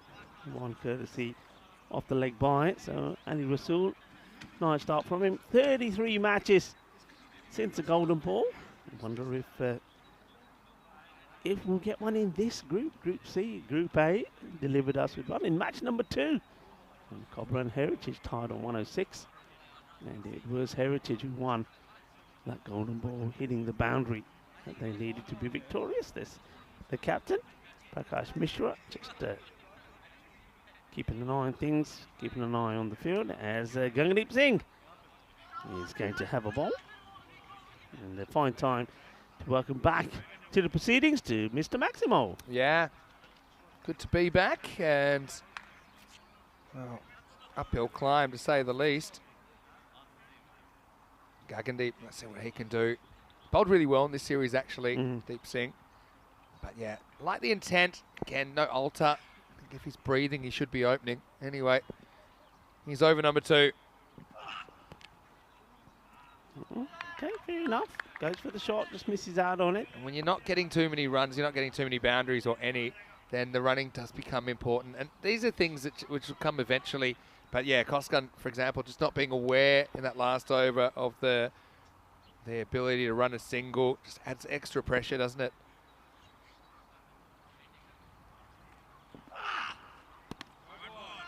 Wide ball signal here. This one skids through as well. It doesn't really come up.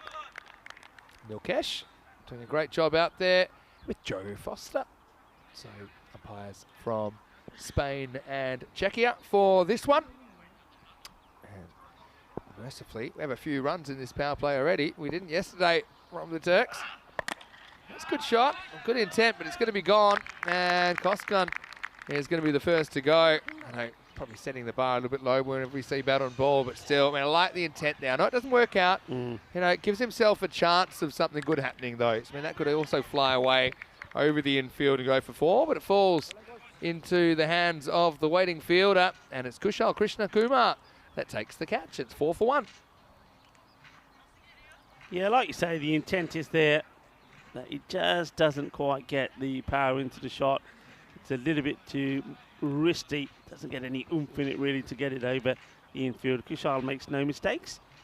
And Gagandeep picks up his first wicket. First of many, he'll be hoping. He'll be hoping to get a good spell in here. As Ahmed Koskan performed very well with the ball as well. Was very impressed with his bowling. 2 for 9. Now Durmaz, he's a live wire. Likes to whack a lot of balls away on the leg side. Sometimes gets away with it too. That's what he does straight away, and he pulls out the long handle. And I think that's got all the way. Maximo! Oh, Durmaz, you little beauty, as Avion Karayasa get their first Maximo of this innings. And he puts the smiles on the faces of the bench. That's a good hit. He's solid, hits it hard. It does go over the rope. 6 runs. Manos arriba. Vamos, bring it on, Durmaz. I guarantee he's trying that exact shot again. This time it's not there for it. He misses out. Sometimes you can see the future, Rico. Better from Gagandeep. Says, okay, if you like it there, I'm not going to give you another one, which you're going to be able to pull and hook me away. Doesn't make a change there in the field, though, so they're sticking with fine leg and long off on the boundary. It goes straight this time. It's a hanger. Fielder comes around and he's going to take the catch. That's Issa Zaru that takes it. Well, Durmaz, again, I like that innings. I know it doesn't work out for him. It doesn't quite get enough on the second one, but you'd much rather get 6 off 3, or 6 off 2 it'll be because of the wide in the middle. You'd much rather do that than push around and get kind of 2 or 3 off 10 balls. So, you know, I like this. I like what I'm seeing so far. I suppose every wicket's one closer to Alta, perhaps making an appearance. That's a good catch by Zaru, and the score 10 for 2. Yeah, nicely taken. It's a second wicket for Gagandeep. It's, as I suspected, he'd be probably eyeing up a handful of wickets here. But yeah, I'm with you as well, Zafar Durmaz.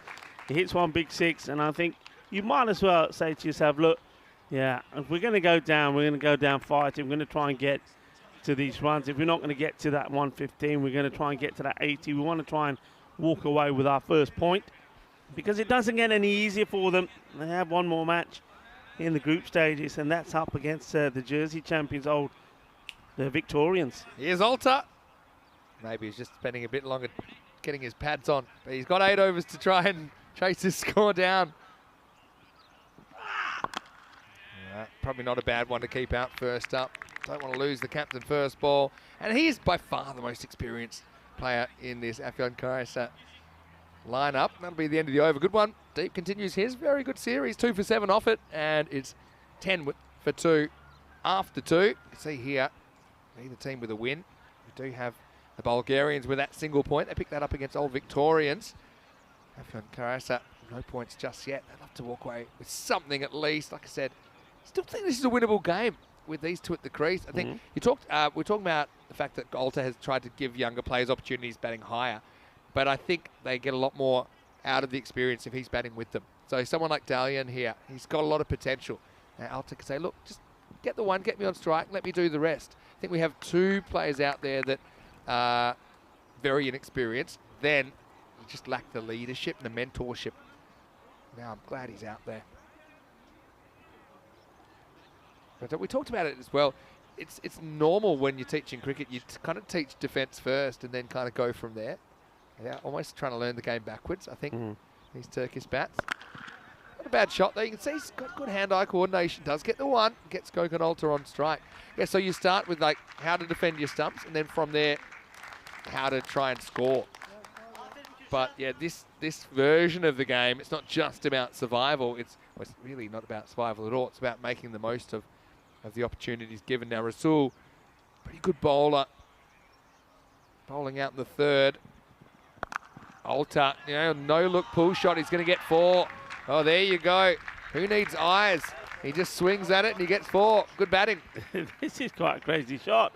I mean, he sort of anticipates the height of the ball. He takes his head completely away from it, and it's like he's squatting a fly, really, and he squats that grizzly for 4. Well, in Barcelona, we had the look-away bowler who just looked behind him before delivering the ball. Now we have the no-look batter.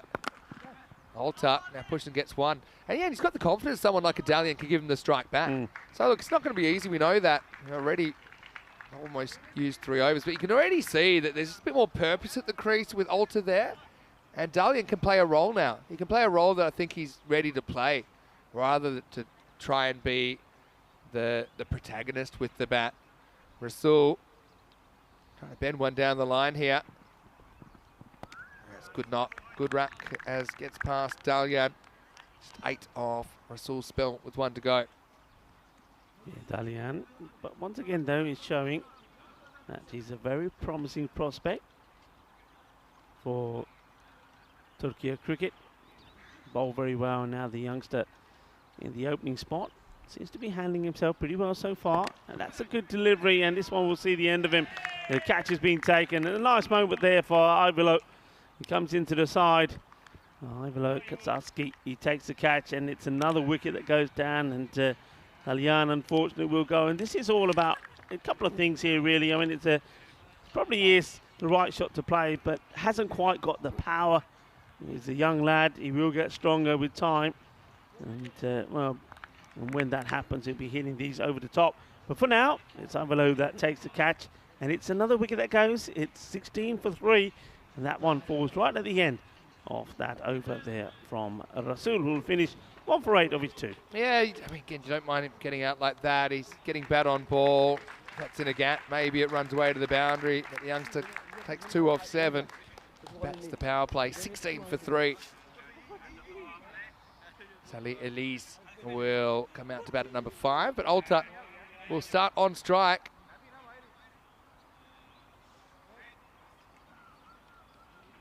Can they get close to this point at least? Well, Alta's there. I just think he's the one that's capable of even a magical over or something like that. Zaru will grab the ball over number 4.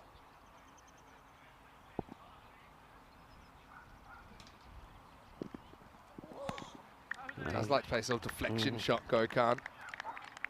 Just tries to use the pace of the bowler, but can't get any bat on that one. Yeah, I've seen him bowl very well. That's Zaru in Bulgaria. He gets that ball to seam about a bit. He's another one. Similar to Ali Rasul, he gets a good length, good Yorker in. So he's got to be a little bit careful if he wants to go for that shot. I'll say he's got to watch it very well.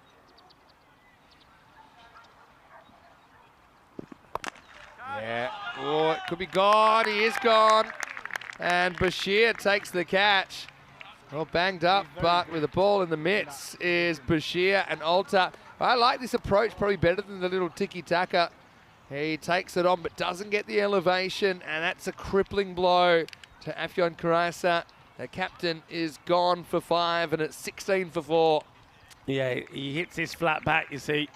So whereas a lot of batters are going under the ball and hitting it through and into the air, he's hitting it flat, and there's always a chance. And Bashir, well, he's picked up a few wounds for his effort, certainly in this European Cricket League, but he holds on to the catch, and that's a big wicket. Gokanolta, probably one man you think while he's there, and get the opportunity to have a go at this win, or at least get to the 80 to pick up a point. He's going to make that disappointing walk back. He was going to go for 5 or 5 deliveries. All right, Yilmaz, he probably deserves the highlights. Good catch by Bashir, that one. Big moment in the game, really. Oh, Yilmaz pushes down again. Certain things you can do, I think, even if you're just picking up the game. And I think one of them is to work on your running between the wickets. And there's no special skill. I mean, there are skills, but they're not skills that take long to learn. So how to back up correctly, steal 2 or 3 meters by the time the balls reach the other end, especially when you've got batters that maybe aren't hitting a lot of boundaries. You need to be looking for those ones. And look, to be honest, he's got the right idea, Elise, there. Just like to see maybe a bit more urgency, a bit more confidence that they can try for a single. Look, if you get run out, you get run out. Yeah. Sometimes that's the price of doing business. Back to his mark, Zaro. 1 wicket so far, no runs off him. We saw a few maidens, wicket maidens, yesterday against Turkish champions, and well, this one could be another one because that's another dot. See, for a point, it's gone over 10 and over already. So, look, I'm used to seeing things in this ECL that even though I've done over 3,000 matches, I've never seen before, and I can't quite fathom. Like Malia Stanikzai not taking a single when he's got a guy at the other end, he's hit 5 sixes because it's like he knew, well, I'm going to hit the next one for 6, so what's the difference? Why should I let him do it? There you go. Yeah, get a run there. Yilmaz gets off the mark. Yeah, nicely done. Just guides us away. And take the single. There won't be a wicket maiden in the end, but still a fine over. Just the 1 run and 1 wicket off it. It's 17 for 4 at the end of 4. Yeah, first innings was the first time that CC Academic actually were able to get over the 100 mark. So, bit of a milestone for them. This is their last group game. They're the first team to actually finish their 4. And with a win here, they'll lock in 4th place. In fact, we'll pretty much lock in the 3 versus 4 straight away. It'll be Old Victorians versus CC Academic Sophia. And so we know the 1 versus 2 matchup, but we don't know who will finish top and who will finish second. So a little bit like we had that the English Derby the other night to see who actually gets top spot. But we know they're going to meet again on finals day. Start a new over, and Deep Singh just pushes this down the leg side for a wide. Yeah, he'd be disappointed with that going deep. I mean, when you've got an array of bowlers that probably would love to have a bowl here, he gets an opportunity to bowl his second. He wastes the first one, but at least he knows he gets a chance to bowl it again. So still got 6 balls here to see if he can add to his tally. 2 for 8 so far. Again, good areas. He's got that grunt, hasn't he? It's been the group of the grunts, this one, hasn't it? It's certainly been a lot of grunting from the bowlers and even from some of the batters. Hey, right there. Could be a tennis player. There's the grunt. And yeah, I'd like to see every run getting applauded, though. Shows in some other circumstances, applauding a wide is sometimes considered a bit of a distasteful act, but I think right now you're just happy to see the score climbing. Gamady, got to think about this. You can see he's trying to get the York route, but just ill-directing it. That one clonks him. Again, see this Opportunity, isn't it? Yeah, I mean, by the time he's thought about it, the run's gone, but there probably was one there. Again, if you're backing up and just saying, look, let's just try and pick up at least one a ball. Let's just try and be looking for that rather than expect there not to be an opportunity. Let's expect it is until there's a reason to abort. Just kind of thinking a bit backwards. Nice, good shot actually. Keeps it out. Not much you can do with that. Yilmaz does have the run to his name, but strike rate's taking a bit of a dive at the moment. Yeah, even with that one, I mean, it's good eye to block it out, but I think if you just if you play it a bit differently, maybe if you just push on it a little bit more, or if you stop the shot a bit, the single's there. So you're right, that's what they need to look at next. I mean, the big shots will come, but it's finding a way just to get bat and ball and just keep getting the scoreboard ticking. That's what they've got to be working on. Yilmaz doesn't seem to have a knack of being able to keep the strike, so maybe he's just saving it up. With 2 to go in the over, deep. With 2 to go. Again, that's one. Do get the ball away. Just make the fielder make the play. I wouldn't say it was an easy single, but it's probably there.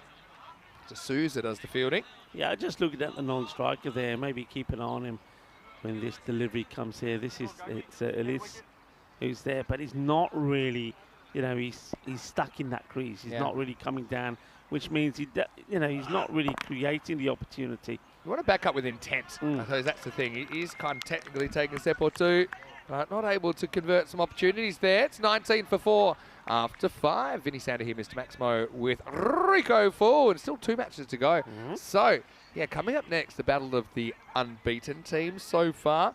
I suppose the front runners, though, all Victorians, they're lurking behind. Obviously, we're seeing the Bulgarians get their first win here as well, but they're very different flavour to Group C. It's all part of the fabric, I suppose, of this European Cricket League. 35 teams. Yeah, 35 teams, and of course representing 33 countries for the La Liga 1 champion. And already, I think, a lot of buzz around the first 2 group winners. Gina Brescia, they won fantastically well. Hornchurch, didn't they come back? And they will be coming back with a few coach loads as well. Go on, tell me. I've just remembered You something. had a thought. I've just remembered something. Okay. Up in the air, and I'll take a single. Okay, thanks for reminding me, my brain, because I want to say a big thank you to the guys from Afyon Curry's SHS for giving us this wonderful present. And Rhino wanted to open it last night, but I said, no, Rhino, no. But we'll open it now, and I'm going to leave it with you and Rhino for the rest of the day. Maybe after I try some. All right, okay? you can try some. You open it. You have a bit. I'm going to check it out now. He's saving it. This could be gone, and it is. Full toss. Yilmaz, his vigil comes to an end. 11th ball, Rasul. Similar to one that he wasn't able to take yesterday. This was kind of a flat shot, really, wasn't it? But he was able to hold on to the catch as Zaru will get his first wicket, and the score is 20 for 4. 20 for 5 now, pardon me. It was there for the shot. Once again, it's a little bit, if you see the bat there, it's sort of, he's not holding it hard enough. When he hits that ball, the bat, it sort of flips backwards in his wrist, doesn't it? He needs to get a bit of power in it. So, Yilmaz, another one that's got to work on the power. 1 for 11. Well, Vinny's smiling here. What do you got there? I am thrilled. And this better not fall out, okay? These wonderful Turkish delights. Oh, yeah. Rico. Oh, yeah. And then the nutty ones as well. Oh, thank you so much. We're so honoured. And thank you very much. Getting a few gifts. And hello to everyone who's watching from Turkey as well. Thank you very much. We'll give them a good home. We have to share some with the crew. Well, there's some Turkish delight for you. Look. Turkish delight everywhere. Yeah. Well, Donmez comes out and he starts with a 4. Well, you see, give and ye shall receive. And it's 4 to the total. And Rico, my microphone's going off. See you in a minute. Yeah, you munch away there while we have a look at this. Yeah, look. Yeah, be brave. Swing hard.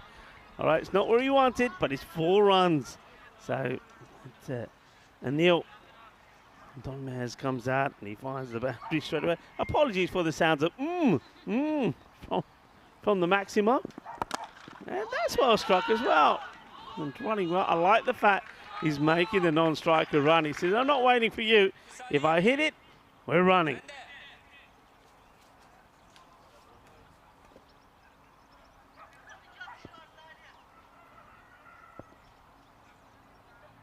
Back to his mark here, Zaro.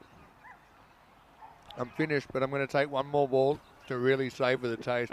Oh, you're on your own. You're dribbling. Stop it. So we're going to miss. Just backs away this time. There's Liz trying to do the same as Don Mez. The difference between him and Don Mez is actually staying pretty still and swinging into the ball, whereas Liz is just taking himself away a little bit. But he's still there. Are you done now? I'm back, and it was delicious. And there probably won't be any left because I am off the rest of the day. Look, and the best thing is Corey's off today, so he gets nothing. He has to still continue to eat his humble pie. I've upped the production. Clever delivery.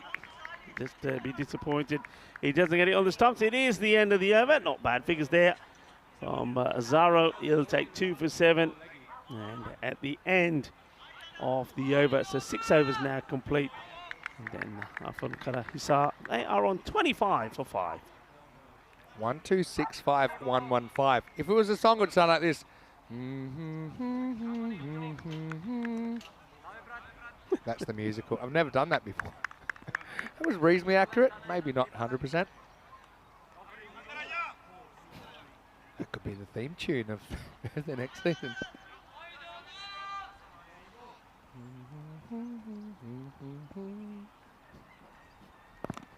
Oh, there we go. Slow ball from Katsarski. Good to see him getting a ball. He's into the side. It's great to see him. And this is the other thing about cricket in Bulgaria. A lot of talented Bulgarian-born players coming into the game now. And I know that they're growing it within the youth system as well. So a lot of nationals playing, and I like that. And this guy has come through. It's Katsarski, seeing if he can pick up a wicket here. Native Bulgarian player. Yeah. Native Turkish player. Love it. Tough take. Simon Hussain does pretty well to cut it off, but will be a wide and 1 to the total. And good opportunity for him to pick up a wicket, and what a memorable one it will be as well. Overload. And it's a great. The other thing that you have to remember in a lot of places that we travel to, folks, that cricket is a secondary game. So it's not the main game. So those that play have to put in a lot of effort for the game to take part. 4 runs here, maybe. Good stop. Great stop. Great stop. And that's Zaro there again. Stop. I love that one. Hey, do me a favour. Stay with me till the end of the over. Yeah. Then open up the Turkish delights, okay? No, you take as long as you need. They'll be gone. Just stay with me because I want to look at the teams for the next game. Okay, you do that. Okay? So just hang with me. All right. 2 more minutes. Anyway, the thing I was going to say is this gets missed out is that we go to a lot of these places, Bulgaria being one of them, and the guys like the guy bowling here, Ivalo, Prakash Mishra, Gagandeep Singh, these guys don't just play. They put a lot of effort in behind the scenes as well, getting the ground ready, preparations, lunches, transport. So it's not just the playing, but it's what they do behind the scenes, and that's why people are Ivalo. Every time they play and they do well, you applaud them because they put in a lot of work for cricket to happen where they are. So this is a great moment for someone like Ivalo, Gagandeep Singh as well, who's bowled very well, Prakash Mishra, guys that work hard to make it happen back in the country that they're from. Yeah, well said. Really well said. Big fan of Ivalo. And he's got a reasonably tight over here. I bet he'd trade it all for a wicket, though. He'd love a wicket at the European Cricket League. Just never know how many opportunities that you'll get here. But there's quite a lot of native Bulgarian participation there. We've seen that, haven't we? Barbarians are a side comprised completely of native players. We've seen them make the finals in the ECS Bulgaria before. Last ball, the over. And just going down the leg side. So Elias will survive as we get to the end of 7. 27 for 5. All right, this is the last thing you've got to do before I turn you off. Alton versus Gamblers, 2 teams that are 3-0, the pace setters. Bit of a preview of tomorrow night. Or tomorrow. This will be the qualifier 1. So who are you liking there? Well, I've got to say, the way that Alton are playing at the moment, and they're playing, I would say, pucker T10 cricket. I'm loving the way they're smashing the ball. Stanek side, both the Stanek sides in great form. And of course, so we know all about him. He's a thunderbolt as well. But there's a lot of batters we haven't actually seen yet. I'm liking the way they're playing, and I'm liking the way that they're bowling. So I'd go for them, but I do believe that Gamblers, they're a team, with every match they will get better. Their bowling attack is one that Alton is going to be a little bit smarter than what Alton had last time. But I have to say, though, even in that last match, that was a good win from Alton. It was a great fight back from old Victorians as well. It was a great game. Yeah. And look, Alton, they're not bad on the chase either. Remember, to actually qualify that to win the European Cricket Series last year. Well, that's a shot. Well, there you go. Don Mez goes large. Maximo on the roof and well taken. Oh, well, it's all happening. Alton takes it one hand off the roof. Some friendly fire and a Maximo for Afyon. Ah, beautiful. Well, Alex, our cameraman going ole, ole, ole as he finds that one. What a great shot. Oh, yeah, goes again, throws the hands, hanging up in the air. Fielder goes back and goes through the hands in the end. That's Sulat down there. Loving this from Don Mez. Again, tonight, I'd love to see him just get up the top 3, something like that. Alton just talking about being on the chase. Against Hassan Ahmed and the Zurich Nomads, they need to chase 154 in the final of Switzerland to be here. That'll be more runs. That'll be 4 more runs. And Elise, that's nice to see him get his first boundary as well down to the deep third region. Well, Mishra comes on to bowl and he's thinking, what's going on here? He probably thought maybe get a chance to pick up a few wickets here. But, well, Don Maz and Elise have got other ideas. Well, Purv Mishra mentioned that he likes to celebrate when he gets a wicket. I wonder if what'll happen if he gets one here at the Cartama Oval. Just saying, though, they chased 154 against the Nomads in the ECS Switzerland final with 3 balls to spare. Alton. All right, that's hanging in the air for a bit, but the fielder's back, so it'll just be a single. Yeah, I don't mind that, rotate it, and I think Don Maz is hoping that he gets a short one. He knows how to deal with the short ball, there's no doubt about that. Highest score for the Turkish side this week. They did make 58, I think it was, in yeah. reply to Alton's 173. No run this time. So that's a better over for them. It goes for 12. At the end of 8, it's 39 for 5. A couple of magicals for a point. Might need a bit of magic if that's going to happen. Looks like Ivalo Katsarski is going to get another opportunity to take a wicket at the Cartama Oval. I want to say hello to all our friends in Bulgaria and also all our friends in Turkey. We have had the national team on the network a little bit now, and wishing everyone a successful season ahead and hope the game keeps growing.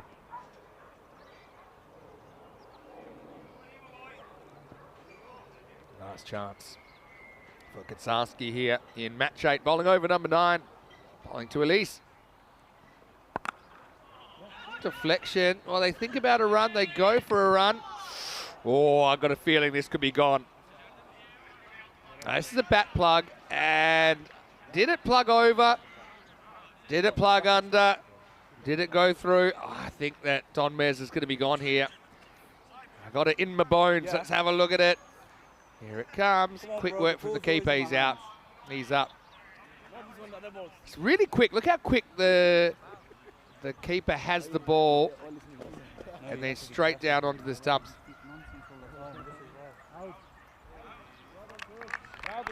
And then it'll be given out. See here, he does have the ball first. It's in the gloves. It was so quick, you might have missed it, but it was bad news in the background for Don Mez. Don't think it would have mattered in the end. He'll be run out for 13. It's 39 for 6. Well, wicket won't go to Katsarski. Matty's involved in the celebration. It's Feliz, the keeper, who's going to come out in the number 8 spot. But I hope he gets a good reception down there, because it's all about highlights sometimes. And he whacked that one on the roof. That'll stay with him for a long time. And I'm sure that he's received warmly in the tent. Anyway, right now, we'll watch Feliz. Wow, that's a proper hack. There's miles in there. Is that going out of the ground? It is. What a shot. Maximo. Well, one big hitter replaces another. And Katsarski, he's left scratching his head. Hey, where's this guy been? It's just classic slog sweep. Went into the heavens and a heavenly result. Rafion Karasa. Katsarski, he said, all right, you had your fun. Now I want you. That's a pretty good shot again. Again, you can see the raw potential in this Turkish side. It's a very tough thing to shoulder the responsibility of carrying an innings when you just haven't played that much cricket, especially at the level. All right, back to Elise. He's probably got a bit of FOMO here. Does have a 4, but doesn't have a Maximo.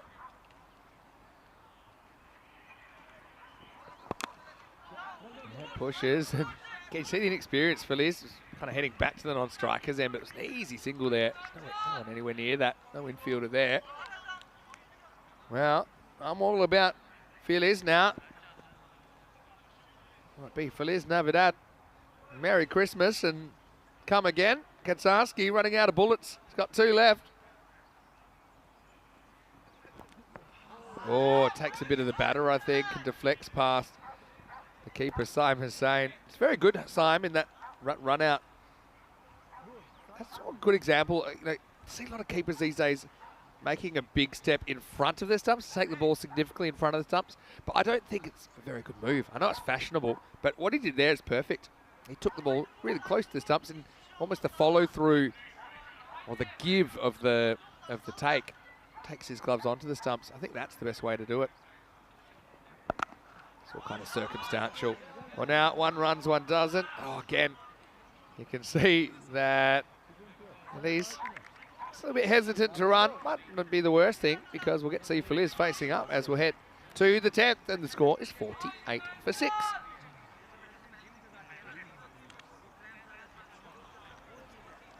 Yeah, Chris just mentioning some of our friends in Bulgaria, coach at the local schools to grow the game. It's great to see the game growing at different paces, and obviously it's different levels in different countries across Europe, of course. Europe is just packed with nations, and they've all got their own circumstances. Anyway, liking the intent here from Feliz, even though he misses out on this one. Apurv gets a bowl here. Katsarski wasn't able to get the breakthrough.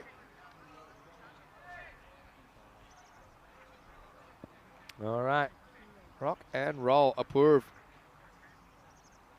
searching for his first ECL wicket.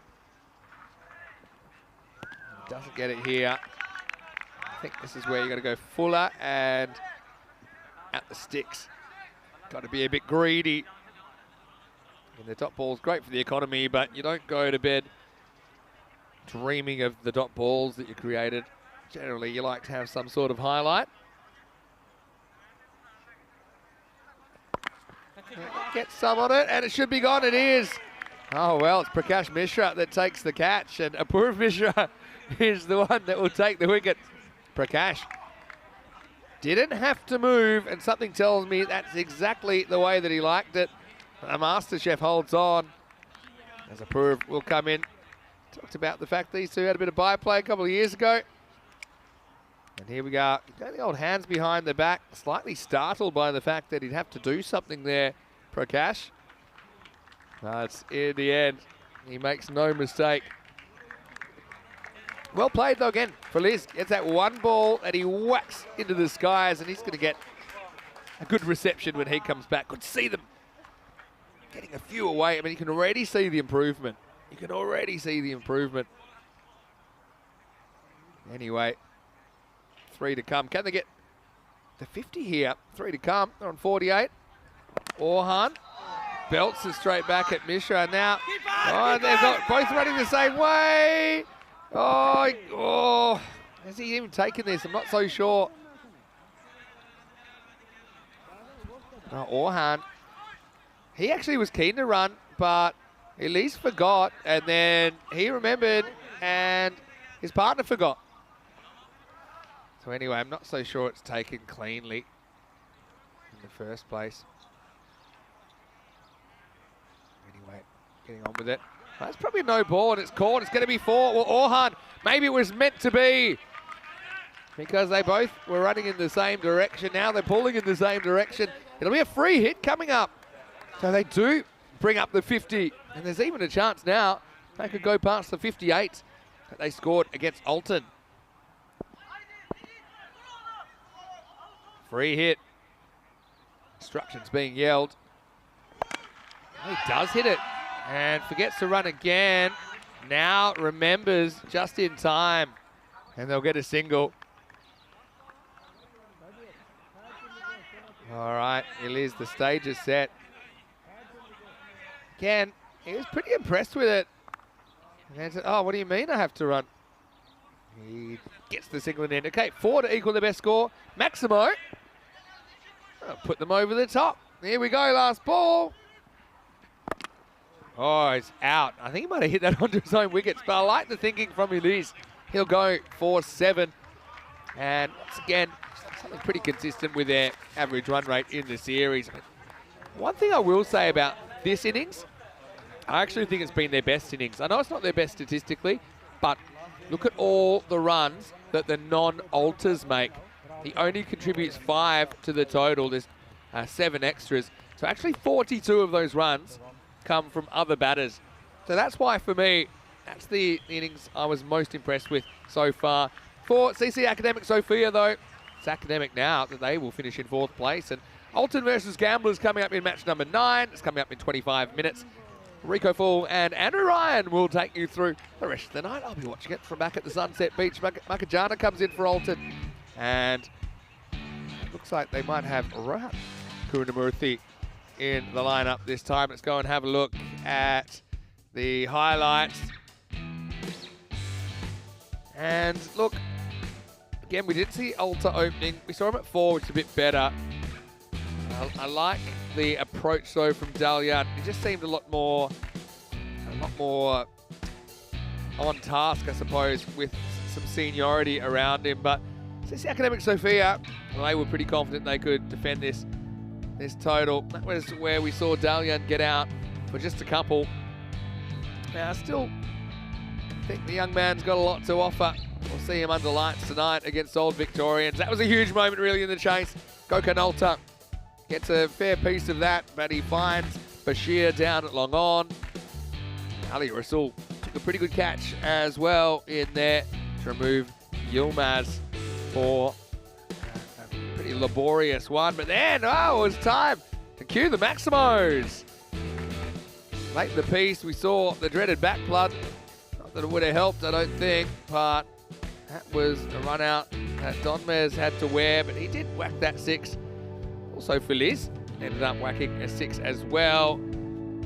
He was caught by Cash Mishra late in the piece, and then this is the way it finished.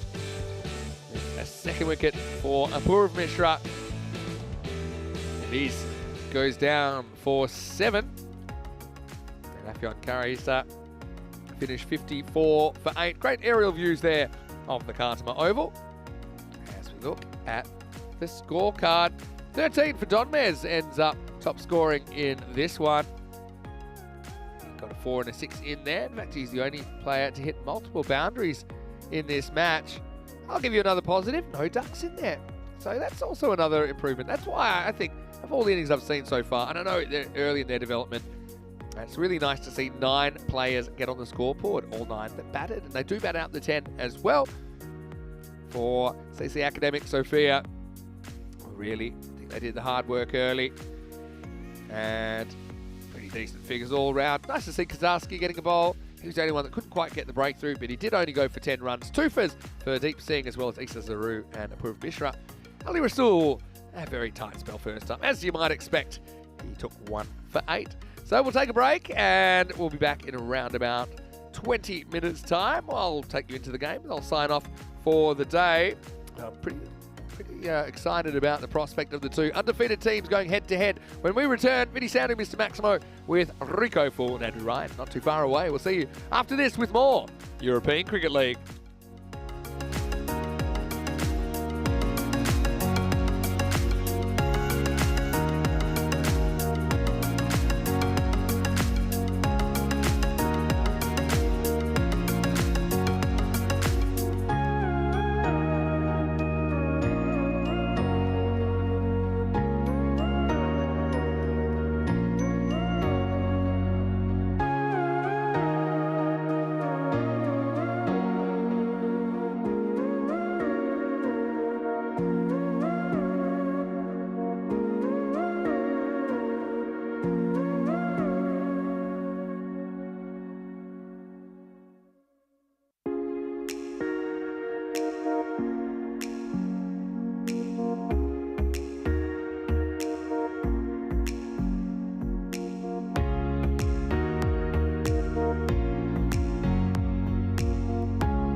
The European Cricket League is proudly brought to you by Dream 11, HCL Software, La Junta de Andalucía, Paramatch and Norcane. And the official charity partner, Share the Meal by the United Nations World Food Programme.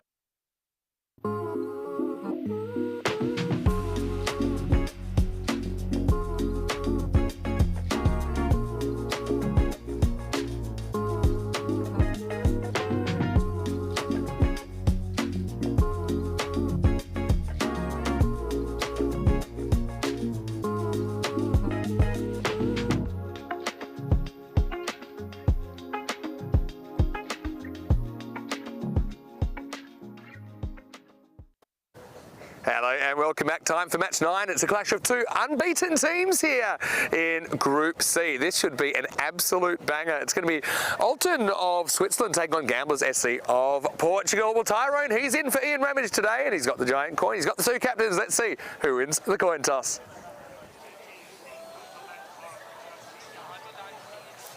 Alton will be the home team. They will toss the coin.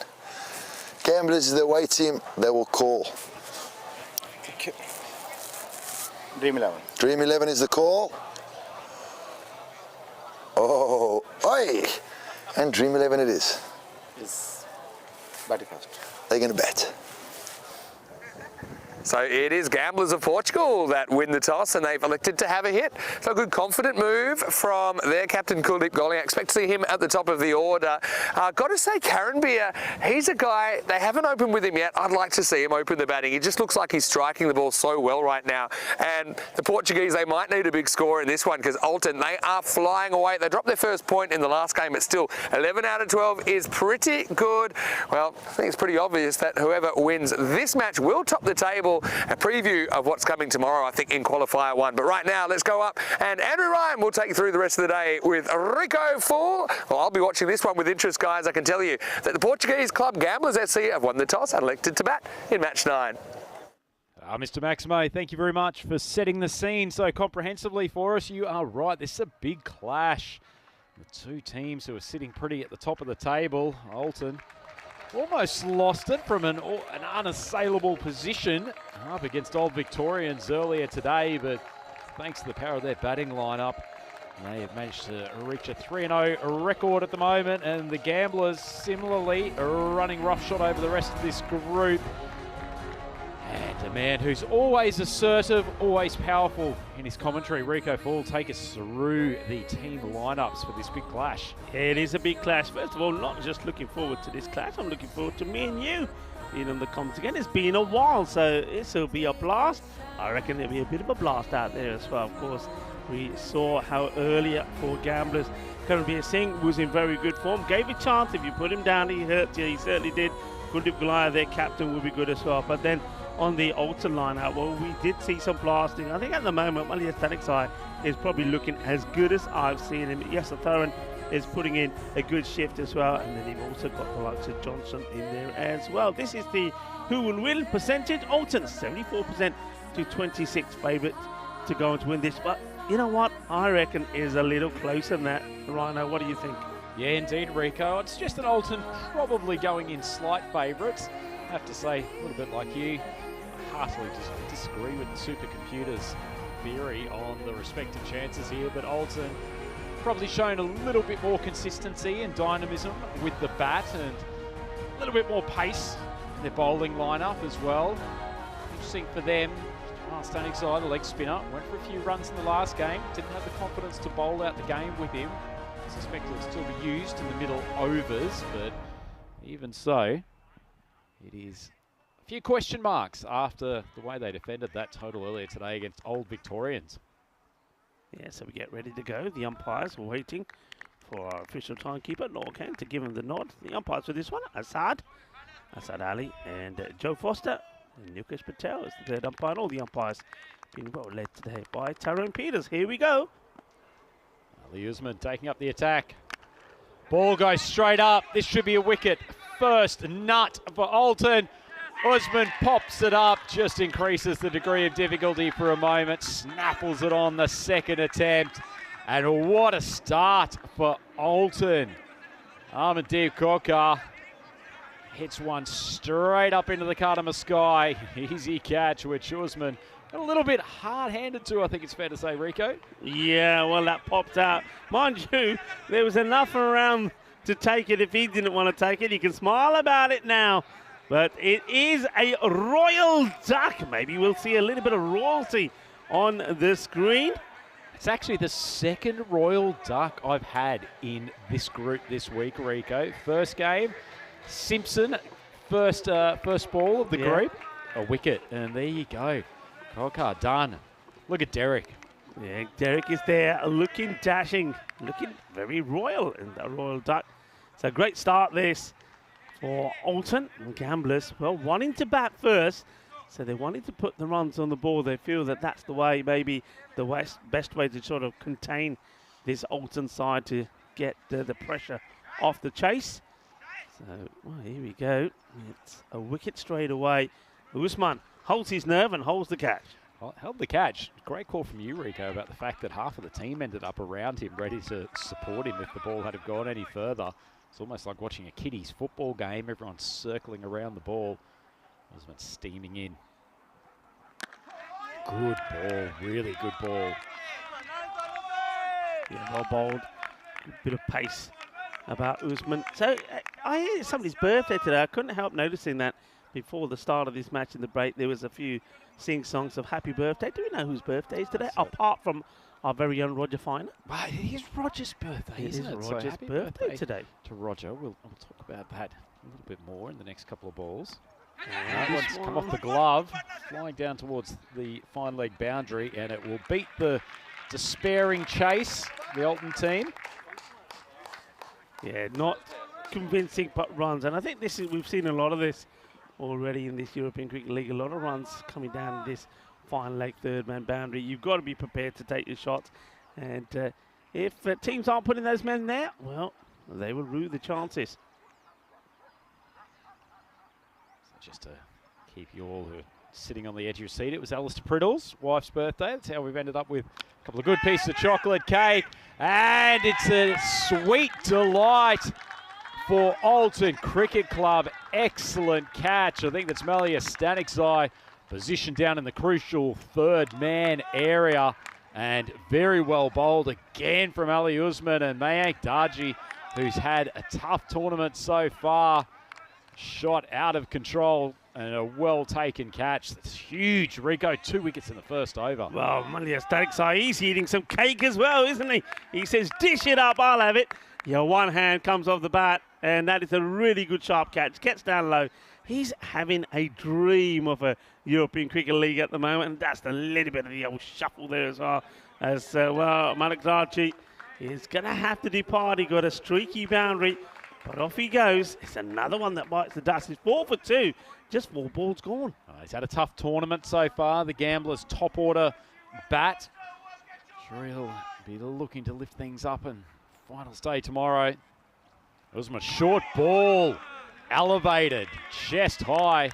And a glorious welcome to the crease to Karambir Singh.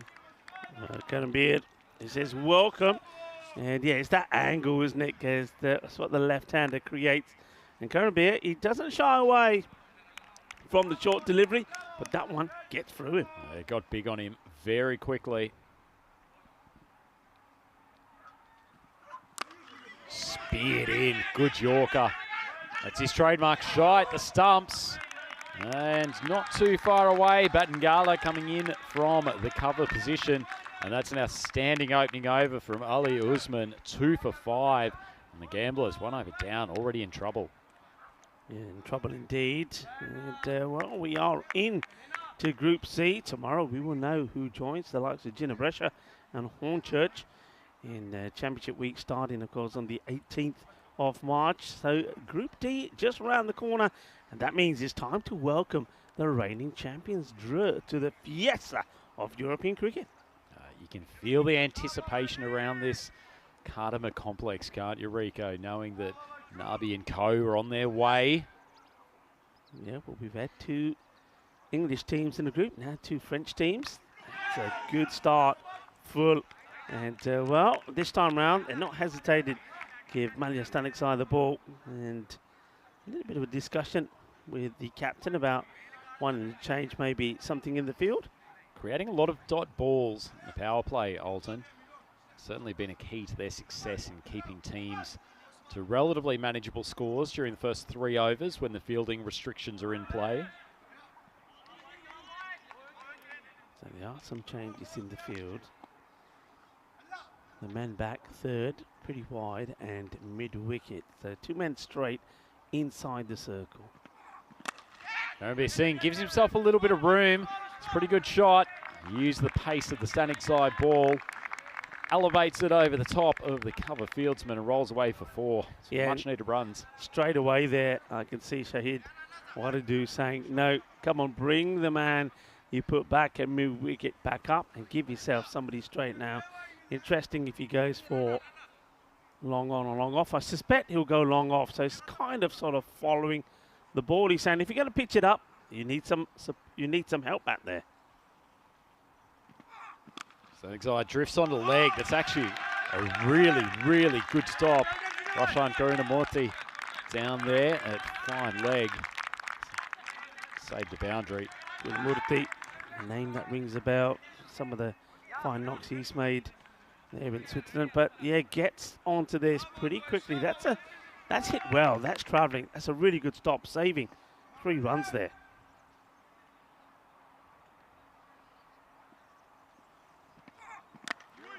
Ball. Sonic Side getting the one to just move away. Tell you what, shy at the stumps, better throw. Suspect that Kumar might have been in some trouble. Yeah, they're hustling for these runs. They know that they have to. So Anush Kumar and Karandeep Singh just trying to weather the storm here with those wickets going early.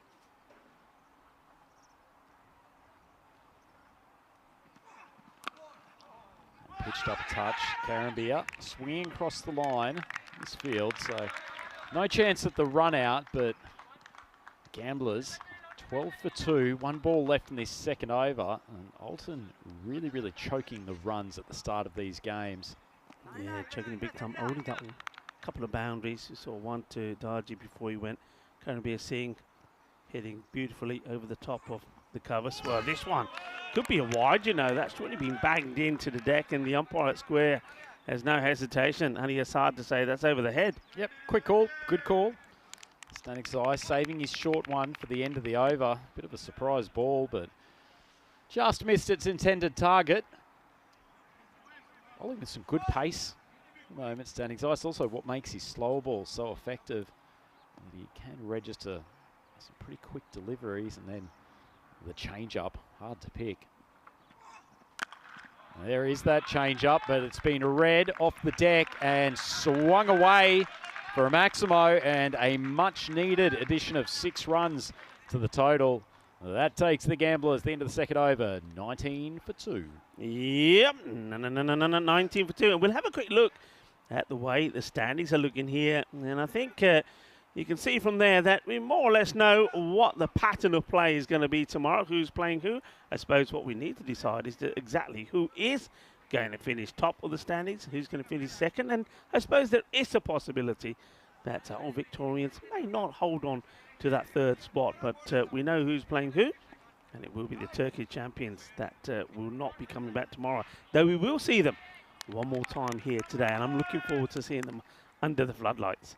Indeed we are. They've added so much to this competition. Another quick ball. Singh picked up the length relatively early, but got big on him very quickly. Shows the pace that Usman's bowling with at the moment. Yeah, he's fired up his knee, Usman, and I like the fact that they go back to him as well. We saw a lot in the last group where bowlers were bowling well, and they never got the second over until much later on.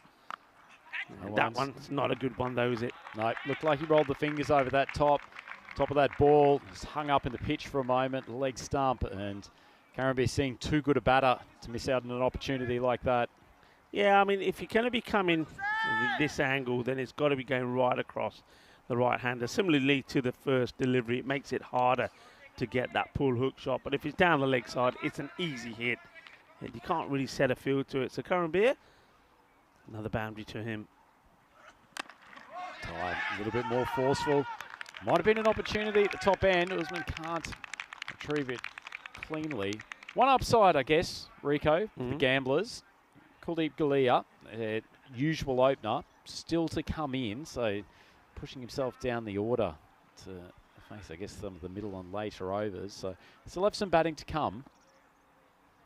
Yeah, I don't mind that move at all. It just shows that the delivery, asking the question, but maybe again just strain down the leg side, wait for the umpire's signal. It will be signalling by, but just, yeah, pitching outside the leg stick, good call. I think that's missing every single criteria of the LBW rule, to be honest, Rico, and probably missing the stumps by a good foot.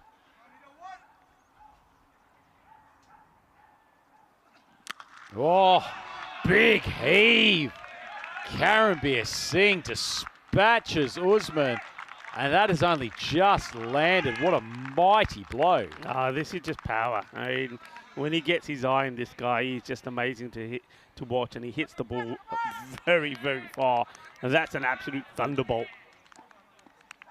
However fast that Ali Usman sent that down was returned with interest. Well, he wasn't going to be pulled for 6 again. That one's gone about 1.5 meters over Waridu's head. Flown away to the boundary for 5 wides. Well, Karandeep Singh saying, I like the way here, just at the end there, you see the bowler and the batter sort of looking at each other, and Karen saying, you can bowl those all day. We'll take 5. It's a minimum, and that certainly helps getting the score ticket in the power play. Much better ball from Usman to finish the third over. Opportunity at the keeper's end. Throw just off the mark. Karambir Singh trying to get himself back on strike for the start of the 4th. Sent back by his partner. Almost a major calamity. The end of the 3rd over. And Gamblers Cricket Club 36 for 2. Yeah, don't know what Ankush Kumar is doing there at all. It's not his call. He's standing there ball watching. Another person who's ball watching was the keeper. I mean, a better throw if the keeper got up there quicker. The captain and Shahid Waridu, it could have been an opportunity, but well, in the end, all's well. It will be 36 for 2, like you say. So I suppose at the moment, it's average start. And normally, most teams looking to be around about the 45 plus at this point. Given the 2 wickets in the opening over, I think actually the Gamblers have done a decent job getting themselves back in this game. Rayan Staniksai coming in with his left arm around the wicket. Full toss, that'll be a no ball. Swung handsomely down the ground too. To be fair, Kumar's done a pretty good job to take full bunger at the chest and hit it dead straight. He must have a mirror ball, Andrew. He must have known, I'm not taking a single because I'm going to get a no-y. I'm going to smash it for a 7-up. And then I'm going to get the license to go the full Monty. That's a great shot. Staniksai drags that into his hip. We'll scoot through for the 1. Once again, shy at the stumps. Not great running, but also fielder not at the stumps. Staniksai about 1 metre away from the pegs. Yeah, I've got to say, if that hits, he's out. He was running into trouble. Not running at their best, these two. Slow ball from Staniksai, and it's annihilated over the mid-wicket boundary. Glorious shot from Karambir Singh, and he's putting the Gamblers' side on his shoulders. Yeah, I mean, you don't give him anything that he can leave on to right. It is the slow ball, but this guy, he latches onto it pretty well. That's a biggie, 6 more.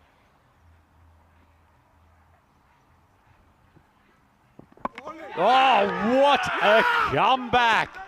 Rayan Staniksai has been pumped to start this over. 14 off his first 2 legitimate deliveries. But comes up with an absolute peach, swinging back into Karambir Singh's stumps. And wonderful piece of bowling. This is a great delivery. When, as a bowler, you're under attack, well, what do you go to? The Yorker, and this is the perfect Yorker. I suspect this might have just come in a little bit as well, but it's all about the length. And Karambir, he can't dig this one out. And look at that. That's the best sight for any bowler. The off stump is clean out of the ground. And just look at the joy and the celebration there from the bowler, Rayan Staniksai. What a delivery.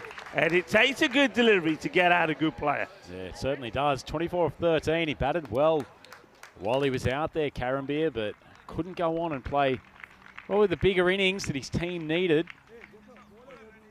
Galea finally makes his way to the batting crease down at the number 5 spot. Kumar started pretty well, 14 off 5. Just the wicket that the Gamblers didn't need, wasn't it, Rico? They put together a couple of good overs. They were 19 for 2 at the end of 2, then a little partnership, 50 on the board, but losing that wicket at a bad time. That's an easy hit for Kuldeep. He can't be bowling there. It's a full toss on the leg side and Raheem Stanek side. He lets himself and his side down badly there. New batter, and you bowl an absolute gift. Yeah, pretty excited after his cleaning up of Karambir that he's tried for the Yorker again. Over-pitched it. And Galea, a class bat. It's easy pickings. What we do, just making a change in the field. For trying to defend a bad ball. I don't think you can, really. Short one. Galea actually does pretty well to just got it down to third man. You're right, Rico, as captain. It's pretty hard to set a field for a full toss on leg stump, isn't it? Yeah, that's nicely played by Kuldeep, just showing that he's seeing the ball pretty well as he gets in line with that and just guides that down to Yasotharan, who's in pretty decent form at the moment. Looking forward to see him with the bat again. Rahan drifts on the leg, pulled well. Kumar continuing a little gem of the innings. He races along to 20 off 6, and Gamblers chugging along at just a tick over 15 and over. It's the end of the 4th. They're 61 for 3. Yeah, the acceleration, all right, they've lost a wicket, but the acceleration is good. But not sure about the bowling here from Alton. Every time they've gone to that short delivery, they've been punished. They're far better off getting the ball full and straight. That's where the rewards are coming. Yeah, it certainly is after that outstanding first over from Ali Usman. Things have just gotten progressively, I wouldn't say out of hand by any stretch, but certainly not the same level of accuracy. It's a decent second over from Malia, but third and the 4th, getting pumped. 17 and then 25, so 42 runs coming off the last 2. And we now have Makajana, who we haven't seen the bowling crease so far. Short ball, a little bit of bounce, but called wide.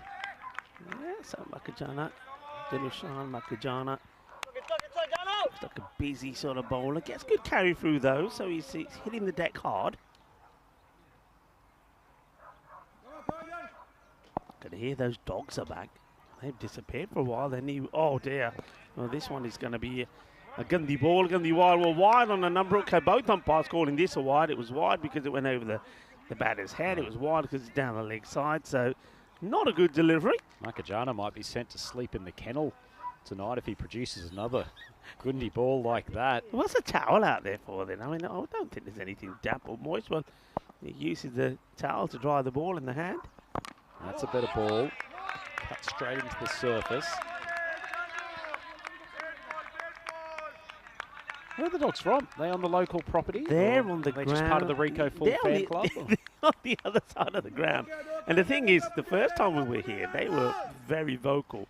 But then, of course, after a few bombs were hit that way, they disappear. But they seem to come back. Maybe they feel that the big runs or the big shots are not coming in this group so far. So they're brave. They've come back. That was a good stop by Yasotharan. He patrols the boundary well and keeps it just to 1. I suspect the dogs are probably a little bit more reticent to stay over that side when we switch ends and suddenly mid-wicket's getting peppered with grizzly bear balls. Yeah, well, with the start of Group A with a lot of left-handers, because of the wind was playing that way, a lot went over there. That's a nice looking shot. Now there is a man there who was put there specifically for that shot. That's Roshan. So Karunamurthy makes the stop. He's settled into his work now, Makajana. Obviously, probably a little bit perturbed after a couple of ordinary deliveries to start things off, but found a good line and length.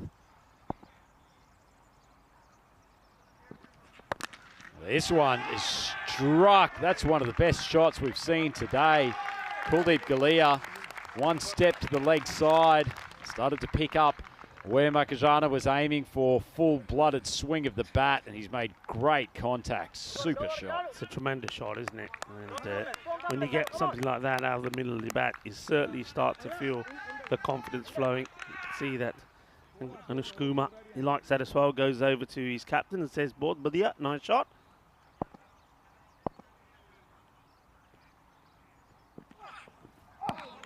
Good comeback from Makajana. Leah trying to repeat the dose. How much cricket would these guys from Alton have played? I mean, I would imagine not too much outdoors, not in Switzerland. So it's a tricky one, isn't it? It's one thing that we've touched on a lot in this European Cricket League. A lot of teams coming into this, and a lot of the batters looking a little bit rusty, probably because they haven't had a good hit. Well, not looking rusty at all. The Gamblers batters, Galea, he races along to 18 off 7. Beautifully struck shot straight down the ground, and 5 overs gone. And the Gamblers reaching 77 for 3. So it's great to have you all with us for the not concluding stages of the group part of Group C, but we've got final stage tomorrow, Rico, and interesting change of affairs here. Great start for Alton, but the Gamblers have really got themselves back in this contest. Yeah, they have indeed, and I think this goes back to the subject I was touching on about the weather in most parts of Europe. The Gamblers, of course, are from Portugal, and a little bit like here in Spain, there is cricket being played there, so the opportunity of being out there and hitting a few balls certainly seems to be beneficial to them. And I'm expecting teams like Spain as well, Pakake, Barcelona, when they're playing, all those teams that have had the advantage to hit the ball well like this, that they should be in good stead ready for this. So looking to get a really good second half in here. The first half, considering how poorly they started, they finished well, and now they're looking to hammer themselves to a big score. Yeah, dangerous signs for Alton in the latter stages of that game against Old Victorians, that the bowling lineup was just looking a little bit predictable, and they were struggling to stop momentum.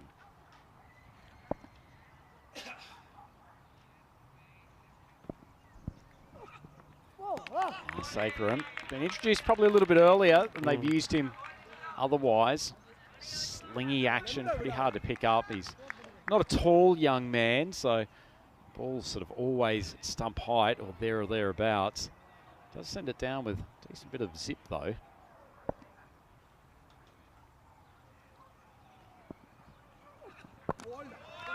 And the full ball, it's actually very neatly played.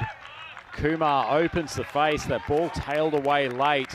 He actually timed it quite nicely. Good batting. This is a nice shot, isn't it? He doesn't swing wildly at it. It just goes to show that both these batters are watching what's coming their way. It was a little bit wider, but he was going to sneak it in, and that's played beautifully. The fielder tries to get down, but he can't stop it. Fielder cautious, the kitty, but Joka lag gaya 4 more.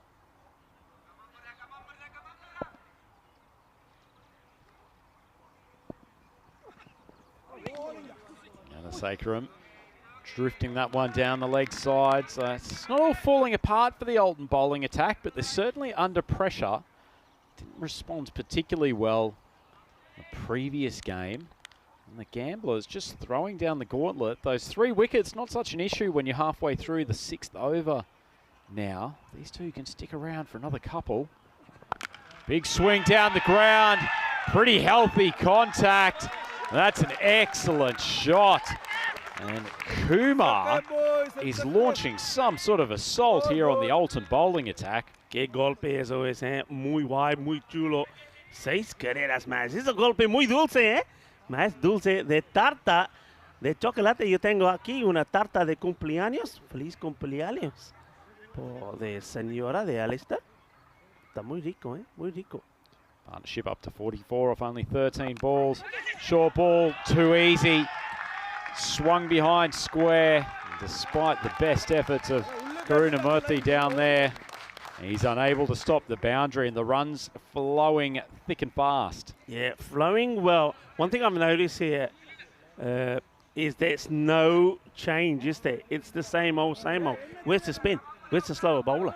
Well, they need that difference in the attack. They've left Jamal Semigzai out of the 11 for this game.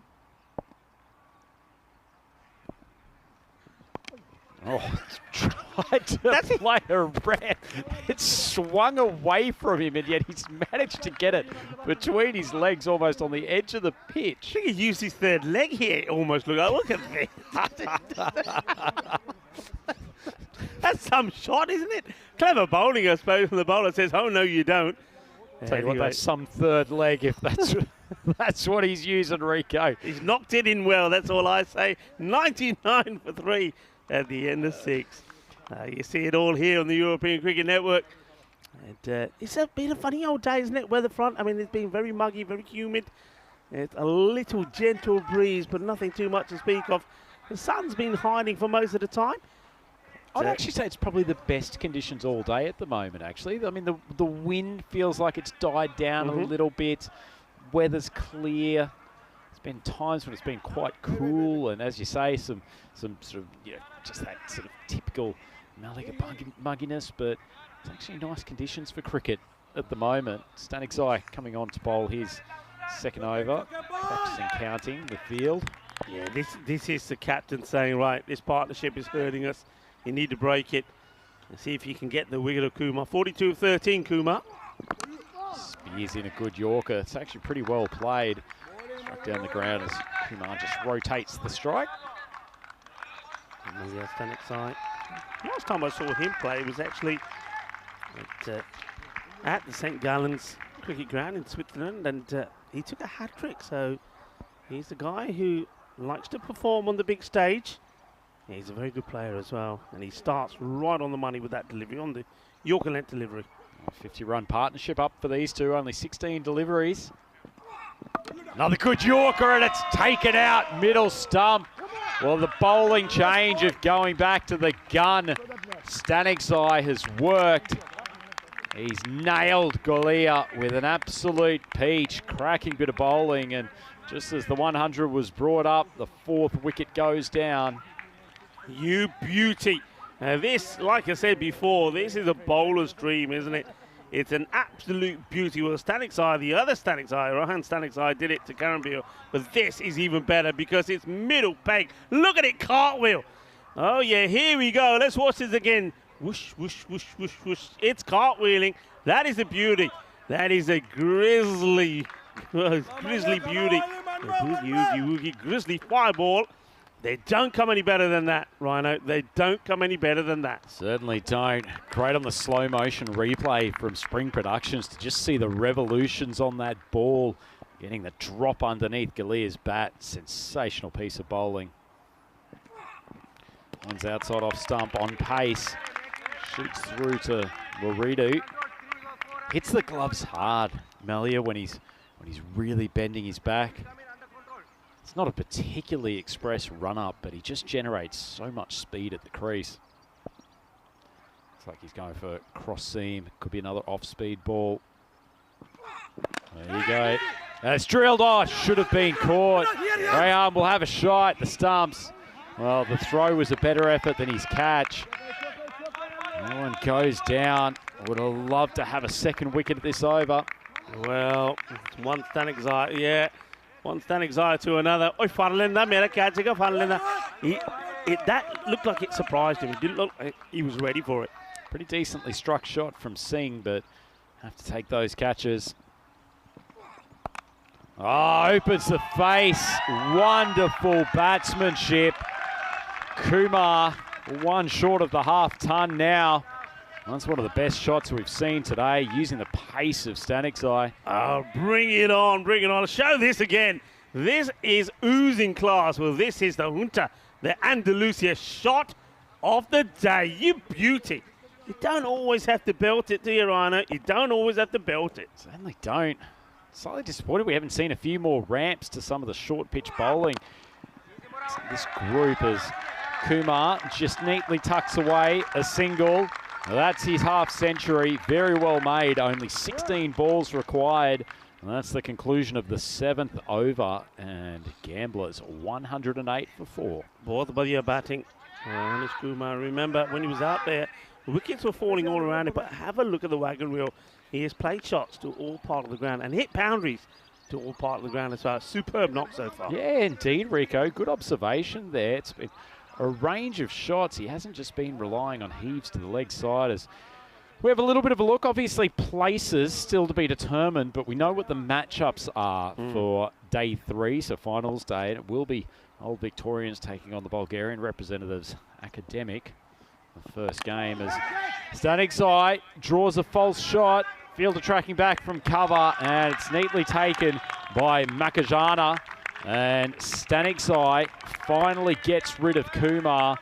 And with Galia and Kumar back in the pavilion, that will surely go a long way to Alton seemingly reining in this run rate a touch. And they may even have designs, Rico, on keeping this to 140 or thereabouts. Yeah, once again, just doesn't have good shape there. One hand coming off the bat there. Nice catch taken. There've been a couple of chances that they haven't been able to grab hold of. So Makajana makes no mistakes, and that's the end of a really good knock for Ankush Kumar. He wasn't able to add any more to the 50, but just have a look at that wagon wheel. Shot to all part of the ground. It's a really good knock for him, and I think, well, he made the most of the opportunity he was given to get up there and have a knock.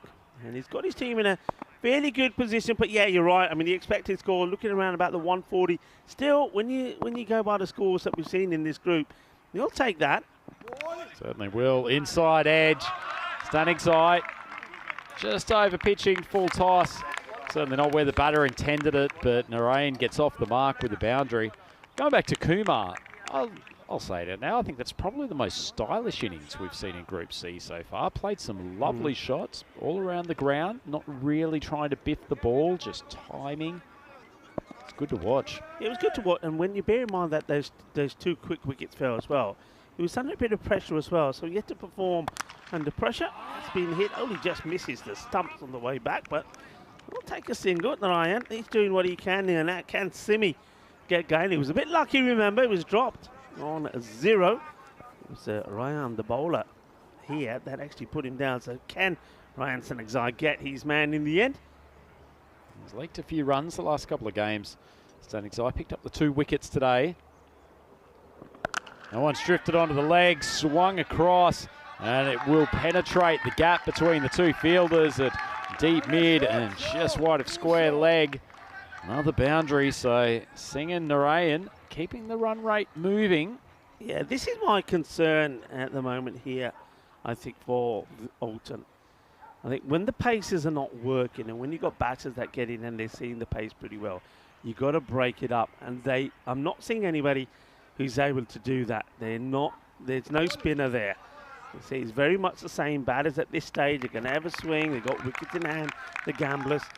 They're looking to try and get to a healthy score. Remember, you still have the likes of Junaid Khan, who can be very much an option to come in and smash it around there towards the end. He's a good hitter of the ball, Junaid. Yeah, he's a bit of an X factor in these last couple of overs. Final ball of the 8th. Staniczai steaming in. Sprays it down the leg side. Waridu athletically to his left. Yeah, there's a good one-handed grab from him. That'll be a highlight for him. He sticks out the mitt, and it sticks, and he just as well he does. Otherwise, it could have been another minimal. Staniczai struggling with his line.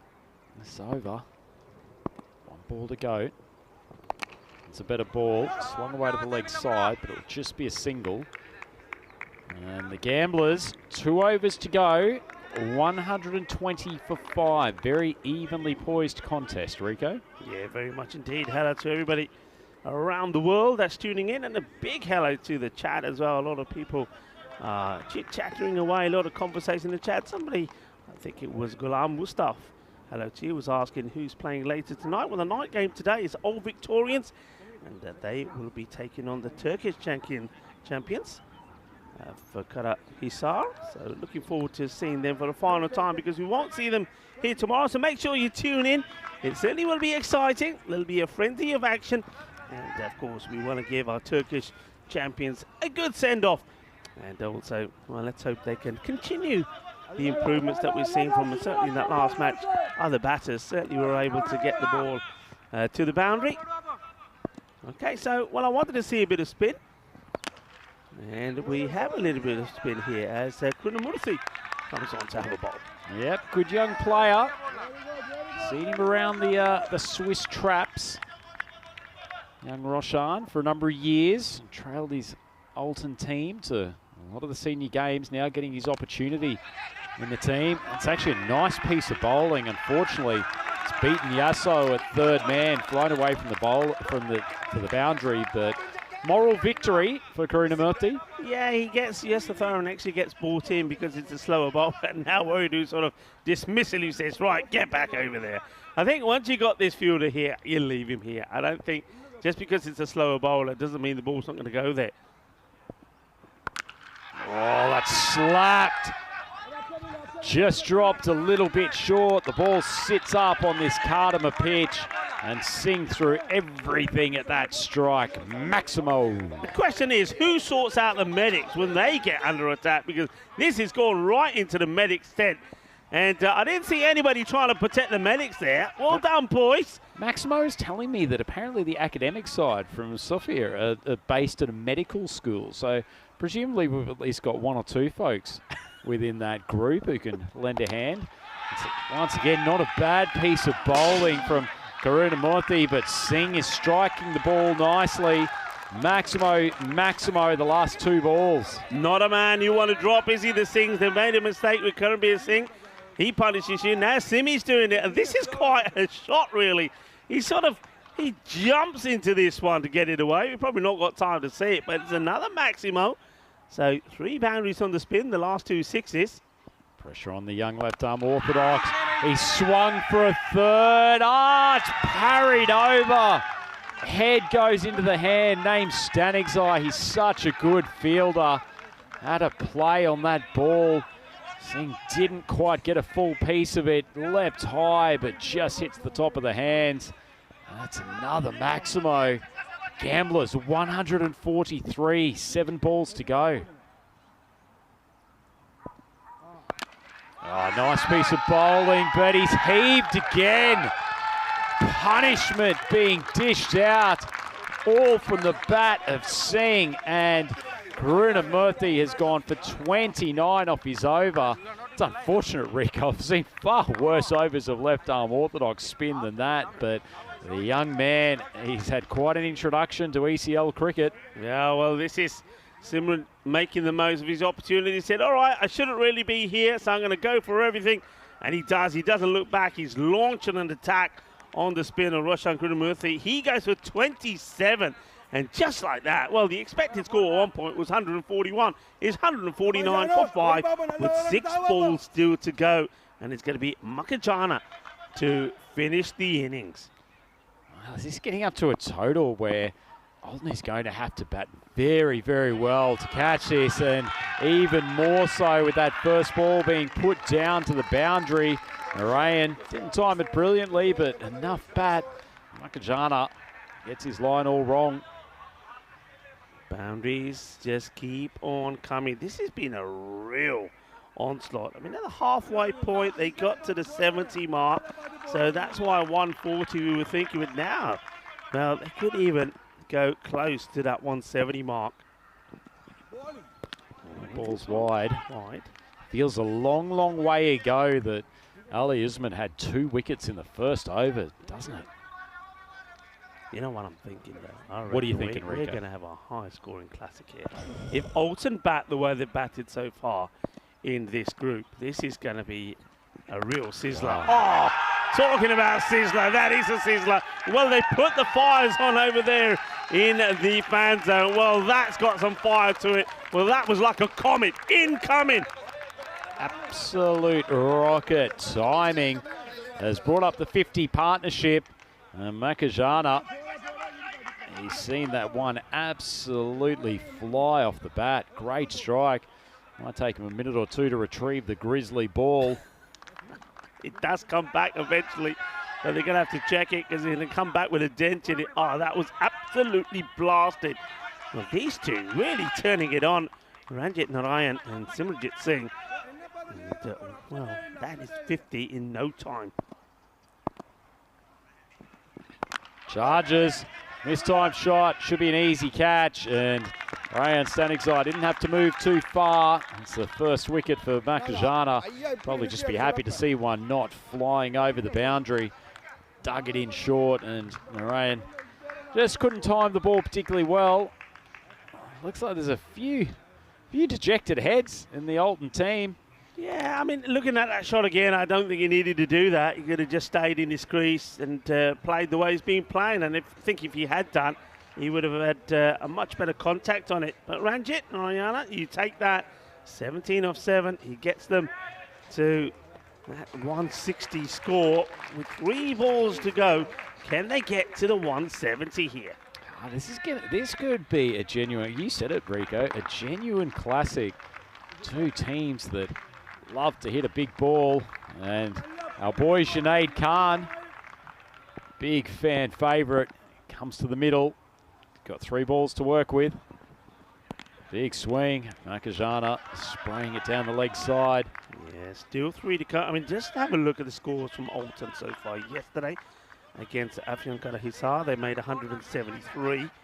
And then the next time we saw them in action, they put 152 on the board. Earlier today, 160. Oh, Rico, while you're reading the scores, Junaid is just heaving more pain on this Alton bowling lineup. Whacks a Maximo from his first legitimate delivery. How many times have we seen Junaid Khan do this? He goes out there, there's only a handful of balls left, and they say, go on, go have some fun. And he likes to have fun. That's a lovely strike. Yeah, look at the captain there, Kuldeep. Another big swing. This one's gone high. Makajana getting under it. Takes a very good catch in the end. That ball was up there for an eternity, but kept his eyes on it and gets himself a second victim. But Junaid Khan did his job. 1 Maximo off 2 balls. Gamblers 167, 7 wickets down. Yeah, Makajana, well done. That goes a long way up, and when it's coming down, he opts to take it quite low to the ground in the end, so he ends up being a really good catch. So good, safe hands. Nicely done. Picks up his second, 2 for 34. With a ball to go in this innings, the Gamblers, well, they're doing well. The gamble, I suppose, to bat first seems to be paying off. 167 for 7. Don't forget the way it started. It started with a royal duck. Absolutely. Derek hasn't been sighted for a fair while. Sure he's enjoying the hitting though. So, final ball, Sikri on strike. Takes a big swing and reminiscent of how things have gone the Gamblers' way over the last 8 or so overs. That's flown off the inside edge, gone down to the boundary for 4. And that completes an outstanding comeback from the Portuguese side. They end up 7 wickets down for a total of 171 off their 10 overs. What an onslaught, Rico Full. Yeah, absolutely brilliant. They almost, I think in the end, they get to about 95 runs scored in the last 5 overs. That is some severe hitting. And of course, some of that hitting was done by Simranjit Singh and Ranjit Narayan. It's just great hitting. And I think we're going to see a real ECN classic here. If Alton bat the way that we've seen them bat, this is going to be a run feast, this match. It really is. But you can see Alton there. They're talking about what they're going to have to do here. They're talking about some of the chances that got away from them. But it started so well with that royal duck, and then it very quickly started to go downhill. Yeah, certainly did. Great first over from Alton. Ali Usman spearing in some quick balls. Well, that one was a mistimed shot. He got under it, decided to make the catch a lot harder than it needed to be, but ultimately completed the dismissal, and it was smiles all around, and there were further cheers a couple of deliveries later when Melia Stanikzai snared a good catch down there at third man. He was dancing, the shoulders were wiggling, and certainly Alton felt like they were in control.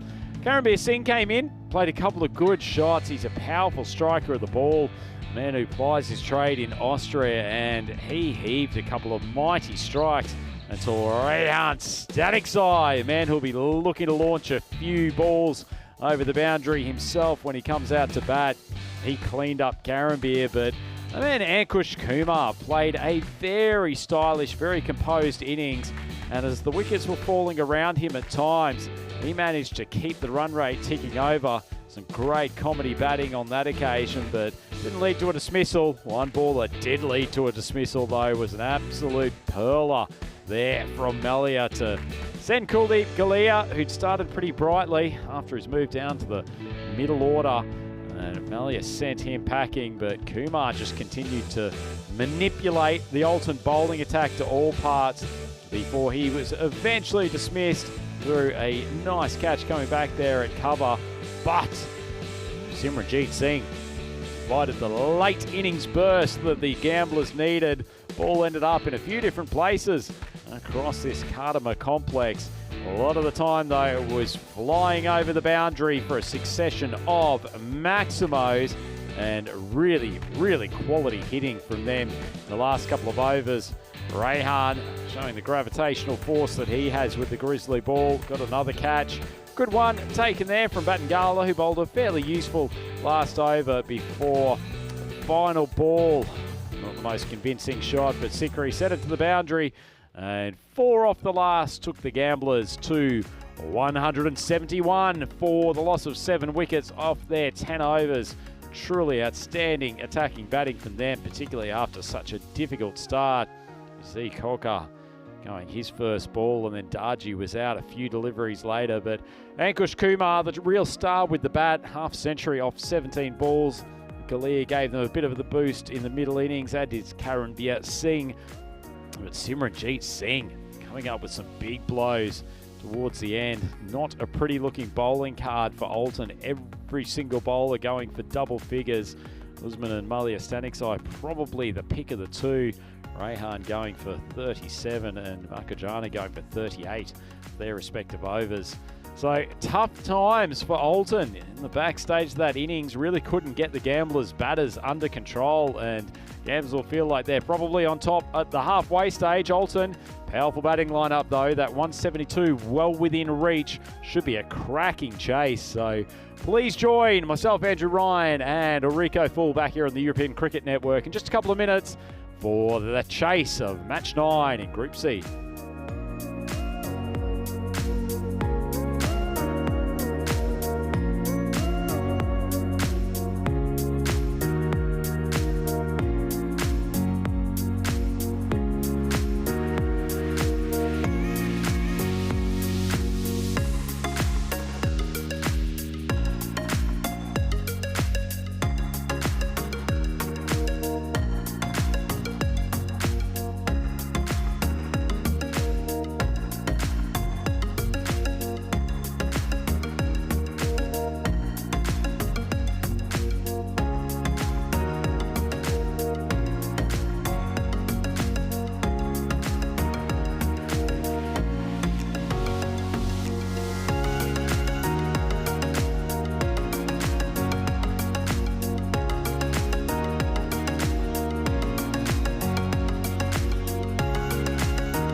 The European Cricket League is proudly brought to you by Dream 11, HCL Software, La Junta de Andalucía, Paramatch and Norcane. And the official charity partner, Share the Meal by the United Nations World Food Programme.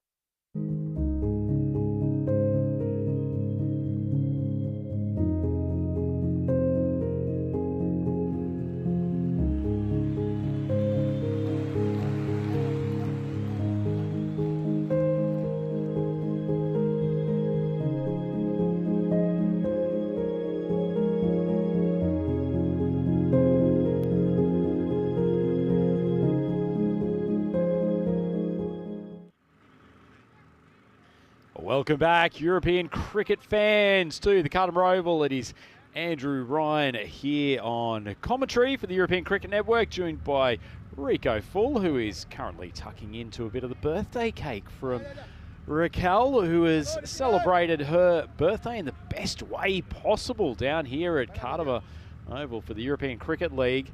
Might be some celebrations in the Gamblers team if they can pick up a bonus point in this game, if they can restrict Alton to 119 or less off their 10 overs. I think it's probably more likely than Alton being able to chase this target down in 7 overs. But with the likes of Rayan Staniksai, Yasso and others, who knows? Wow, that's exactly where he wanted that first ball, short of a length. Junaid Khan gets pumped first pill, and Staniksai, as he has so often throughout this tournament, starting things with a bang. Big left-hander loves to elevate the Grizzly. Particular favourite area down there around square leg or just backward of square. Welcome everyone who's in the YouTube chat with us tonight as well. Great to have you all there. Plenty of the fan favourites contributing in the comments section. Another fan favourite here, Junaid Khan.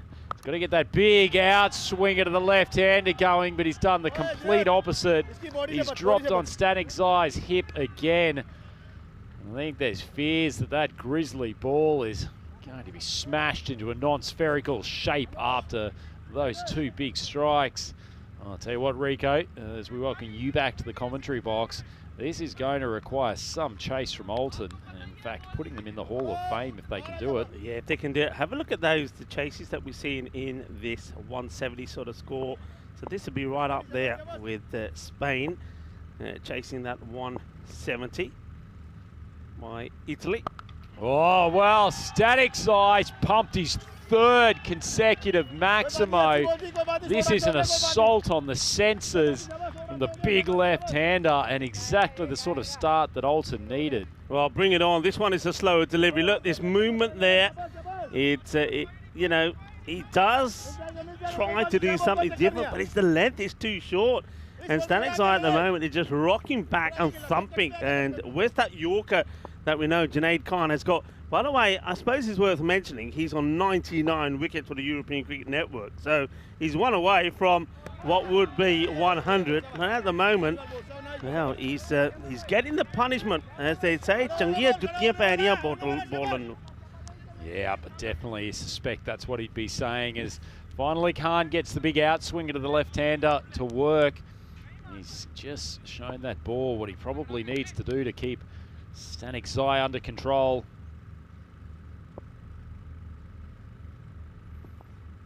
Another big outswinger. Not enough control though. On wide, so Alton really the sort of fast start that they're getting used to. 19 on the board. Still 2 balls left in this first over. Thank you to Raquel for this cake, by the way. It's absolutely lovely. Hey, where's Roger's cake? Roger, Mr. Finer, did you not leave us any cake? He's gone home, I think, to celebrate his birthday. Big swing to a big moving ball. Yeah, he's finally got his swing working. I tell you what, I mean, it's worthwhile mentioning on this day in history then, for those that have their birthdays, so Raquel and, of course, our very young CEO, Roger Finer. And it's a day back in 1931 that was known for Bradman's duck. More on that on a moment.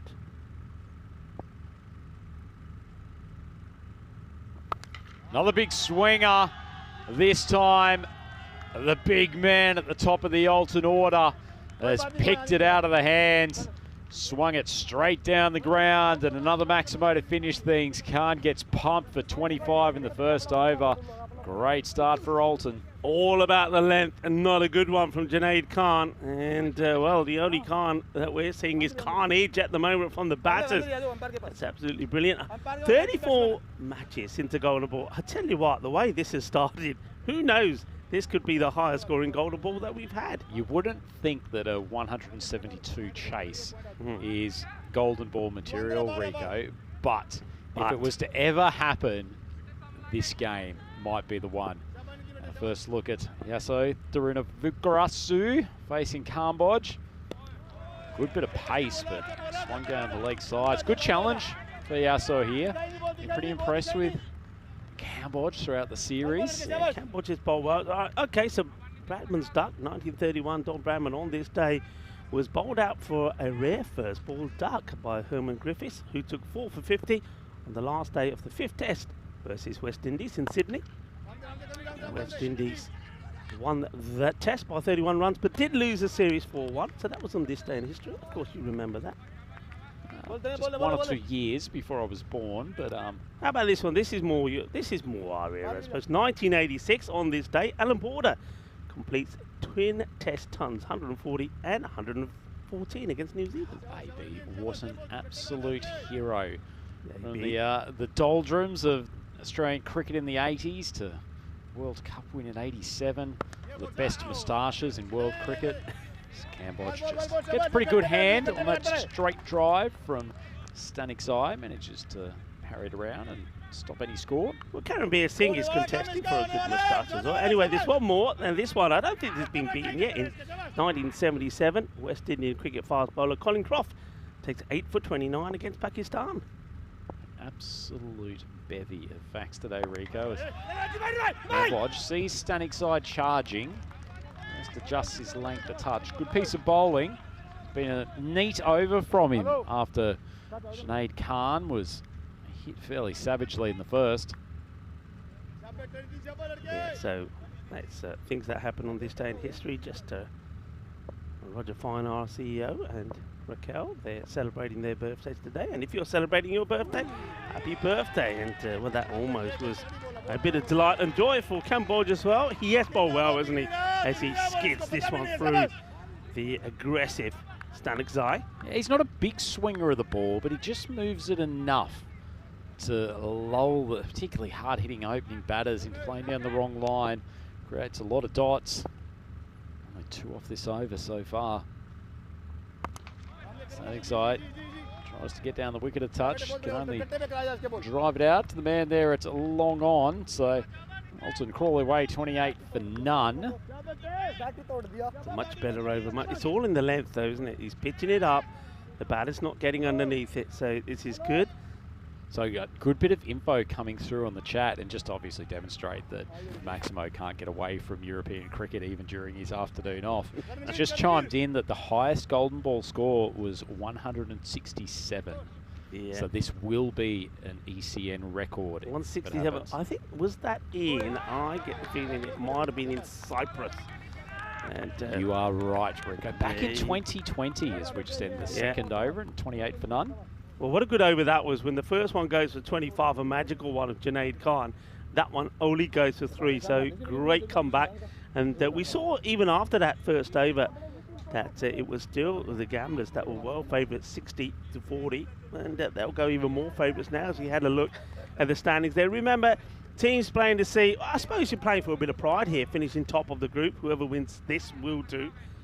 And then also, we're going to see our friends later on, Afwan Kara Hisar, to see if they can get a point on the board. And I really do hope they do. Oh, I'd love to see it, Rico. They've added so much to the tapestry of ECL 2024. Been marvellous players. And I'll tell you what, as soon as they're finished in the group, I'm heading straight to the merchandise tent and getting one of those team jerseys. It's after this delivery, okay, that shouldn't be a run there. It's a bit like Cool Running this, isn't it? We'll just all go out there and get the t-shirts on them with it. love it. Absolutely love it. And what a story about where they're from as well. Of course, Afyonkara Hisar is the name, which if you translate it means Opium Black Castle, as that one has been smashed away with no castles there. Just a Maximo, and that hit flat and straight over the boundary. That is a powerful hit. Karambir Singh, who's ashamed as that his moustache is just as good as that of AB, and he gets blasted away. Yeah, I feel like we haven't talked enough about Karambir Singh's moustache. Absolute perler, and he clearly puts a fair bit of work into it. It's a good job Corey's not here. Corey's got a thing about tashes. Does he really? A good or a bad thing? He loves them. He loves them.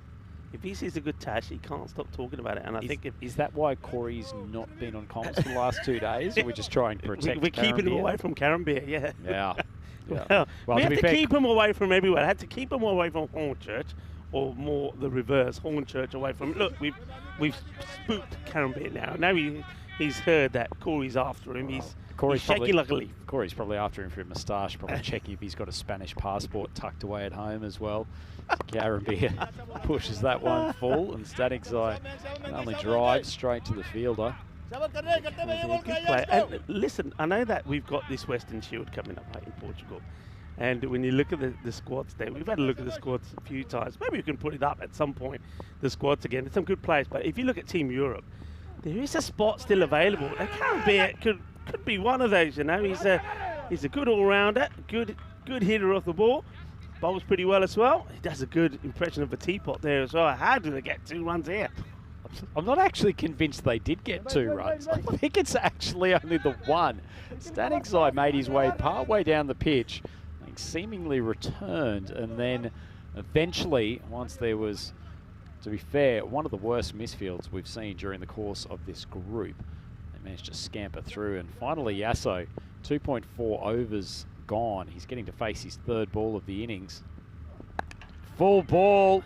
Well, he's been waiting for a while between drinks, and he's just hit that one. Not his cleanest strike of the tournament, but more than enough to take it for a Maximo, and one that you wouldn't say Alton desperately needed, but last 2 overs, they've just been kept in check by the Gamblers' bowling lineup. Yeah, you're right. After a good first over, the second one, only the 3 came off it. That was not off the middle. You see, it hits him high up on the bat. Oh, wow, well done. Right on camera as well. There you go, the Elton boys. They've got more than a few things to celebrate at the moment. Karambir. Oh, wow, what a juicy delivery this is. And that's hurt the wicketkeeper. And I think Kuldeep Goliath will be checking his fingers here. That one took off from nowhere. End of the over. 3 overs complete, 41 without loss. We'll have a chance to compare the power plays. And I suspect here that at the moment, Alton probably on top. Yeah, I think they're certainly going at a run rate that makes it more than possible that they can chase this total down. Bit of concern for Galia, the wicket keeper. That really pinged off the end of his fingers. You can see the way it parried to the fielder. That fine leg, and he will have some medical attention.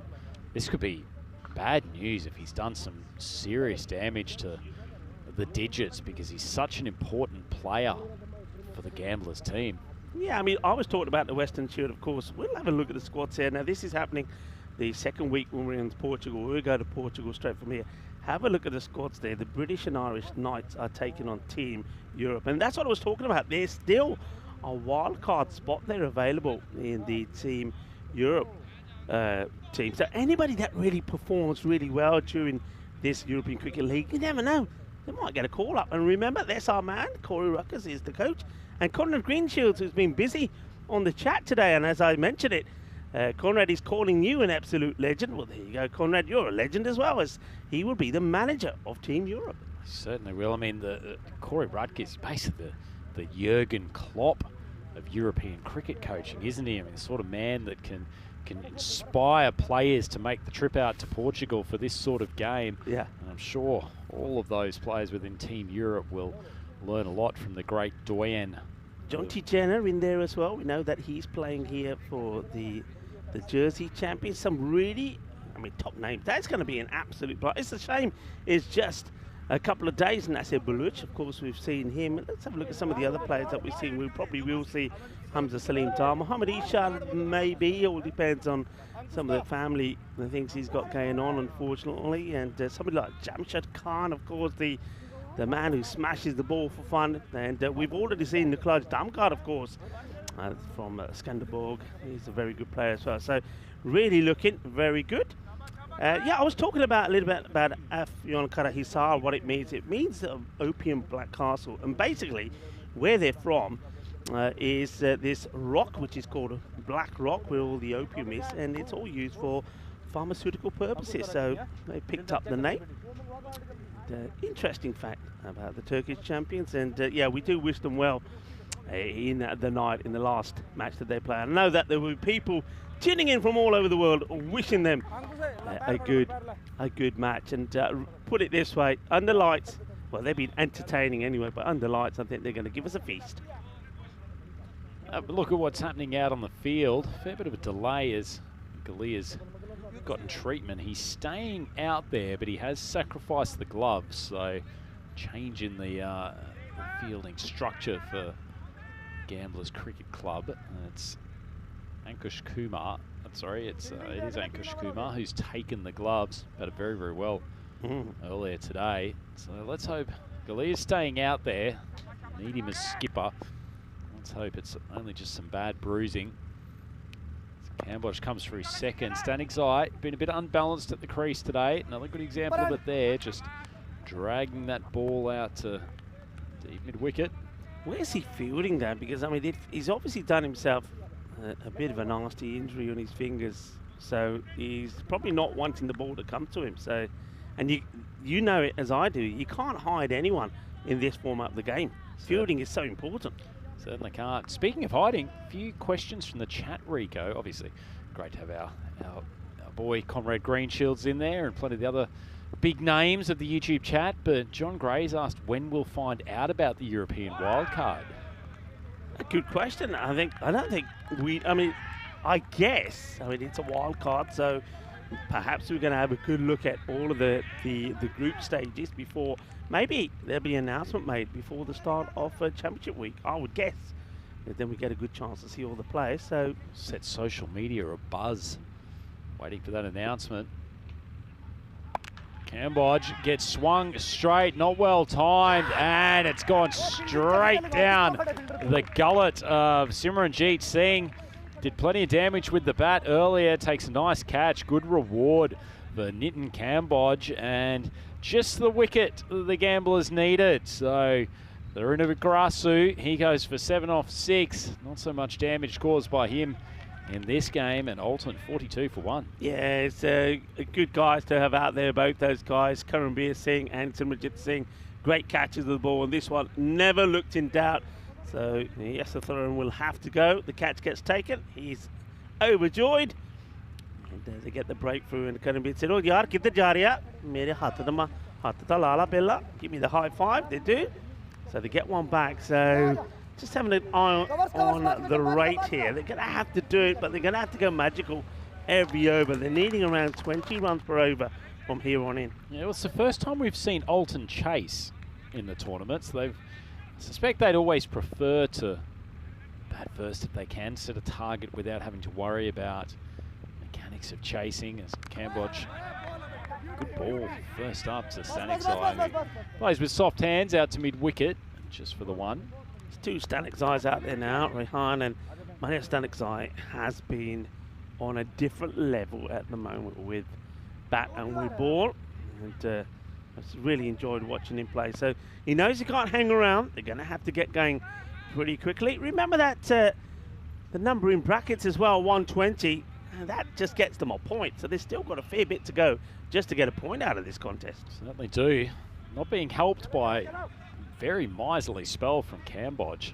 1 for 5 and only 2 balls left in his second over.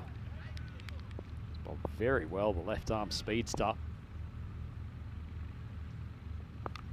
Oh, top edge has come towards our commentary box. Unfortunately, Rico, in an act of self-preservation, hasn't dived head first out of the box to take a spectacular grab, but Much needed Maximo for Alton. Stanic's innings has ground to a halt somewhat in the last few overs.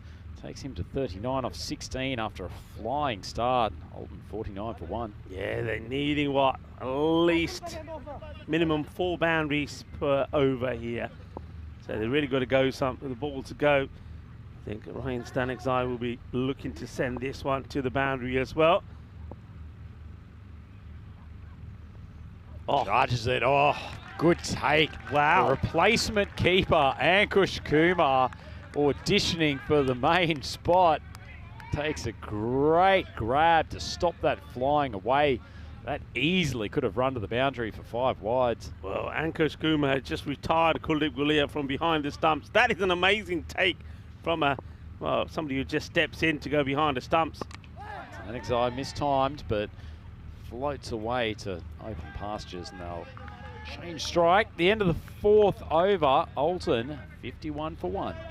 Normal circumstances, you'd say they're going pretty well. They've only lost that 1 wicket. There's 4 overs gone. They've got plenty of batting to come. You've got good batters in there. One of them is set. But when you're needing 172 and you're needing to go at over 20 per over, yeah, they're not in the best of places here. It'll be interesting to know how they go about this. I don't think we really have to take a guess. I think Malaya Stanic's eye will be doing and aiming to do just one thing only. He's going to be the thing to bowl his second over. His first went for 13. So Karan has a look around at his field, bowling to the left-hander first. That's in the air, pops out, but I think this is a bump. Few people getting excited, but bangs this into the ground. There's Darji. Well, does he know it's a bump? Because he looks a bit sheepishly here. I'm sure this is a bump. We get the chance to see the ball popping out of his hand. Tell you what, if it's not Rico, that's one of the worst dropped catches you could ever see. But I think you're right. Contact with the ground first up. Good start from Karambir Singh. Went for a few in his first over, but right up in the block hole.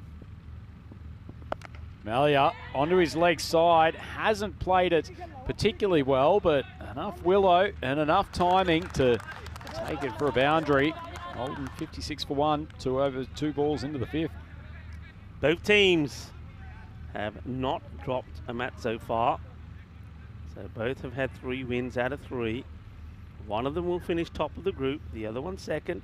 I'll tell you what, as far as that, whether or not that's a dropped catch, we'll soon find out, because if Dave B doesn't put it as a drop on the official YouTube chat, I don't think we can classify it. So that is Stanic's eyes laced at the offside. Excellent Decent bit of fielding. Excellent fielding, that is. That's brilliant. And Karandeep applauding Amardeep Kohar. This is such a good stop. Diving full length, and he stops that ball going to the boundary.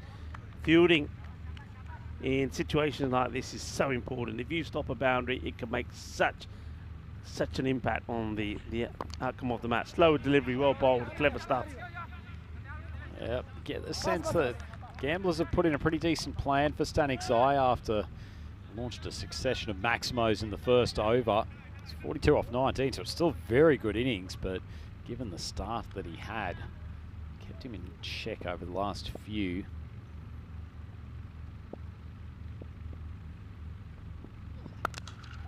Elliott swats across the line, just down to long on for the 1. I think we need to get the robot involved in there. Maybe a bit of a poll here. I mean, are those the best? Is that the best moustache that we've seen on the European Cricket Network from Karandeep Singh? Is there anyone who's even in the same ballpark? Do you know where? In Sweden. I'm trying to think of we call them the moustache twins. They've got the one from the stars. They have the purple the Helsingborg Stars? No.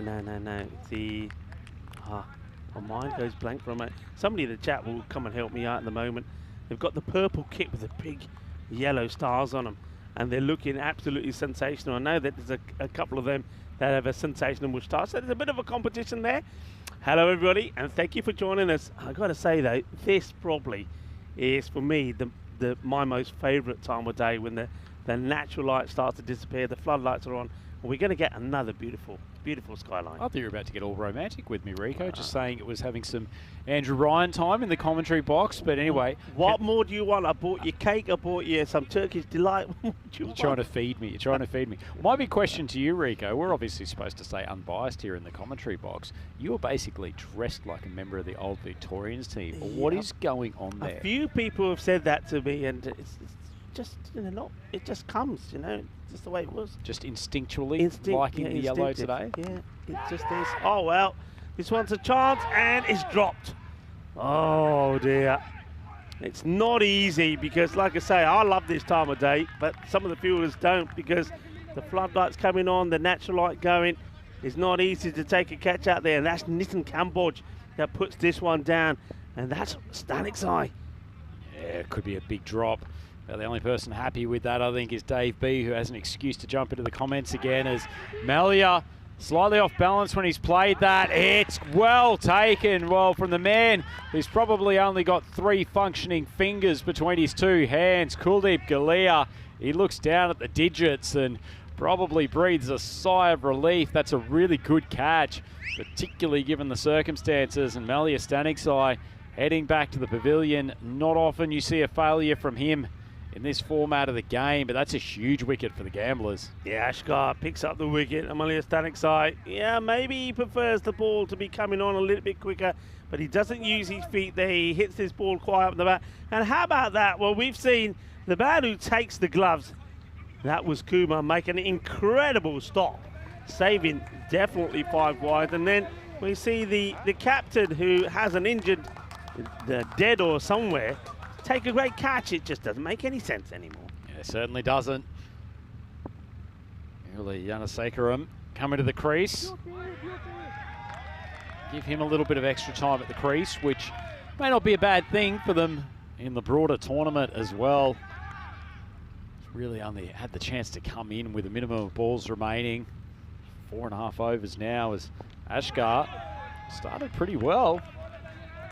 Succession of balls and Sacrum. None off 2. Can't really. I don't know if he's allowed to do that. Well, he's doing it right in front of the it's umpire. like a tennis player about to serve. Speaking of, well, it is World Tennis Day. Oh, there we go. Yeah. I knew it wouldn't be long before Joe Foster says, hang on a minute. Yeah, it is World Tennis Day today, so that's why he's doing that. And then he serves that one up quite nicely. And speaking of World Tennis Day, maybe Roger Finer, whose birthday is today, maybe he had a game of tennis as well. We know he's a very keen tennis player. Happy birthday to you once again, Roger, from everyone here at the ground. 60 not out today, Rog. Hope he's lifting the bat at home to acknowledge hitting such a landmark. I also hope he's spent it watching some of the high quality action that we've seen here at Cartama today. Well, he is from Switzerland, so I'm sure he'll be tuning in and watching this. Oh, watch out in the tower. And well, it doesn't quite go all the way, but that's a good hit. So Staniksai, that's Raheen Staniksai, brings up his 50. Shaba. And well, what are you supposed to say here? Hop swish? Hop swish, yep. Yeah. It's a sort of typical national call. It's a national, It's a little bit Germanic for those of us who live down in the French-speaking region. But anyway, we'll get over it. Okay. 68 for 2, 6 overs gone. So Alton just falling somewhat behind the required run rate, but Ryan Staniksai continuing a fabulous tournament. He's brought up his half century off 22 balls, 7 sixes in that innings, and some lovely shots all across the ground. And they are to chase his total, Rico. He probably needs to be the man driving them to victory. As Yanasekaram just really a little bit out of rhythm. He's such a good shot maker, but it's not even the fact that he's sort of 1 off 4. Just feels like he's just not timing the ball or picking it up well at all. Yeah, that's maybe why it's a good thing that he is there, getting him prepared for Finals Day tomorrow. And the more balls he faces, the more confident he'll get, like that.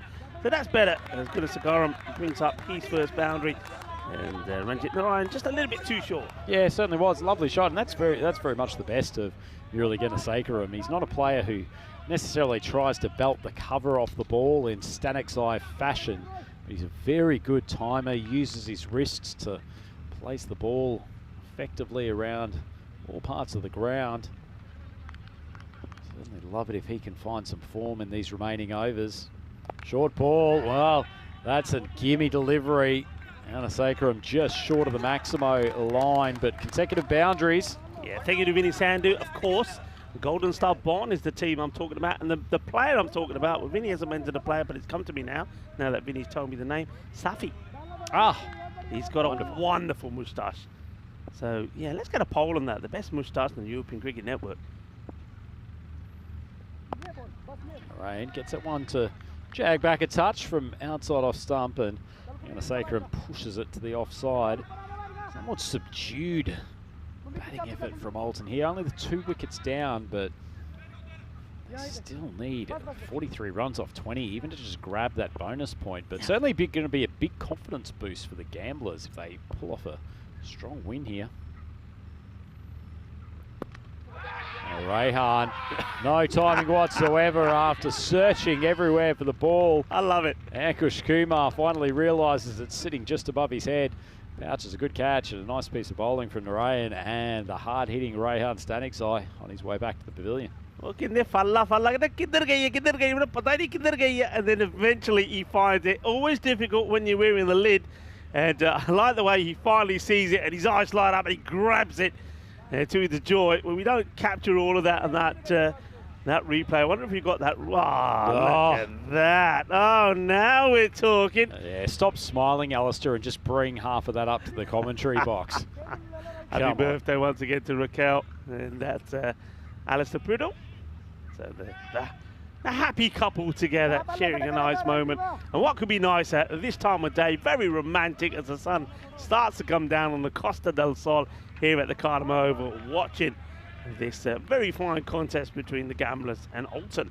I'm not sure that multiple birthday cakes fit within the typical food consumption plan of Alistair Priddle, but we get some updates of that in between games as it's just pulled to the leg side by Pradeep Varathan. I'm quite surprised actually. I thought that would be like a broccoli and cauliflower cake, something like that. Knowing Alex, I mean, if he's going to have that, I can guarantee you now, okay, that tomorrow morning, as soon as the gym opens, Alistair will be there. Yep. Well, I mean, I have no intention of monitoring whether he's there or not. He's hopes to be sleeping in for a little bit tomorrow morning as we have a look. Looking forward, Old Victorians up against Afyon Karahisar, the Turkish representatives. Probably the big question in this game. Can Jack Stevens get himself into positive fantasy points? What's he done to get a minus? Well, he dropped a couple of catches, and I think he got a first ball dark in one of the earlier games. Didn't have the happiest start to the tournament, but not often you see that. Good young player. I'm sure he'll manage to get into positives eventually, as we have Ashkar coming on for his second over. Spin, Rhino, spin. I told you, don't see enough of spin. This one gets played away, but a lot of batters do like a lot of pace. And all right, that one doesn't work out. He plays a nice shot, but spin, that little bit of variation does the job. And now, well, he's justifying that delivery to, well, looks like Kuma, because he's taken the gloves, thinks he's the captain now. Yeah, possibly. Well, giving a bit of chat to the left arm. I agree, Rick. I think there's probably been, if anything, in this group, a bit of underutilisation of spin, and could still be a factor as Gunasekaram gets in position, switches across to off stump, heaves it behind square. Lovely strike, and after a scratchy start, Murali is starting to find his range. Yeah, well, that's nicely played from Gunasekaram. Nice shot. Too short. Down the leg side, look at the wicketkeeper. Here, I want it here, I want it here. Give it to me here. There you go. He gets it just where he wants it. Asking the question. And a cheeky request. Joe Foster shakes his head, says not out. Umpires have been good, haven't they? They've been good. Shame this wasn't a dismissal, because it'd be some good comedy keeping. Ball wedged between the thighs of Kumar. Full toss outside off stump. Terrible ball, and it's judged wide. Well, he has taken the gloves, but the last two deliveries, I think he used his legs and not the gloves. I mean, that one, well, that could have ended up in a nasty place. Yeah.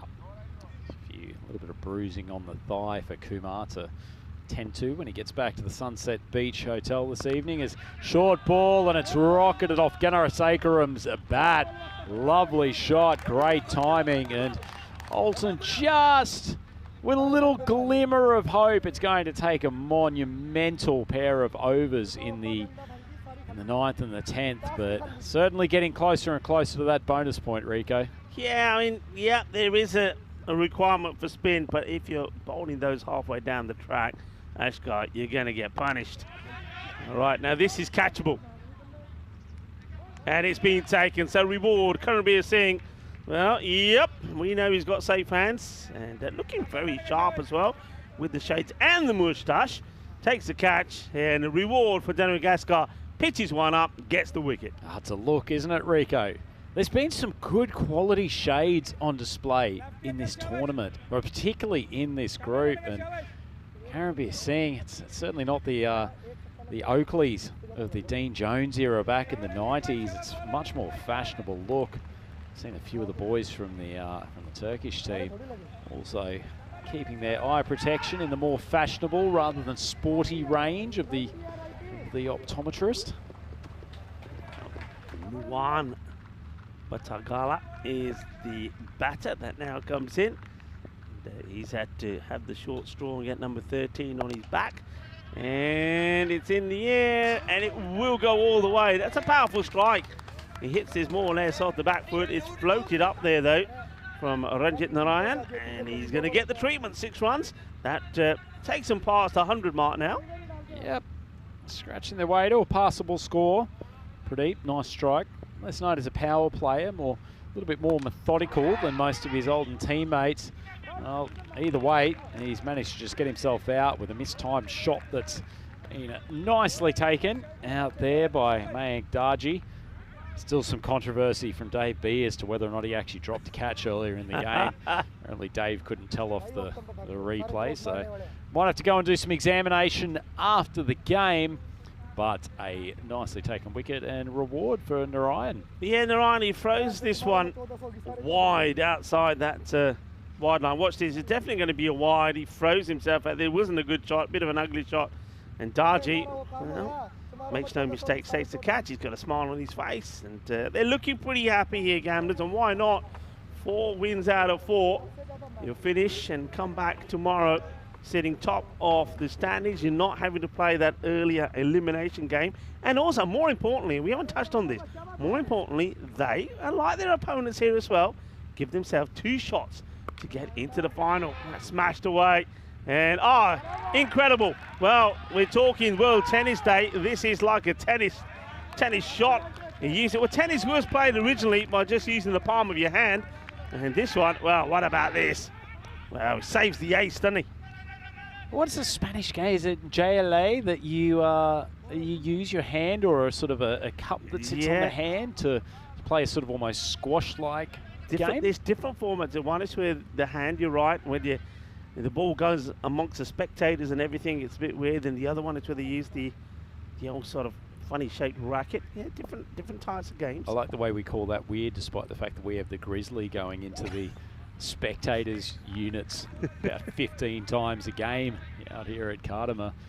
So, dot ball as Bangala plays and misses. Been joined out there by Naeem Staniksai, who probably had visions of a 4 for his first ball of the tournament with that pull shot before. An excellent bit of fielding. Oh. How does this miss? Well, Ranjit Narayan can't believe he's not taking his 3rd wicket here. Yeah, a good bit of footwork there from Azad. Many skills as both an umpire and an athlete in general. Not a ball for the 9th over. Can't say it all has happened in the 9th. Oh, steps down the track. Lofted over mid-wicket. Lovely shot from the left-hander. Elegant strike. The arms go up. End of the 9th. Alton 109. 5 wickets down. Yeah, I get the feeling that Shahid, and what he do is quite keen to get out there. He thought for a moment maybe it's going to be his opportunity. Not quite. And with 6 balls to go, he may not get an opportunity. 109 here, so I mean, if the top 3 don't click here, is that a concern for Alton?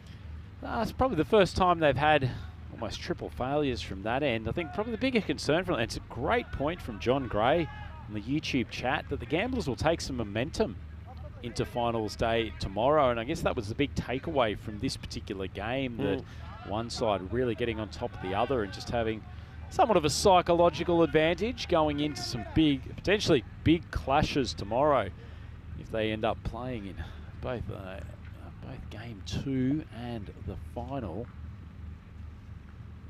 And this is Sikri, who got to face one ball at the end of the innings from Gamblers, now being thrown the pill to bring this game to a conclusion. Alton still needing 11 off this over to get the bonus point. Now, here's a technical question for you. Maybe wait till after this delivery from Sikiri. A wild swing, gets a bottom inside edge, and it's a straightforward catch from the wicketkeeper, who will never want to give up his gloves. Kush Kumar takes the catch, a big smile on the face of the bowler, Vikash Shakiri. Lovely name, liking it.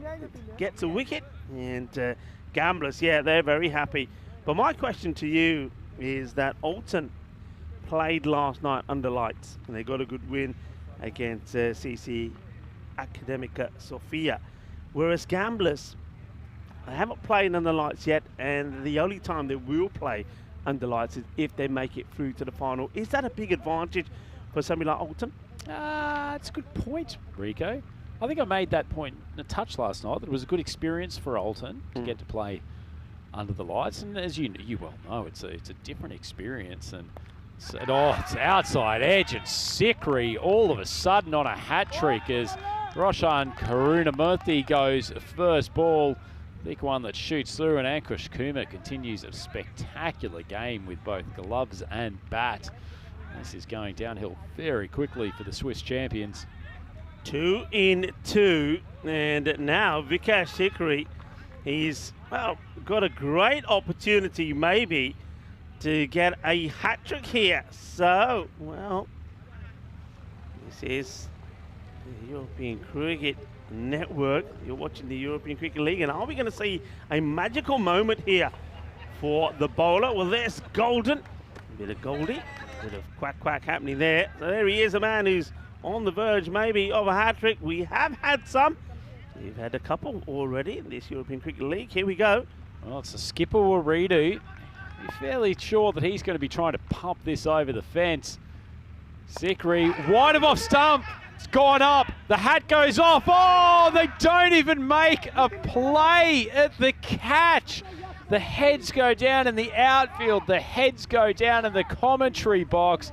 And most of all, the head goes down for poor Vikash Sikri.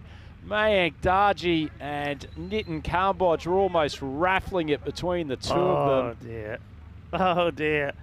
Yeah, we were frustrated. Look, that is James Pond was expecting a hat-trick there, and now a bit of a full toss. So it's going to be a sort of, good dandy footwork there from the umpire. Joe Foster thought the ball was going to hit the stumps. So close. Tell you what, the social media team probably had their head in their hands as well. Would have been a great bit of content to pluck from this game. So Sikri, last ball in what has been a phenomenal debut. The bowling crease for him in this game ends up with delightful figures of 2 for 1. Batting card of Alton not looking so delightful after a very fast start. They've ended up scratching their way to 110 off 10 overs, and a comprehensive win by the Gamblers. Very good win. They are going to go into finals day tomorrow on a high, aren't they? They'll go back to base to the Sunset Beach Club, and they'll have a lot of good things to talk about. They really will. I don't think it's all gloom also there from Alton. Alton will know that in the past they've had their hiccups at the worst possible times, i.e. eliminators. So maybe get that one out of the way here now and come back strong tomorrow. I tell you who's looking to come back strong also, Old Victorians. I really love their performance against Alton in the last match when they never gave it up, looking for 170 for victory, got to 151. And of course, though, they are up against the Turkish champions, who are looking to give us a bit of a highlight so we can give them a good send-off, because we won't see them tomorrow. Yeah, well, we just had a highlight start of the package, which more looked like some golf coverage with just a white ball flying to all different parts of the ground. But there was plenty of highlights for the Gamblers with a steady stream of wickets in the game. They even managed to blunt the flying blade of Malia Staniksai. Good catch running back from him, and that was probably the point at which Alton looked and realised it was going to be a very uphill challenge. Rehan Staniksai continued to strike the ball very cleanly. Got to lift his bat for a half century, but it's probably really the only moment of celebration for Alton in that innings. Yeah, you're right, and that's where the disappointment will be. You can see as soon as that shot is hit, head goes down, he knows he's given an opportunity. Curran Beer, he's not going to miss it, and you're right, he is looking pretty sharp, isn't he, with the shades on as well. Here's another one, catches, came quick and fast, but the ones that mattered, well, Darji takes that one, he's got a big smile on his face. I tell you what, though, there could have been even a bigger smile on the face if Sikri could have got his hat-trick. Darji was the man who was pet-pedaling to try and get there. He didn't. Let's take a good look at it here with these other wickets. All smiles, but he could have had a massive smile. Well, if he's skipping then, imagine what would have happened if he did get the hat-trick. And this was the second, 2 in 2. And he says, yeah, it's what I do. But fair play to him. He was banging it in hard into the deck, outside the off, smiles all around. Would he get the hat-trick or not? Well, maybe he should have, because this was the hat-trick ball. I'm dumbfounded, Rico. Absolutely dumbfounded. Look at that. Look at that. That is a face of anger. Yeah. And I channel your emotions too, Rico. We were ready to go upbeat. I tell you what, though, they're getting ready for the night match as well. But before we move on to that, that's coming up in about 20 minutes from now. Let's have a quick look at that scorecard. Rahin Staniksai, 50 of 23. Well batted from him, and then we saw Makala Sakaram getting into the groove. He made 26 of 12. Nobody else really clicked. No, certainly didn't. Actually, fairly disappointing chase from Alton, and we'll give them some food for thought when they go back to the luxurious Sunset Beach Hotel to have a bit of a chin wag as a team and probably just analyse where they went wrong. I guess probably slight concern for them tactically of just the first time they've chased in this tournament, and they did struggle. As we said, Rayan Staniksai, another excellent innings from him, 50 off 23. But aside from Ganasekaram, didn't get a huge amount of support from his teammates. Ultimately, though, Ankush Kumar, excellent innings from him at the top of the order for the boys from Portugal, and he had plenty of support. But this is the one we have all been waiting for, Rico. Old Victorians up against Afion Karahisar, the boys from the opium-growing area of Turkey. And Rico, can they pull off their first win? Well, you know what? Stranger things have happened. It is the night match. Anything can happen. Maybe they like to do and save their bets for the night time. I think it's going to be an entertaining match. That's one thing we know about them. You and I know. We've both seen them now. They give 110% out there. They know that they're not at the same level as the Old Victorians, the Jersey champions, but they're going to go out there and they're going to give it their best. That's what they're going to say. They've got nothing to lose. Go out there and try and put a good performance in. I'm certainly looking forward to it, and I know a lot of people around the world are as well. You can see there that the news from the coin toss is that it is Old Victorians that will have a bat first. Yeah, certainly. So 18 minutes, the countdown until that major clash. It's Andrew Ryan with Rico Fall for the European Cricket Network. Please come and join us for the final match of Day 2 of Group C here on the European Cricket Network. Old Victorians up against Afion Karahisar, the Turkish representatives. Should be a cracking clash. Look forward to your company then.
The European Cricket League is proudly brought to you by Dream 11, HCL Software, La Junta de Andalucía, Paramatch and Norcane.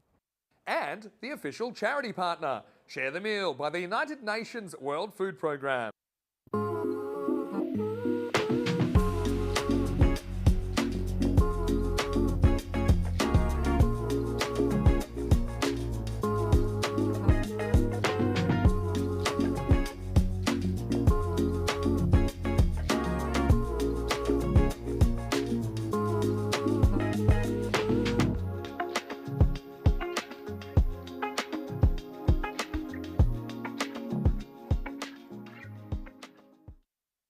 Hello viewers and welcome to the middle. You can start to see around me that the floodlights are starting to come on. That means we're getting ready for the final match of the day, day 2 here at Group C. Match number 10 coming up, and it's going to be Afyonkarahisar, the Turkish champions, taking on Old Victorians. Why don't we join not just Tyrone Peters, but a lady that's celebrating her birthday today, Raquel, who's going to do the honours for the coin toss.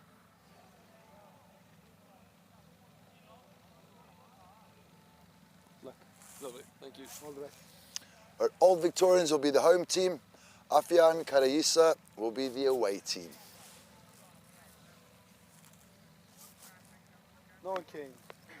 Norcane's the call, and European cricket lands on. We're going to have a bat.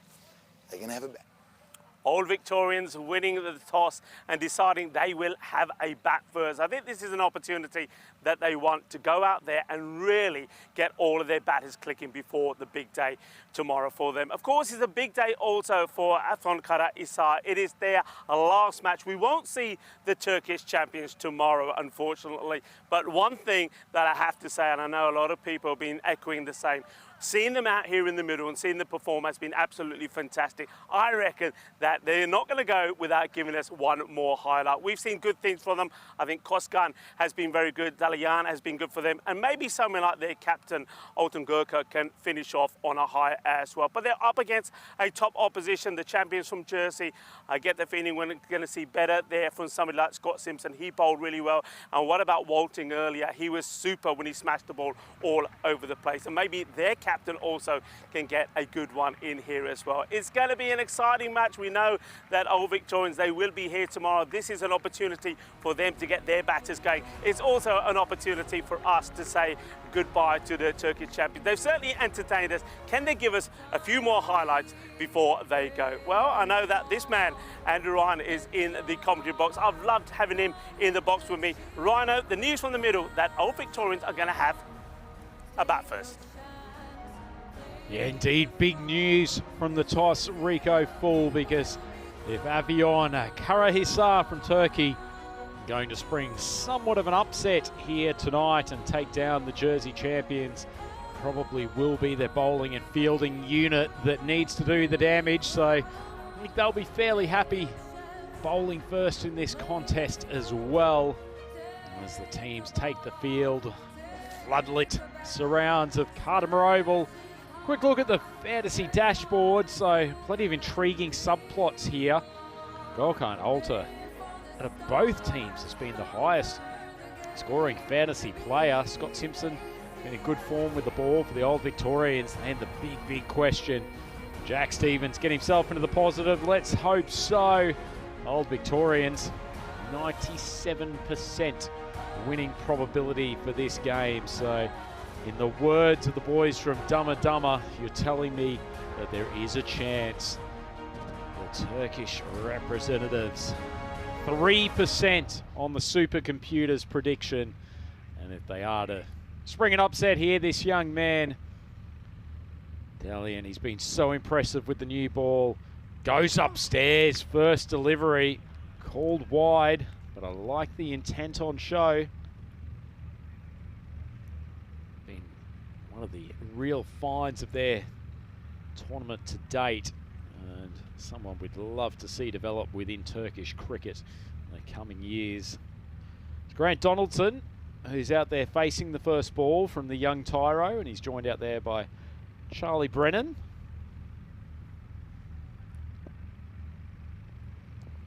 Donaldson gets another short one, swings it across, should be a catch. It's a wicket from the first legitimate ball, and Dalian has a first over scalp. Well, Rico Full was talking about the possibility of a few highlights. That 3% winning probability has just gone up, no doubt. Huge, huge start for the Turks. Oh, I'm loving it. What about the confidence of this young man, Kusad Dalian? First of all, he puts the bouncer in to say, right, I'm going to shake you up a little bit because I don't think you're expecting this. And then he gets it right up there. He gets the wicket. I said before when I saw him first time up, when I was talking to Vinny, I said, I like this guy, Dalian. I like what he's got to offer. And I like the fact that he bowled really well, and Koskan as well. They get a wicket. So it's, well, Grant Davison gets an opportunity. Top of the order, doesn't make it count. And now time for James Watling. That comes out. Now this guy, well, he was in tremendous form earlier, wasn't he, Watling? Only another short ball just over the outstretched hands of Mehmet Sinar down there at fine leg. Could have been 2 wickets, 2 balls. That's an incredible start.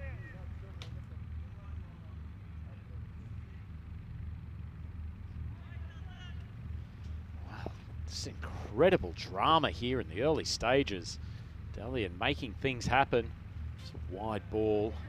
Fortunately, error from the keeper. The ball came in as a half volley. Hasn't managed to control it, so they'll scoot through for the extra as well. Brings the left-handed Brennan on to strike. It's been pretty useful bowling to the left-handers, actually, Dalian. Quite often he's come around the wicket and gotten the ball to move appreciably back into the midsection. Dalian, he's got the bling on as well, hasn't he? Fancy chain around his neck as he charges in. He's got the makings of a good fast bowler, and that's a good delivery as well. He's in the slot. He gets played away. We'll just take a single. Brennan and Watling, 2 guys that have made contributions with the bat. We know that Watling was 71 of 27, hit the ball really well earlier in that loss today to Alton. And Brennan, he's been there or thereabout, hasn't he? You'd expect him to get into runs pretty soon. Made 45 not out of 23 against the Academic Sofia side yesterday. Goes short again, and it's not hit cleanly, but I think he's like, oh, that's a mishap there. Well, the lights almost cover his blushes, but not quite. He goes to flip this back, but totally misses it. He goes over the boundary rope, and so does the Grizzly.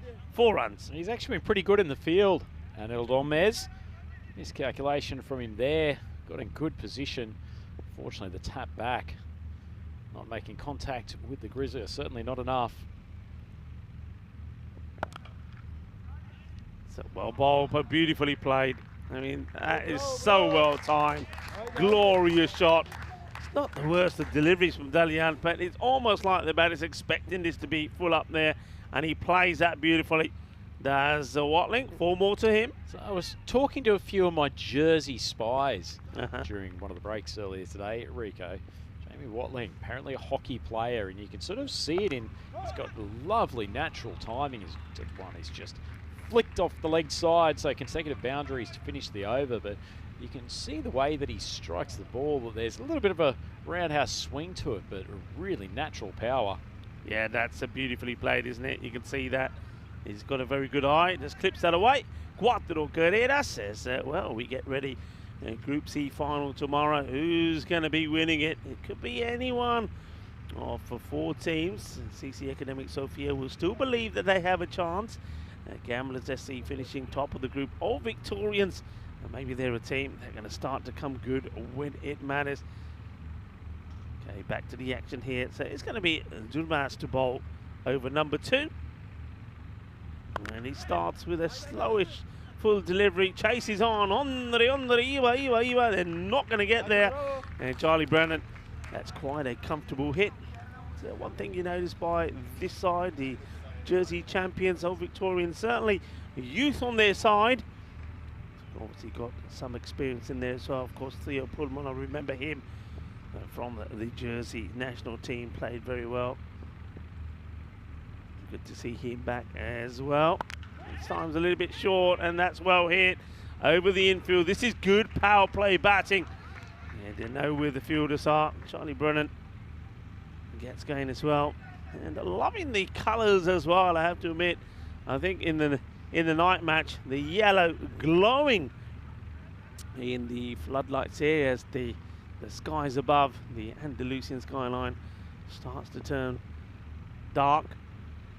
All the natural light all but gone now. It's another short one, and this one will be stopped. They've got two men now back in that position, trying to stop those boundaries and make a change here now to the right-hander. Just been a little bit short has Durmaz, which has allowed Brennan to hit some of those short deliveries. Let's see if you can pitch the ball up slightly to the right-hander. What then?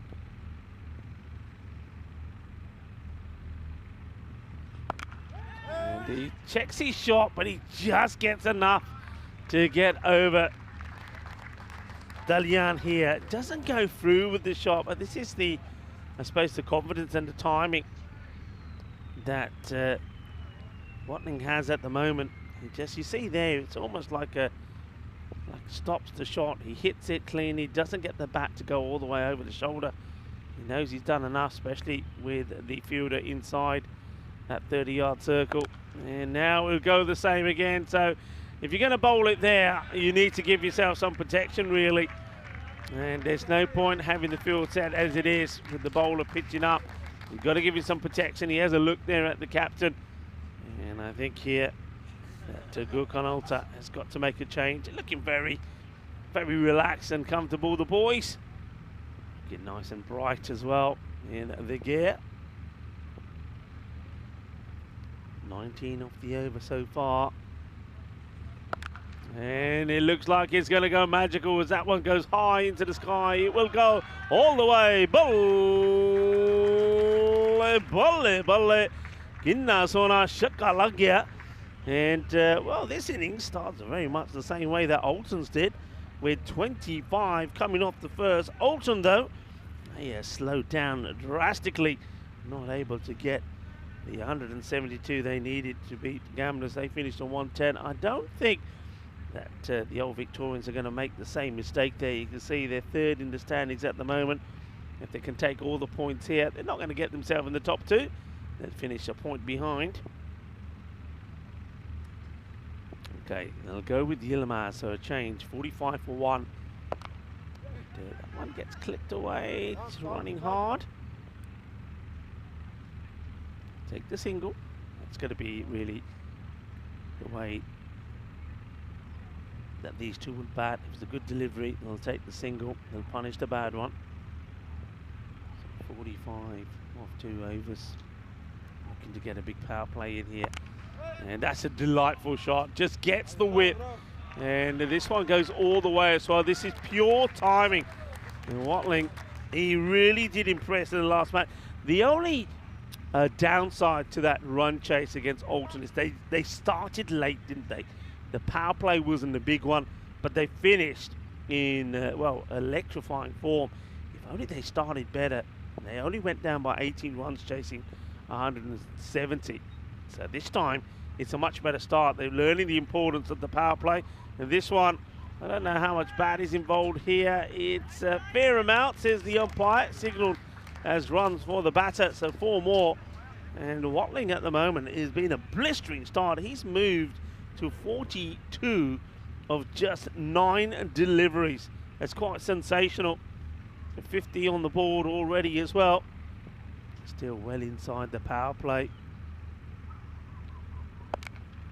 It's another one that's teasing the fielder, gets over him, and he does well. Good recovery, flicks it back. That's nicely done. And that's Donmez again. He's certainly been busy out there. Just sees this go over him. He does get back and he clips the ball back into play. Just a couple this time.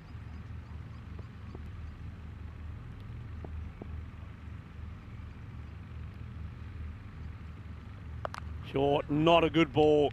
Gundy delivery. They only take the one, actually. That means that he is the left-hander who's on strike. And Charlie Brennan says, thank you very much.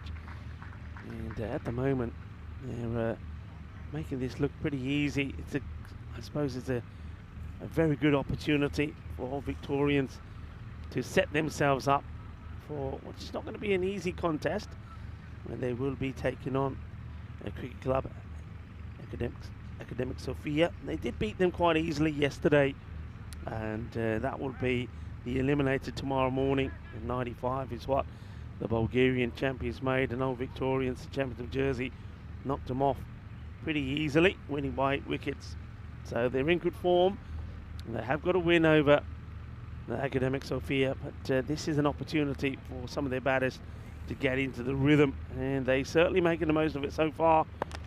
It's a better delivery. It's been played to the fielder. They get a single, and the Brennan moves on to 18, and at the end of the power play, it's a good one, 64 for 1, and Andrew Rhino joins me back again. Well, Rhino, that's a pretty decent power play. It's one way to describe it, Rico, although try to look at the positives for this Turkish team as they've gone on in this tournament.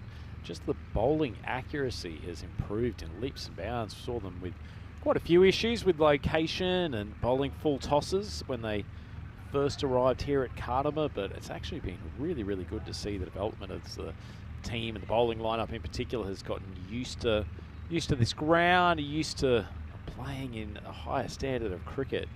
Some good signs for them as Cosgun handed the ball for the 4th. Yeah, Cosgun bowled really well in the last match. He was the pick of the bowlers. And he starts with one that's too short down the leg side. And Brennan doesn't quite latch onto it as nice as he would have liked to. But in that area, any bit of bat, or even glove for that matter, is going to take this ball to the boundary. So goes for the short one, and that gets put away.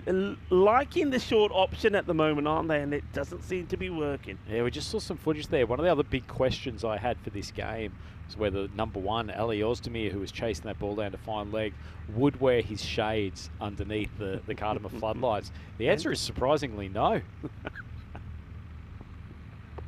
That's a better delivery, and tucks up the batter. They do come through for a single. That's well bowled. Cosgun in the match earlier against Academic Sofia took 2 for 9. He bowled very, very well.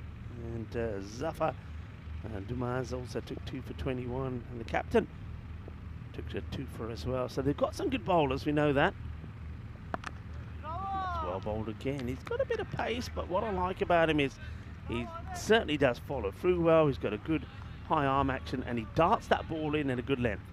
I couldn't agree more with you, Rico. There's some really good fundamentals amongst a lot of the guys in the bowling lineup. As you say, Cosgun, he's not only been impressive, I think he's gotten much improved from game to game. Clearly starting to really feel comfortable playing at this level.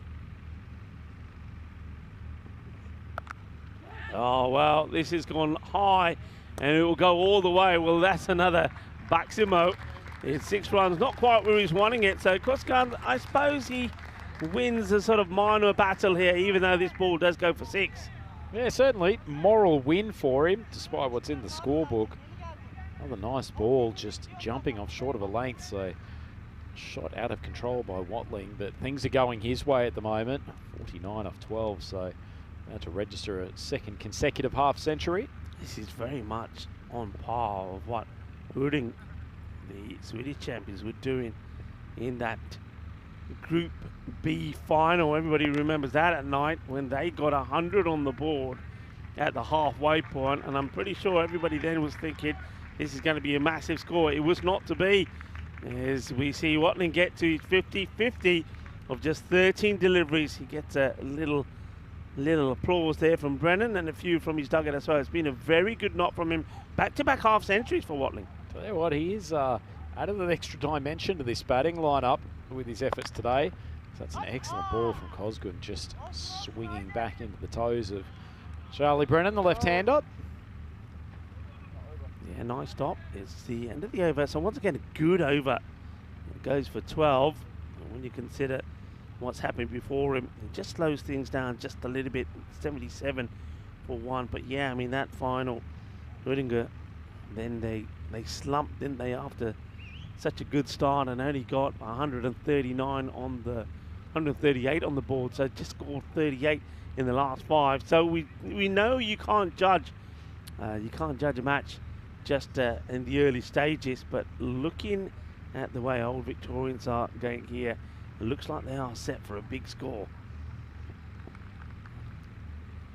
Elise gets to bowl the next, and well, it starts in good areas, doesn't try to bowl too fast, just gets the ball full and straight and gets respected by Brennan. Yeah, he was pretty solid their first game with the ball, Elise. Well, stump to stump, quite some of the pace and fire of a few of his teammates, but does the basics well. It's too short though, and that's why going the fuller length is a better option, because he doesn't have the pace really to cause any sort of issues for a batter when he goes short. And somebody like Chamby Watling, the sort of form he's in at the moment, he is going to relish every short delivery. And one thing I've noticed about him is he's sort of a short arm jabber. He doesn't give it the full swing, does he? No, he's a strong striker of a cricket ball. Tall man, using the levers to full effect. Well, gets beaten outside the off here. This time he does give it the full swing. Misses out. Good adjustment from Liz on that ball. Second one, particularly the pace that he's bowling, far too short. Got his length better on that occasion. Got the ball outside off stump. Well bowled. It's played into the deck and gets it in between the two fielders. I mean, one thing I like here, when you see that ball get past the field, you know it's 4, but they're not giving it up. They're still chasing it.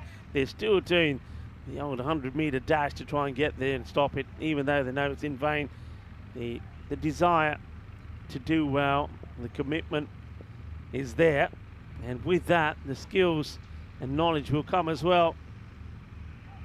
Too short, and he swivels on this. He does a little bit of the MJ. Oh, this one goes all the way. 6 more, and Watling, well, I'm gonna say this pretty early. We haven't had a you-know-what yet. There's been no century. We've had batters come close. Sher Ali in that final I was talking about. He got to 91. We saw Rasik, the captain of the Hungarian champions. Cobra got to 95, was caught on the boundary going for the 100. Could we finally see the first century here? Or have I jinxed it? That gets played away. That's going to be Cuatro Carreras. And just look how quickly they're scoring as well. So there you go. That is the end. That is the end of the 5 overs. And just like we saw a couple of days ago in the group final, it's almost 100 after 5. Going very, very well. Yeah, isn't Watling finding some form at the right time? We've mentioned a few times during the last couple of days, Rico, that the Old Victorians just lacking a little bit of explosiveness in their batting lineup aside from Jenner and Brennan, who have been opening. But Watling is a real game changer. And I tell you what, with the way he's hitting the ball, they might be the X-Factor team on finals day. Yeah, no, we've seen this a few times, haven't we? We've seen groups where it's been dominated, if you like, by 2 teams. This is the same, I suppose. Alton and Gamblers have made a great start, but there's always been another team. And we've saw like the Micklin Eagles going into, we've been talking about Group B, how they turned it on, Pudding as well, got better as they played more matches. And Old Victorians, well, they've got that feel about them. When you look at them as a unit, they're a good unit. They just maybe haven't clicked. Maybe they just need to spend a little bit more time out there in the middle. Maybe they don't play this format so well. But yeah, they could be the dark horses that pip everybody, go all the way and win the final. Yeah, absolutely. And I suspect when it comes to finals day, a little bit of extra pressure. Scores will come down a touch, and I think they're probably the team who will be most advantaged by that. Probably don't have quite that explosive depth in the lineup that Alton and the Gamblers have, but they've got enough good, solid cricketers to support the 3 who will do the bulk of the run scoring.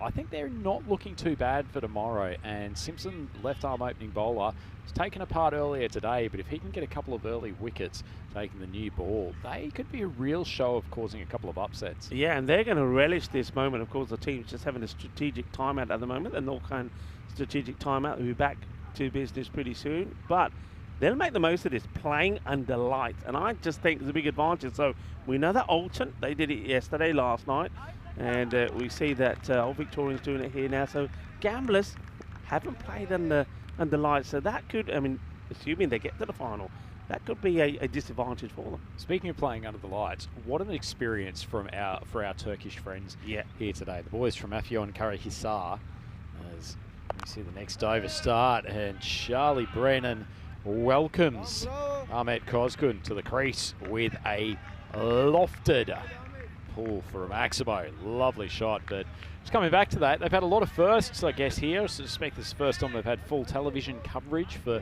the games. Great opportunity for them to go back and review and see what they've done, have a look at, you know, the technical elements of both their batting and their bowling, but also tonight getting the chance to play under lights here at Cartama Oval. Yeah, superb opportunity as Kozgun comes back. And great ball. What a great comeback. After he starts with the short one, he knows he gets punished. He's not the best of deliveries. And now he gets this one spot on. Really good delivery. Sneaks it in. Quality bowling. I'm liking this young man. Yeah, it shows he's thinking about the game, doesn't it, Rico? First one, short, on the hip, got punished. And so he's adjusted his line, adjusted his length. Clever stuff from Kozgun. Now this one is a really good shot. Just makes a bit of room for himself, does Brennan here. It's a nice shot. He just gets that little shuffle across. He knows that once again, perhaps Kozgun is going to target the line outside the off. He gets himself in a good position and hits it nicely through. It's another boundary to him. So, well, he's catching up, Watling pretty quickly. What a good partnership this has been between these two. Yeah, really good shots. It wasn't a bad ball at all from Kozgun. Tailed in late. Brennan had to keep the hands in front. Controlled the shot well. And a good comeback again, so he doesn't get put off when he has these issues. He comes back, gets a good ball in.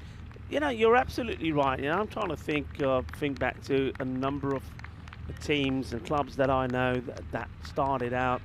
They've had difficult times, and you know, you learn from play. I always say this, that you will only get better if you play better opposition.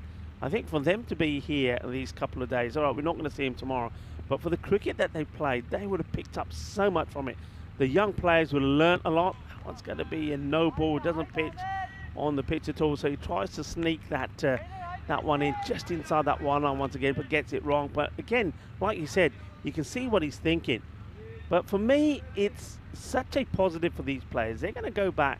They'll go back and, you know, they'll be showing some and a lot of highlights to all their friends, their relatives, you know, girlfriends, etc. And then they'll grow from that. I think as a club, you're right. You've got the opportunity to look back at some of the highlights, and then when you get to practicing, when the weather gets better, they're in Turkey, when they get in the nets, when they get outside, they'll be using this and say, right, what do we do well? What can we improve on? And they'll be doing it. And batting is one thing they've got to work on, and that will come. Remember, they've got a lot of youth in the side, so they'll get stronger and start to hit the ball harder as well. Yeah, very true, Rick. I mean, you mentioned girlfriends. I mean, one thing they will have to guard against is that these guys are going to go back to the mountains and be true social media superstars in their local community, just trying to keep their focus on the sport and not getting distracted by some of the benefits that will come to them. It's going to be a challenge for them, but sure, they've got plenty of good mentors out there to keep them on the straight and narrow. And speaking of straight and narrow, it has been a one-way drive towards a big total after the loss of that wicket. Donaldson, first of all, Old Victorians, 113 for 1, 6 overs gone. Yeah, Grant Donaldson, you've been there, and you know what he's feeling at the moment. He's looking there at Charlie Brennan and Jamie Watling are making it look pretty easy, and he's thinking, why me? Why Do you me? think he may be thinking that he's missed out here, Rico? He's definitely thinking he's missed out. Well, the batter on strike is not going to miss out on this as Watling puts this one away, and that's pretty high as well.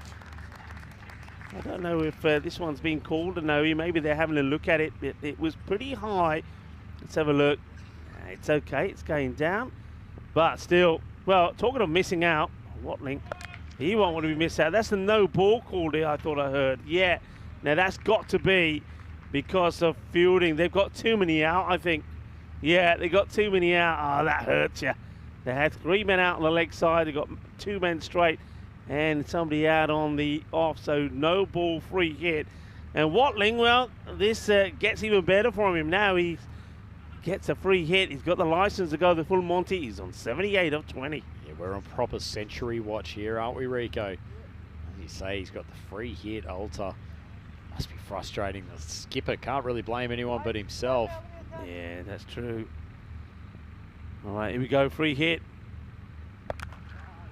He scuffs it, goes straight to the fielder. He'll just get a single, so to get away with that one. Delian sprinting in from long on position where he's been stationed for most of the tournament. Good ball from Alter just to keep the rampaging bat. Watling in check. That's not a good delivery. It's a gandhi ball, as I say. Ball sagi gandhi, but ke mari a shot. Joka lag gaya. And I suppose when you look at what they're doing here, in every over, there's just maybe the two bad balls, and against good opposition, those bad balls will get punished. Yeah, absolutely, Rico. And we've talked about the fact that they've gotten their bowling under so much more control, less extras this time around, as Brennan has smoked one straight back at Alter. He took a fantastic catch off a bullet from Stanic's eye yesterday. Probably takes the sensible decision to make a token effort at that catch and saves his fingers. But so they've managed to get their bowling under control, far fewer extras over the last couple of games, which has been great to see. I guess the next stage for them is to just reduce the amount of half trackers and really force the batter to work hard for their runs rather than gimme what you'd think of as almost gimme balls to hit for 4 or 6. It's nice, he hit down the ground and looking to get a half century, and he will. And he does it with probably one of the classiest shots you have in the game. He raises his bat up. Charlie Brennan gets to 50 of 21 deliveries. That's a really nice shot. If it's over from the captain, Gurkha Alter has gone magical. 22 come from it with a ball to go. Hits hard to the fielder, who does well. Nice pickup, nice throw. Been a busy man out there, but he's doing a good job. That's the end of the 7th over, 136 for 1. Just going back to that previous comment, Rick, I mean, those last 2 balls from Alter, we have a quick look ahead as to what's coming up, including the rampaging Dreux, joined by their French friends from Paris Université Club, Empire CC. Looking forward to seeing them with the Brisbane superstar, Jordan O'Brien, part of their lineup, and obviously Byron. Plenty of very Greek names in that side, and then Ljubljana coming from Slovenia to round out the group. But just going back to the end of that Alter over, might have been hit for a couple of big strikes in the last couple of balls, but at least he's making the batter work for it. Brennan had to use his feet to get down the track. What you just don't want to do is give those balls where it's essentially just a free hit to the batters, and if you can just force them to make the running, they'll start to bring these totals more down around 120, 130. As their batting improves, that just brings them into the contest. Yeah, I think you're absolutely right. They're making the batters play, and these two, they haven't given a chance. They've struck the ball well. They're powerful, good timing, good running, but they're not getting too many gifts. Let's put it that way. They're making them work for it. That one has been smashed, and over it goes. 6 carreras más. Y ese hombre es muy fuerte. Antes hecho 71 carreras cuando jugando con el Olton de campeones de Suecia. Ahora tienes 85, 85, 15 to get him to the century, and he'll be the first player to do so.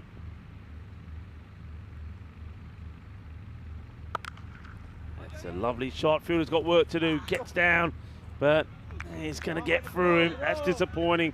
It ends up Grizzly Hill, 4 más. So James Watling, 89 now he moves on to. Yeah, it's unfortunate for the fielder. Just overran the ball. A little bit of slippery surface down there. Tell you what, Rico, he's got some natural timing and power, Watling, doesn't he? As you mentioned earlier, it's not a big flowing swing of the bat. It's more of a short arm jab at times, but Grizzly just flies off his bat. Yeah, he reminds me a little bit of the beast himself here, the player for PKK Barcelona, Mohamed Babar, who also has very similar. He doesn't try to smash the ball quite often. The bat goes as far as the waist and he stops the shot, but he gets plenty of power in it. Can we convince Watling to go for a one-handed 6? One-handed Maximo? Well, maybe let him. Maybe if he gets the 100 up, he might try. He's not the same build as Babar. This one will test the field. This time, gets his body behind it and then just gets a single. So moves into the 90s now. And James Watling will know, no matter how good a player you are, when you get close to that 100, you always start to get just a little bit nervy. Yeah, certainly will. You almost bowled a pretty good over here though, Rico. Kept the ball in a good channel. 1 for 32 with 1 ball remaining in his 2. Big swing from Brennan. Ball's gone high. Fielder's getting around it. Unfortunately, can't complete the catch, and he almost would have had a much-deserved wicket, but as it is, Charlie Brennan lives to fight another day. Old Victorians, 150 for 1, 2 overs to go. Yeah, the 150 comes up on the board, 2 overs to go, so eyeing up a big score here. That one just dropping short there, of course, I don't know how early he read that.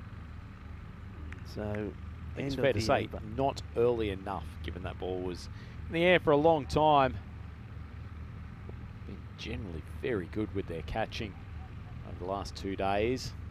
Boys from Fio and Karahisar. It's in the swing zone off the batter, and Brennan dispatches this for another Maximo. Manos arriba, arbitro, porque eso es 6 más. And these two, they're having a ball, aren't they? They're having a ball. Question for you, though. Now, this is would have you been tempted at some point to say, all right, boys, you've had a good knock, you both got the 50s, let's do a change? Yeah, it's not a bad shout, Rico. I would think particularly with Brennan, who's had a bat in each game, that wouldn't be a bad idea. Watling scored 71 in the last. Yeah, true. I mean, although because the fact that he's getting himself into a rhythm, has had less experience at the T10. Yeah. Don't mind knowing that, whereas both Jenner and Brennan have played a fair amount of this format. I think it's probably the point you made.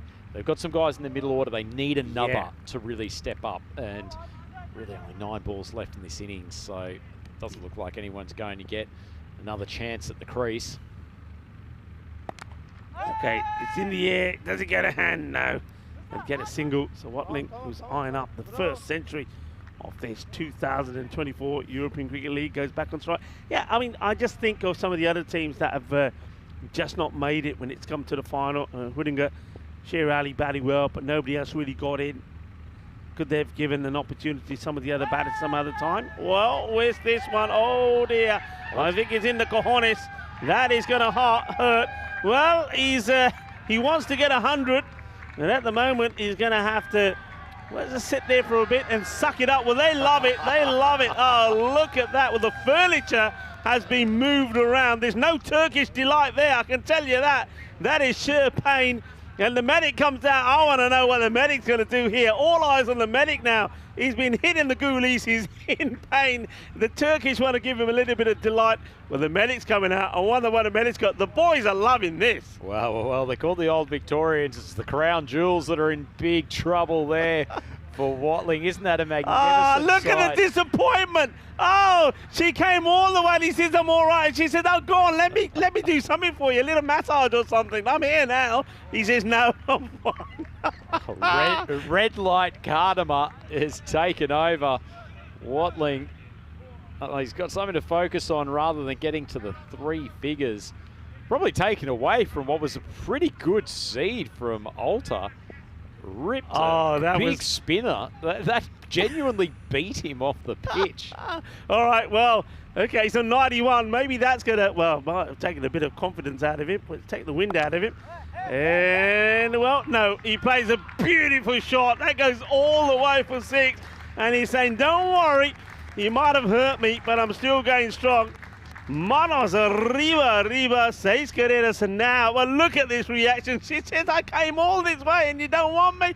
She said, I saw you go down. I thought you needed me. I've got warm hands. What more do you want? Oh, dear. 165 for 1 after 9 overs, and he's on 97. It's quite a slap in the face after you've sprinted out 60 metres from the team tent. Anyway, as it is, Watling lives to fight another day. Have a look. The last century that we had, 12th of February, Omar Ali. Oh no, geez, so many already in 2023. Is Brennan doing the right thing by his teammate? Nibbles a little single.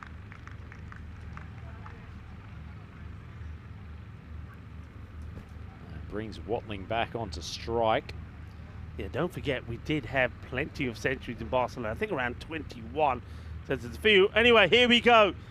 On 97. He plays this away for a single. 97 plus 1, 98. They've got Dalian, who comes back to try to spoil the party. Well, let's see how good a mates Brennan or Watling are, because tell you what, Charlie Brennan, he wouldn't mind slapping a few more boundaries here, but team thing to do, get Watling back on strike, try to let him complete the 3 figures. Yeah. Partnership of 166, Rico. Feels like a fairly long time ago. Dalian took the first wicket. There you go. He says, all right, I'll be your buddy. And they're not even going to think about the other. Well, I say they're not going to think about it. I think that just for fun, there's Brennan says, come on, shall we take it too? And you can see Watling saying, on your bike, I'm here, and I want to get me century. I want to be the first to do it in 2024. So on 98, Dalian coming in to James Watling. And this is smashed away. It's going to be one bounce stopped. It's called a no ball. I don't think he's running here, right? Does he stay put? Yeah, he stays put. He hears the call early. He knows he's not going to the boundary. He doesn't want the single. There's no doubt about it. So when he turns down the run, he wants that century. He wants to be on strike. He wants the free hit to bring it up with a Maximo too. And it's been stopped. Oh, Charlie Brennan lets the run back. And now he thinks about it. Oh, they're doing the hokey pokey in the middle, shaking it all about. Well, that is a genuine dot ball. So the free hit, he gets one on the legs. He plays it away. He thinks that's going to be it, but it's straight to the fielder. All right, 2 balls to go in the innings, and Watling on 98. Tell you what, a full toss outside off stump and then a half tracker. Only had 1 man to beat. Oh, Watling. And now he gets it away.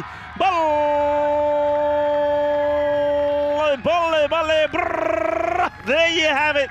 The first century of the 2024 European Cricket League, and it is Jamie Watling, 104 not out of 31. Take a bow. What a marvellous performance. Certainly was, Rico. He's played shots to all parts of the ground and has shown some exquisite timing.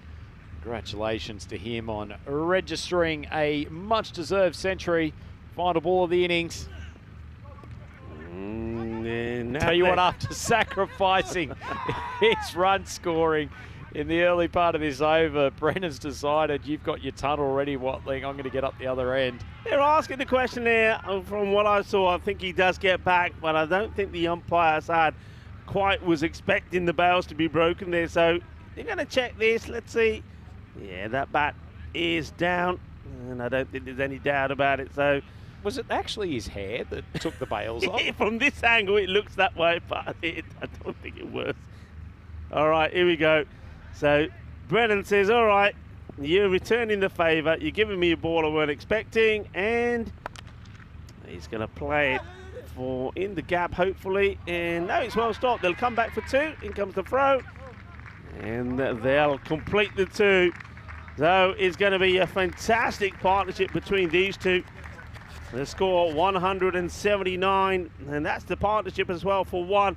And the man who loses out here is Grant Donaldson. I reckon, well, they'll make up a song about that as well, as he was out for a golden duck, the first legal delivery that he faces. It wasn't the royal duck because the first ball of the contest was a wide, but what a great partnership between these two. And we have a century, Rhino, and it goes to Jamie Watling. He gets the century, the very first of this European Cricket League. Yep, magnificent innings from the young man. He's belted balls to all parts across the 2 innings that he's played today, ably supported by Charlie Brennan, who'll no doubt have enjoyed the hit out here today to get his eye in for some big games coming up tomorrow.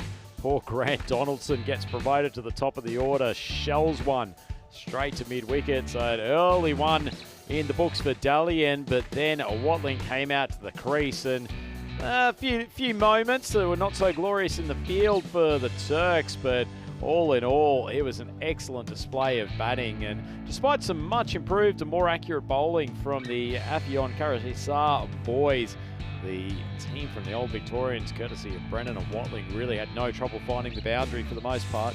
Yeah, I mean, they made them work early on, didn't they? I mean, with that wicket gain early, there was a little bit of pressure on the two batters. They had a few miscues early on. I think, once again, that Dalian bowled well. Dumas got a good over in as well. Koskan, I think, once again, probably the pick of the bowlers. But once they got their eye in, well, both batters, they were just flying high, weren't they? First of all, both of them brought up their half centuries, and then that magical moment when the ton comes up for Watling. But then, having said that, there were a couple of deliveries that when he was in the 90s that he didn't quite get it the way he wanted to. Yeah, I'm going to lodge an official protest that our little highlights melt there has not featured Watling getting cracked in the Jats crackers. And not only that, having his teammates launch into a massive cheer as he's gone down like a sack of potatoes. One of the highlights of Group C so far. Plenty of batting highlights from Watling with a century there. And Rico, I know you were impressed with the bowling effort from Affion Karahisar as well. Yeah, look, they work hard. I mean, look, it's I think Koskan once again probably the pick of the bowlers. I really like what he's doing. Dalian as well, though, this time. He was a little bit expensive. He did pick up that wicket, and I think even Sahi Elise put a good effort in. It's never going to be easy against that sort of attack. Yeah, and I know also had no wickets in that column, but he certainly did have one victim from one of his raging off spinners, and certainly be a moment to remember for him. So halfway through this epic contest between the Old Victorians and Affion Karahisar from Turkey, and the Old Victorians have put 179 for 1 on the board. Congratulations, Jamie Watling, bringing up a ton. 31 balls he faced for 104, and the boys from Turkey have quite an uphill battle to chase 180 off their 10 overs to try to pick up their first win in their final game here at European Cricket League 2024. Andrew Ryan here with Rico Full for the European Cricket Network. We'll be back with the chase in a matter of minutes, so please join us then.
The European Cricket League is proudly brought to you by Dream 11, HCL Software, La Junta de Andalucía, Paramatch and Norcane. And the official charity partner, Share the Meal by the United Nations World Food Programme. Welcome back, viewers around the world, wherever you're tuning in from. And, well, if you were with us, you've seen an amazing knock from Debbie Waltling of the Old Victorians, the Jersey champions. He scores a century, the first century that we've had of the 2024 European Cricket League. And it was a fantastic knock, a great partnership between him and Charlie Brennan, putting on 178 together. And this is the bonus point equation. You get the feeling that it looks like that Old Victorians are going to probably be picking up all the points here, because I can't see the Turkish champions here, Hisar, getting to a score. You'll see another, that's the target 180, but you'll see in brackets coming up pretty soon the score where they would be able to get a point. Remember, no points on the board for them so far. I know a lot of people were hoping they would get some points on the board. They're going to be looking at a score around about 125, I think. That'll come up on the screen in a moment. And it's going to be this young man to start off with, Theo Pullman. I was very impressed with his bowling when he played for Jersey earlier. He's a good young bowler. He normally gets it in the right areas, but he starts off with a wide. So I've done him proper, haven't I? Welcome back to our viewers around the world who, well, we had a very entertaining first innings for a number of reasons. And I get the feeling that this one could be entertaining as well. I'm Rico Fall, and joining me back is Andrew Ryan. Great to be with you, Rico. Your boy, Theo Pullman, let you down after giving him such a rap in the intro. Speared a couple of balls short down the leg side. Well, there's that scoring bracket, and that's 126 for them to get anything out of this contest. A team that has struggled really to get out of the 50, so it's gonna take some doing. And watches it carefully as Dalian almost sees this one going to his stumps. Once again, though, what we've seen from the champions of Turkey here, Afyon Karahisar, is that they're not really taking the singles on. A couple of times you've seen it played. Yeah, nice little moment there. Elliot Corbell, the wicket keeper, just helping out Dalian with his pads. Great to see. In the air, once again, no run. Yeah, I mean, I've said this before, and this is where for Afyon Karahisar, it's such a good moment for them. All right, the result's not going their way, but it's what you learn and what you take back from it. You know, the sportsmanship has been absolutely fantastic. We know that, from all the teams. And yeah, you're right. Okay, that's a nice looking shot, and it's not going to go to hand. It's a good stop. The fielder goes for the catching opportunity, Charlie Brennan, and when he realises the catch is not on, he doesn't let the ball go through him as well. So off the mark is Dalian. Yeah, nice shot from Dalian, actually. He's actually got good shape with his batting. I suspect there's the fundamentals there to turn him into quite a good striker. He's obviously a strong young teenage boy. A lot to like about his game. Showing the bowler Pullman, the maker's name there, Sina, as he defends this. But yeah, I mean, just going back to that, you know, they've given it the best up against the best clubs in Europe. It was never going to be easy. They're going to take away some positives. They're going to take away some learning points, and they will. You know, they'll go back, they'll watch their matches, they'll see what they've done well, what they can work on. This is, you see here now, he's just sleeping at the non-striker's end, and this is one thing that they do need to work on, and it's an easy thing to do when you go back to base. You can even do it when you're indoor. You know, you've got to be backing up, and he was asleep there, Dalian, at the non-striker's end. He was so slow to move, and he gets lucky, because if that's a direct hit, he's a goner. It's the end of the first over. It's 3 without loss. Oh, he wouldn't be the first teenage boy to just be caught sleeping on the job, Rico. 35 matches since the last golden ball. I don't think we've got any context to talk about that as a distinct possibility in this game. Something I do want to talk about, though, and it's unfortunate that Sinar out there batting, Mehmet Sinar has got his helmet on at the moment. One of the all-time great calls on Twitter today from Adrian Pickles Sinner has a bit of George McFly about him from the Back to the Future series. You can only hope that when he's dismissed, he pulls the helmet off, because it's a fantastic call. Okay, we're going to have to keep an eye on him then. Oh, well, what a shout-out that is. And, well, that is... I'll tell you what, I'll go a bit even further. If he had a bit more hair, you could say that our century maker, Jamie Watling's got a little bit of Biff Tannen about him from the same show. So maybe we need to get Watling next to Sinner and recreate one of 1985's great productions. Get them to take a shot on each other. Yeah, why not?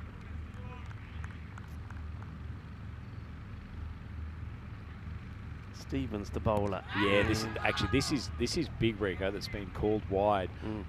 One of the things we did identify as a big thing in the preview is that Jack Stevens was sitting in the negatives for the tournament so far in the fantasy points.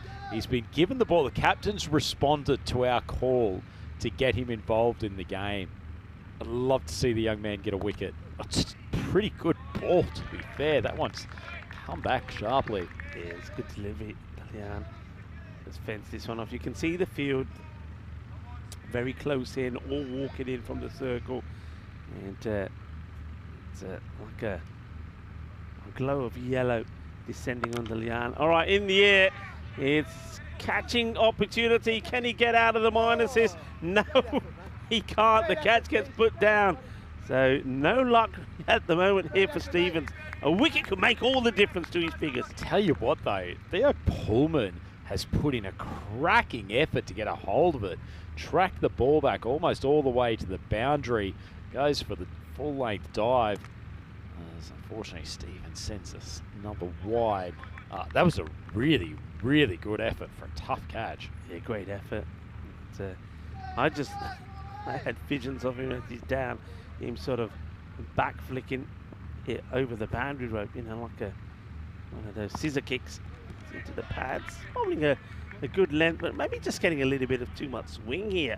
I mean, we do say that in this night fixture that the Grizzly just starts to come to life a little bit for the bowlers. It starts to do a little bit and misbehave at times. Well, Stevens has got it behaving at the moment. Unfortunately, can't hit the pegs. And misunderstanding, and in the end is Dalian. I like it. It's better now from him. Obviously, I think I must have had a chat with him saying, hey, you're not backing up. But now he's sort of, well, even before the call's made, he's charging down. Luckily for him, the fielder doesn't take it cleanly. It's the end of another over. There's 7 without loss. Now, remember, we're talking about a team that took 20 deliveries to get off the mark yesterday. So I suppose if you say they got 7 here, they're absolutely rocking and rolling. That's one of their better power plays, to be honest. And these two have looked in pretty good control, to be fair. As a big Theo comes in for his second over, it's driven straight back down the ground, but no run for Dalian. I like the way he holds the pose here. Dalian, the young player, he defends that and he says, nah, I'm solid. Let's watch this. He holds the pose, says, yeah. Good high elbow. Good high elbow, Rico. He's been reading the manual. Oh, he's beasted that a good 35 metres. Probably not quite as hard off the bat as I initially anticipated. But he's got nice shape when he plays on the leg side. But this is what I'm saying. 15 at the moment. So he'll go stronger. And the stronger he gets, he'll start to hit those balls further as well. So these are all good signs for the Turkish. It's not a bad delivery, but well watched. He's got a good eye, hasn't he? He has. Really wanted to say McFly biffs one down the ground, but I'm not sure that ball was the opportunity I was looking for. So Sinner, 1 off 6. Plays a nice straight bat though. Been quite an examination from these two young pacemen in the opening stages here in the power play. And that one is a good take. Bit of getting dirty for his side behind the stumps there. That's Elliot Corbell. Interestingly, I think actually the Afion Karahisiat team actually probably prefer batting outside of the power play. I think once the gaps open up a touch, they feel a little bit more comfortable. It's More playing and missing, just not getting his foot across there, so it's going to be another dot. You liking the yellow? I like the yellow. Yeah, I do like I the like yellow. the yellow with the detail on the sleeves. Reminds me of the Vienna team from Austria who had the yellow and black barcode design from last year. Once again, good eye, but yeah, these ones, if you go straight away both batters, you get that single, and that's definitely something that they will need to go back and work on. That's the end of the over. And also I've noticed this the other night as well, that in this night fixture, the umpire at square prefers to stand at point as opposed to at the normal square leg position. That has to have something, must have something to do with the floodlights that on one end seem to be giving them some issues. So you can see to the right hand of the umpire, like you would if the sun is in your eyes, you'd go to the other side. So the umpire at square, standing at point. Only a man who has umpired frequently would pick up that sort of minutiae. That's why you are the guru, Rico Full. Guru. Okay, do you like Guru? Is Guru good? Guru's good, yeah. I think it fits. Guru. Lewis Kelly coming on for over number 4. John Carey here, still leading 118 off 42 for the bonus point. Get a wriggle on, that will help. Yeah, I like the intent once again there for Daliani. He is looking to play those shots. He doesn't want to have a look at Kelly, goes for the shot. That's what Sinana needs to do here. He's 1 of 9, and I think he's got to try and go for a couple of shots here. Kelly. Yeah, that's better. Show a bit more intent. This is what I say, Rico. I think they really enjoy it when the field goes back. I suspect they feel a little bit crowded in the early stages within the power play, but once they've got the opportunity to just start working through singles, it's like they get a little bit of rhythm to their batting.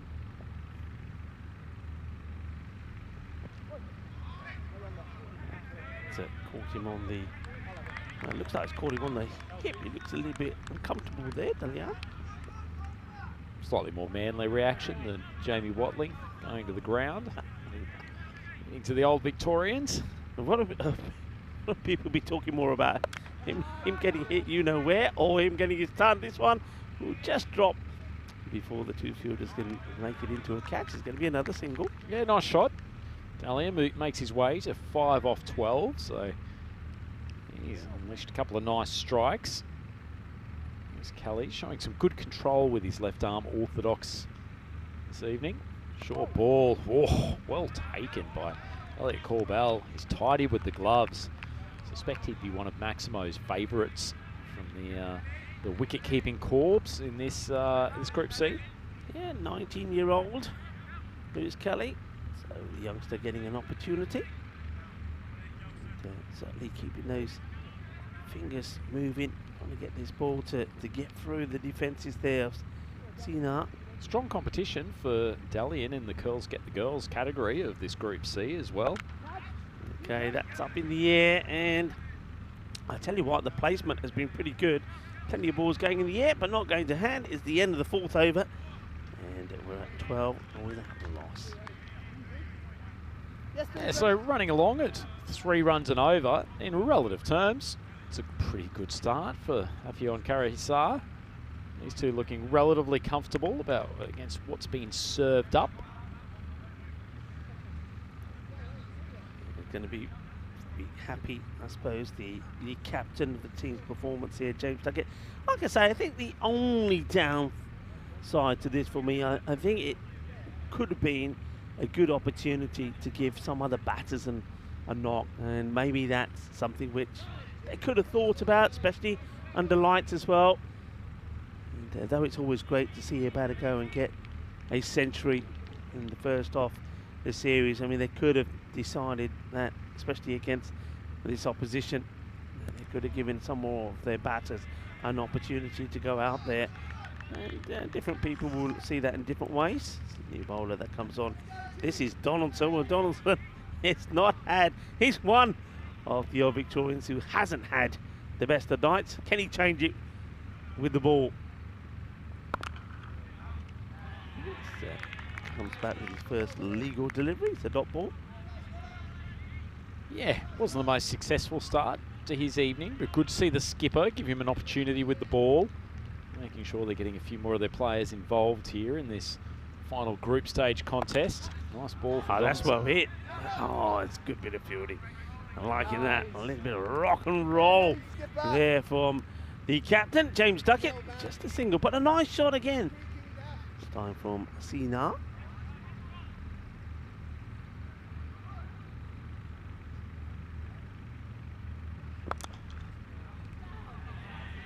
Get stopped. Good Yorker-led delivery. Good recognition from Sinar too. Hasty retreat back to his crease. Donaldson was sniffing the run out. They've done well this first half of the innings. Turkish boys. That one may be a wide, and yeah, it gets called by Nilkesh Patel, umpire from Barcelona. He's out there, of course, with Asad Ali. They've been good today, these two, haven't they? Yeah, very, very consistent calling. It's been great to see.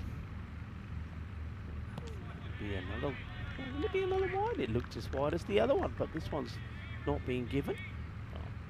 Can't criticise after we've just said how consistent Asad Ali umpiring Amani group's been. is what they call it. Let's have a look at this again. And, oh, well, okay. I've Late seen swing. Called. Oh, well, is he going to go all the way? Gear, Shaka, oh, yeah, now we're talking. And there's a few people that have just choked on the digestives. 6 runs, boom.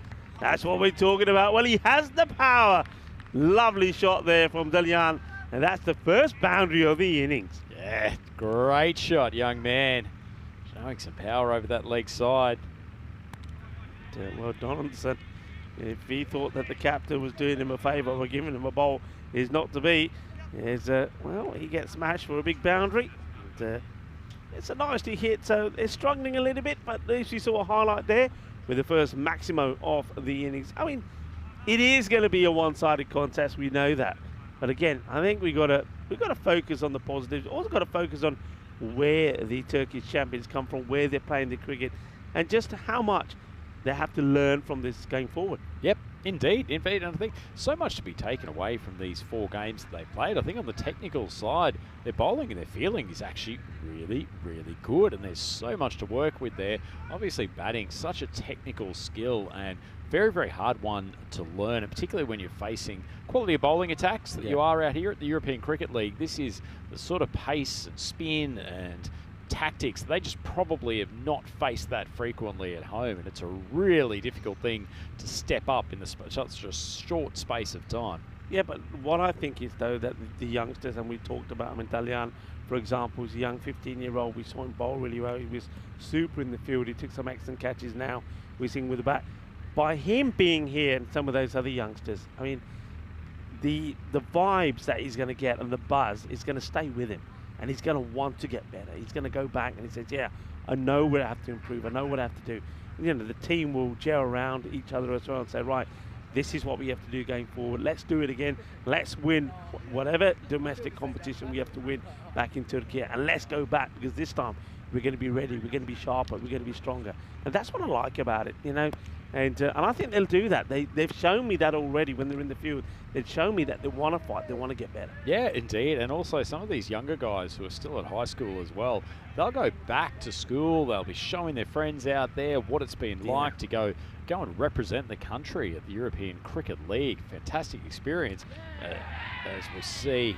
Fortunately, Sinar has taken one step too far out of his crease, and Corbell completes a nice stumping, lovely bit of bowling from Lewis Kelly, but just to finish that point, that they will go back to their friends and hopefully inspire some of them to take up this great game and let them know of the opportunities that it brings, and hopefully it will have a snowball effect around the youngsters of that part of Turkey.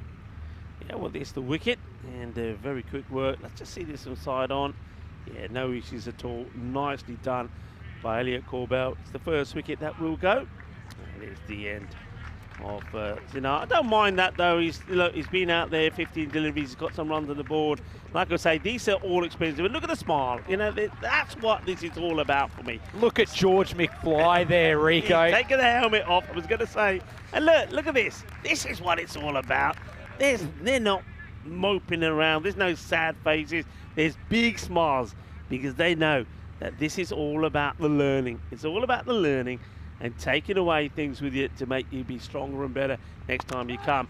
All right, high up in the air. It's going to be another one that's just going to drop short, but a throw direct hit would have been interesting. And well, I tell you what, direct hit, it could have been a direct hit to the fielder. It's the wicket keeper, Corbell, that comes across and probably stops the fielder wearing this one. Certainly does. Mohamed Chaliktis wasting no time, taking the long handle to a well-flighted ball from Lewis Kelly. Good shot.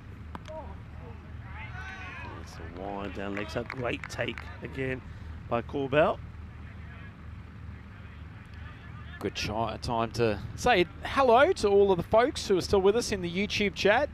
It's getting late here in Europe, but some good times around the world. That's another sharp bit of work. I think he just gets the foot back there. Geez, I tell you what, that was pretty tight, Rico. It's been called on field. Not sure if they're having a look at a replay, but geez, that was a swift piece of glove work from Elliot Corbell. It's a slight lift of the toes. Oh, he misses them first time. Yeah. He misses them, and that's why that he survives. I'll take back my compliments for Corbell's glove work. This was the next ball. It gets played, so just drops the bat on it and says, come on, let's go. Let's go. Sneaky. Wild swing this time. Just keeping that toe firmly planted inside the crease. So like this.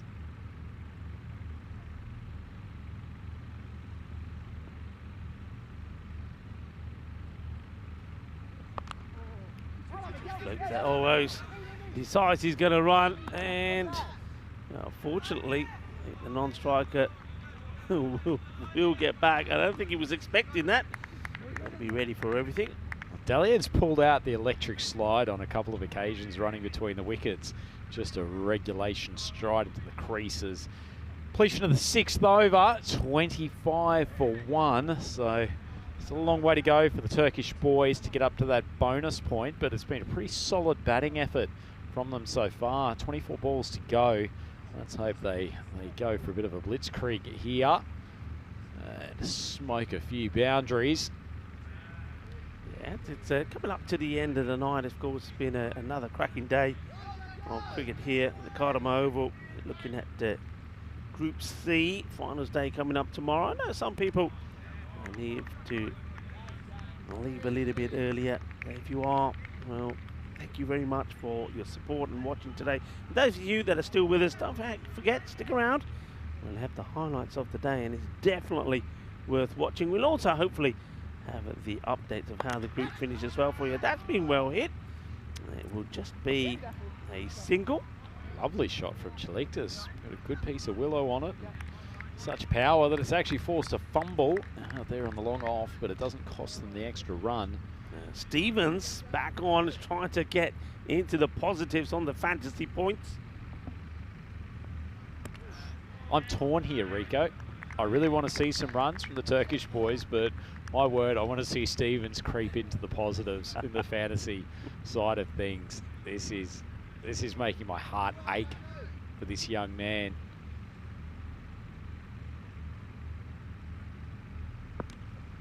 Well, this one, once again, just no call in there.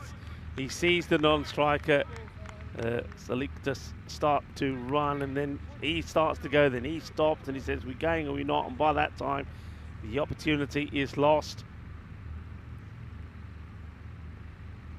He's gone for the wrist spinner. I like seeing a change up from a young paceman. Fortunately just dragged it down the leg side. This partnership moving along, keeping the score ticking over. Chaliktis in particular has given the run rate a boost. Oh, Well, that was one, if he got hold of, would have certainly be going into the fan zone. And fortunately, he misses out on it, but I like the intent. The ball to go here from Stevens. 5 have come off, so let's see if he gets a wicket here. He'll do him, well, a lot of pluses on the dash. And it's hit out towards the fielder, who fixes his eyes on it and drills it back in. That's Charlie Brennan, who's, well, had a fine part to play in that 178-run partnership with, of course, the Centurions. This is the way things are looking. That's what's happening tomorrow. We know that the eliminator will be Old Victorians taking on Cricket Club Academic Sophia. They have played before, and it was a comfortable victory for Old Victorians, and they'll be hoping to do the same again. And then, of course, the qualifier, one of Gamblers or Alton, a team from representing Portugal, Gamblers, or from Switzerland, Alton. One of those two teams, whoever wins qualifier number 1, will automatically go through to the Group C final. The loser will have to play what's always an uncomfortable match between the winner of the first eliminator. That's how the day will pan out. 4 matches on finals day. I'm going to put a bit of pressure on you, Rico Full. Go on. Who do you think's going to progress from those first games? Okay. I think that though Cricket Club Academica Sofia are getting better, they would have been boosted by getting their first win against Afyon Karasar earlier today. I just think that the Old Victorians are just going to be a little bit too strong for them, especially, I think on the batting front they'll win the battle. And the other one could go either way.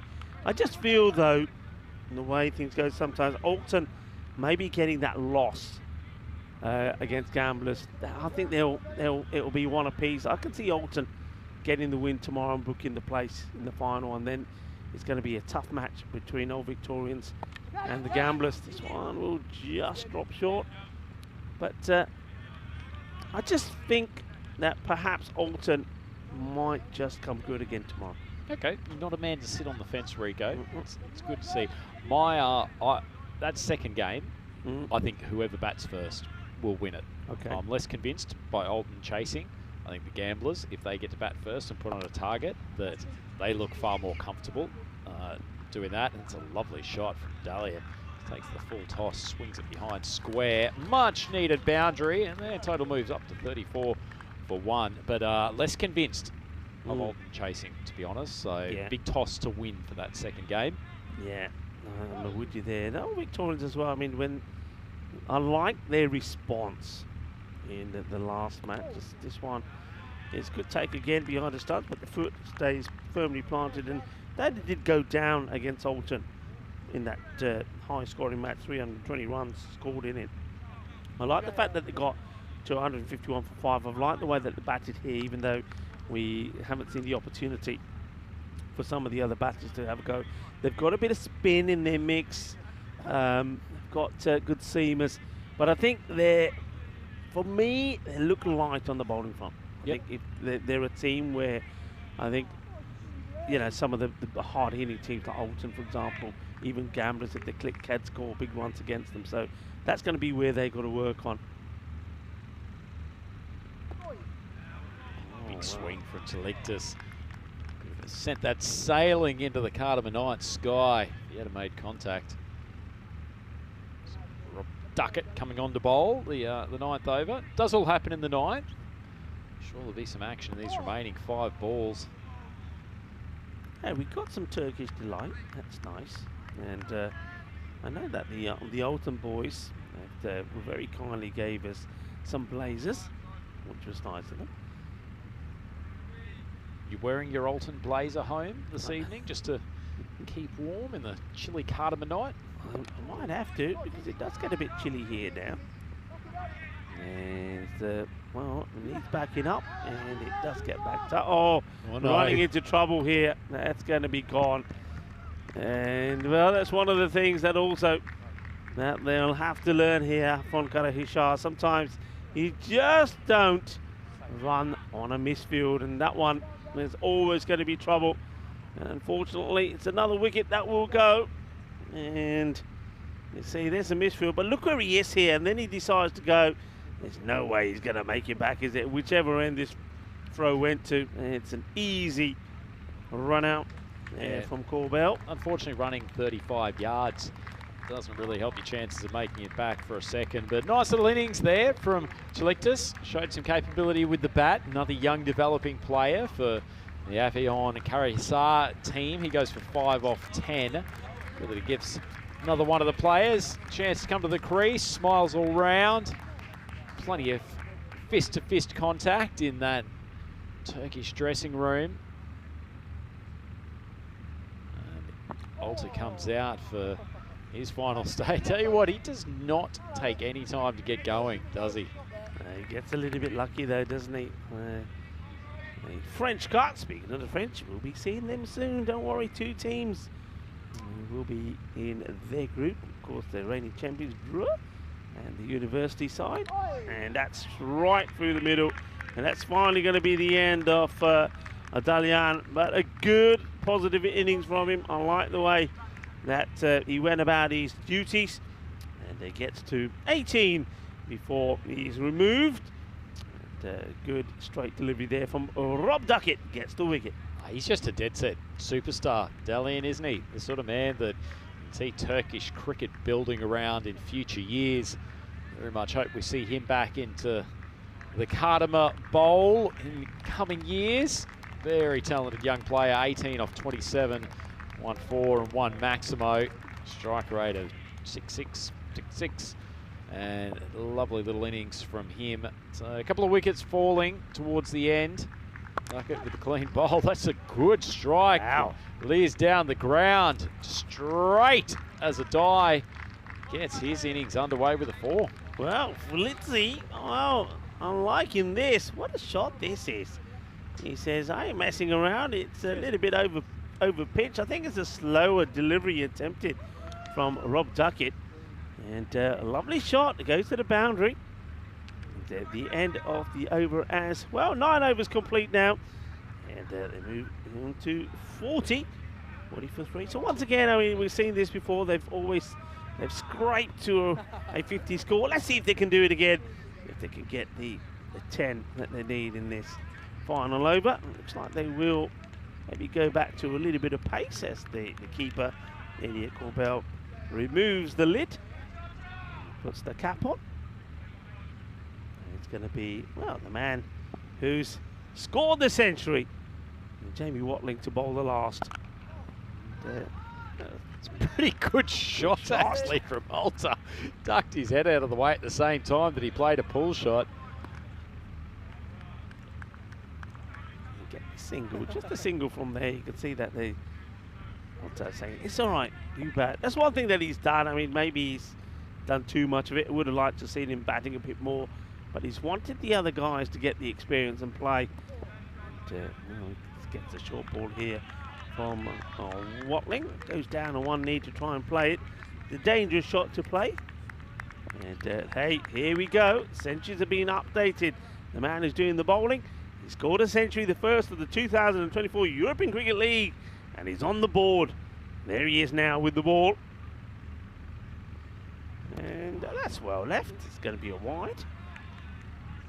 I'm just trying to, let's put a bit of icing on his performance here. A bit of icing on the cake. Speaking of cakes, we've had some cake today, haven't we? A couple of good treats today. The Turkish confectionery, which I waited a good 24 hours to get my hands on. Swinging wild is Felici, but we can't get anything on it. Captain Alter down the other end. So 3 balls to go. Looks like they'll fall short. Is he asleep in the background down there at deep square leg? What's happened to square leg? Is he still with us? Somebody go give him a nudge. Almost like a horse that's going to fall over partway. It's good running. Throw goes. Good running there. And see, this is the difference between when you've got Gorka Alt out there. He knows the game, more experience, so he's calling those, they're running. That's why I think, though I understand what he's been trying to do by giving the other guys the batting and him coming in lower, I think there was still room for him, I think, to open up and to be nurturing those players. And the other one, he's absolutely crunched this. Oh, that is a biggie. That is a monster of a shot. 6 runs. Manos arriba, arriba, arriba. Que guay. Que genial, que grande. Well, they liked it. They were dropping things all over the place. What a shot. Oh, sonic boom out here at Cartama Oval. Hey, Alta has absolutely smashed that ball from Watling. 50 comes up. What did I say? They might not get there. They've got there all right. Okay, we'll be looking to do it again. It's a change in the field. Oh, well. Ping pong, anybody? Oh, maybe that's 15 love as he fires that in. It's a smile on the face of Corbell. And, well, JB Watling didn't like being hit for a 6. Goes with a short ball. That's going to be a wide. You're going to have to bowl it again. Well, it's one way of making sure that Alta doesn't get on the front foot and smack you over mid-wicket. I think that shot was on. He just moves too much there. Maybe slightly slower delivery there for Watling. But what a moment for him as well. The bowler. Bowling here now, but of course earlier scores that century. 104. Fantastic moment for him. One that he'll remember and cherish. This is into the ground. They're running and it's going to be out. Well, it's an incredible run out. I'm pretty sure. Now, be honest, Elliot, you're not aiming for those stumps. I'm about to say I'm not taking in 10-pin bowling. He misses the stumps he's aiming for, but the Grizzly, he goes brum, brum, brum all the way to the other side, and he beats the running Alta, who is going to get run out. Well, that's one of the most bizarre run outs that you'll see. Oh, what a finish, Rico. I'm going to give Elliot Corbell credit for that. I think he was going for the bowler's end. Great moment in the game, and what a finish to what's been fairly entertaining package. Obviously, the score's not particularly close in this one, but contest has been played in great spirit, and once again, the boys from Affion Karayassar have played some plucky cricket and are really shown themselves with distinction here at Cartama Oval in what has been a challenging set of 4 matches for them, but they can go home very, very proud with their efforts. Yeah, I mean, it's a lovely moment. Just look at them. And that's one thing I credit them for. And a lot of love your way as well, guys. You know, from the moment they've been here, they've been happy, they've been smiling, they've made the most of this moment. They really have. And, you know, they've been a joy and a pleasure to watch. I've loved talking to them. And I'm looking forward to have Karayassar being here tomorrow. They're not going to be playing, but I know they'll be here. They'll be watching. I reckon they'll be watching, they'll be playing a little bit of cricket on the sidelines, they'll be learning, they'll be entertaining us, and I'm looking forward to talking to them again. They're a lovely bunch of lads, and, you know, results have not gone their way. They haven't managed to pick up any points this time round, but the experience that they've got is huge. And, you know, this is what it's all about. There he is as Alta, the captain, Cook Alta. He gets the boys in, and he'll be saying to them is now, look, guys, we've done yourself proud. It was always going to be difficult. We came here as the underdogs. You know, nobody was expecting anyone from us. But I tell you what, they've made a lot of friends. Oh, indeed. One of the great stories of ECL 2024. And they can look back with immense pride as to how they have played the game. And in particular, unearthed a couple of future stars here. Kursad Dali and a lovely little innings to really be the bedrock of that chase of what was an insurmountable total, but 51 for 4 is a fairly respectable outcome against a very strong Old Victorians team. A couple of good moments for the Old Victorians, getting a couple of younger guys, and former Lewis Kelly and Theo Pullman to the bowling crease, which is great to see, and even our boy Jack Stevens coming up with a couple of good overs. Yeah, he bowled pretty well, and this one was the run out, and it's an unfortunate one, as he thought he was going to get there, did Mohammed, but it wasn't to be. He was well short.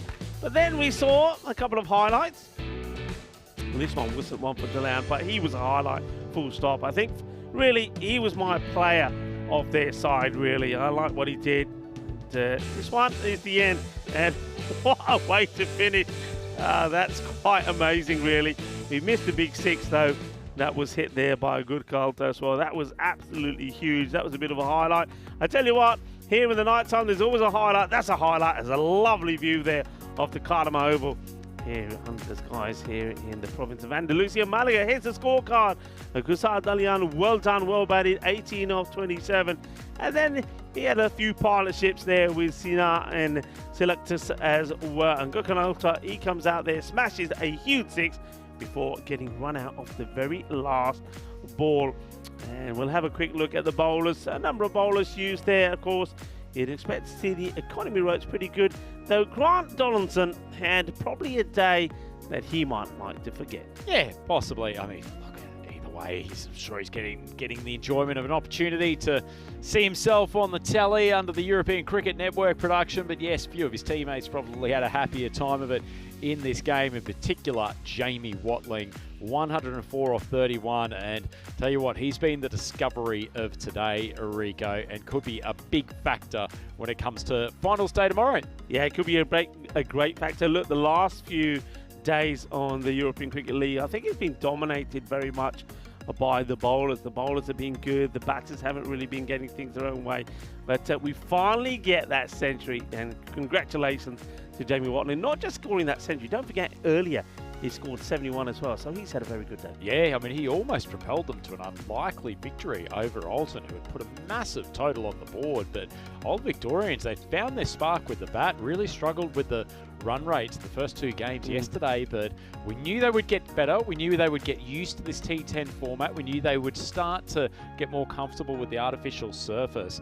Things are looking up and up for them, and I seriously think they could be a big factor in the finals day tomorrow. They could be. I still do think they need to just polish up a little bit, maybe with the bowling. The fielding is good.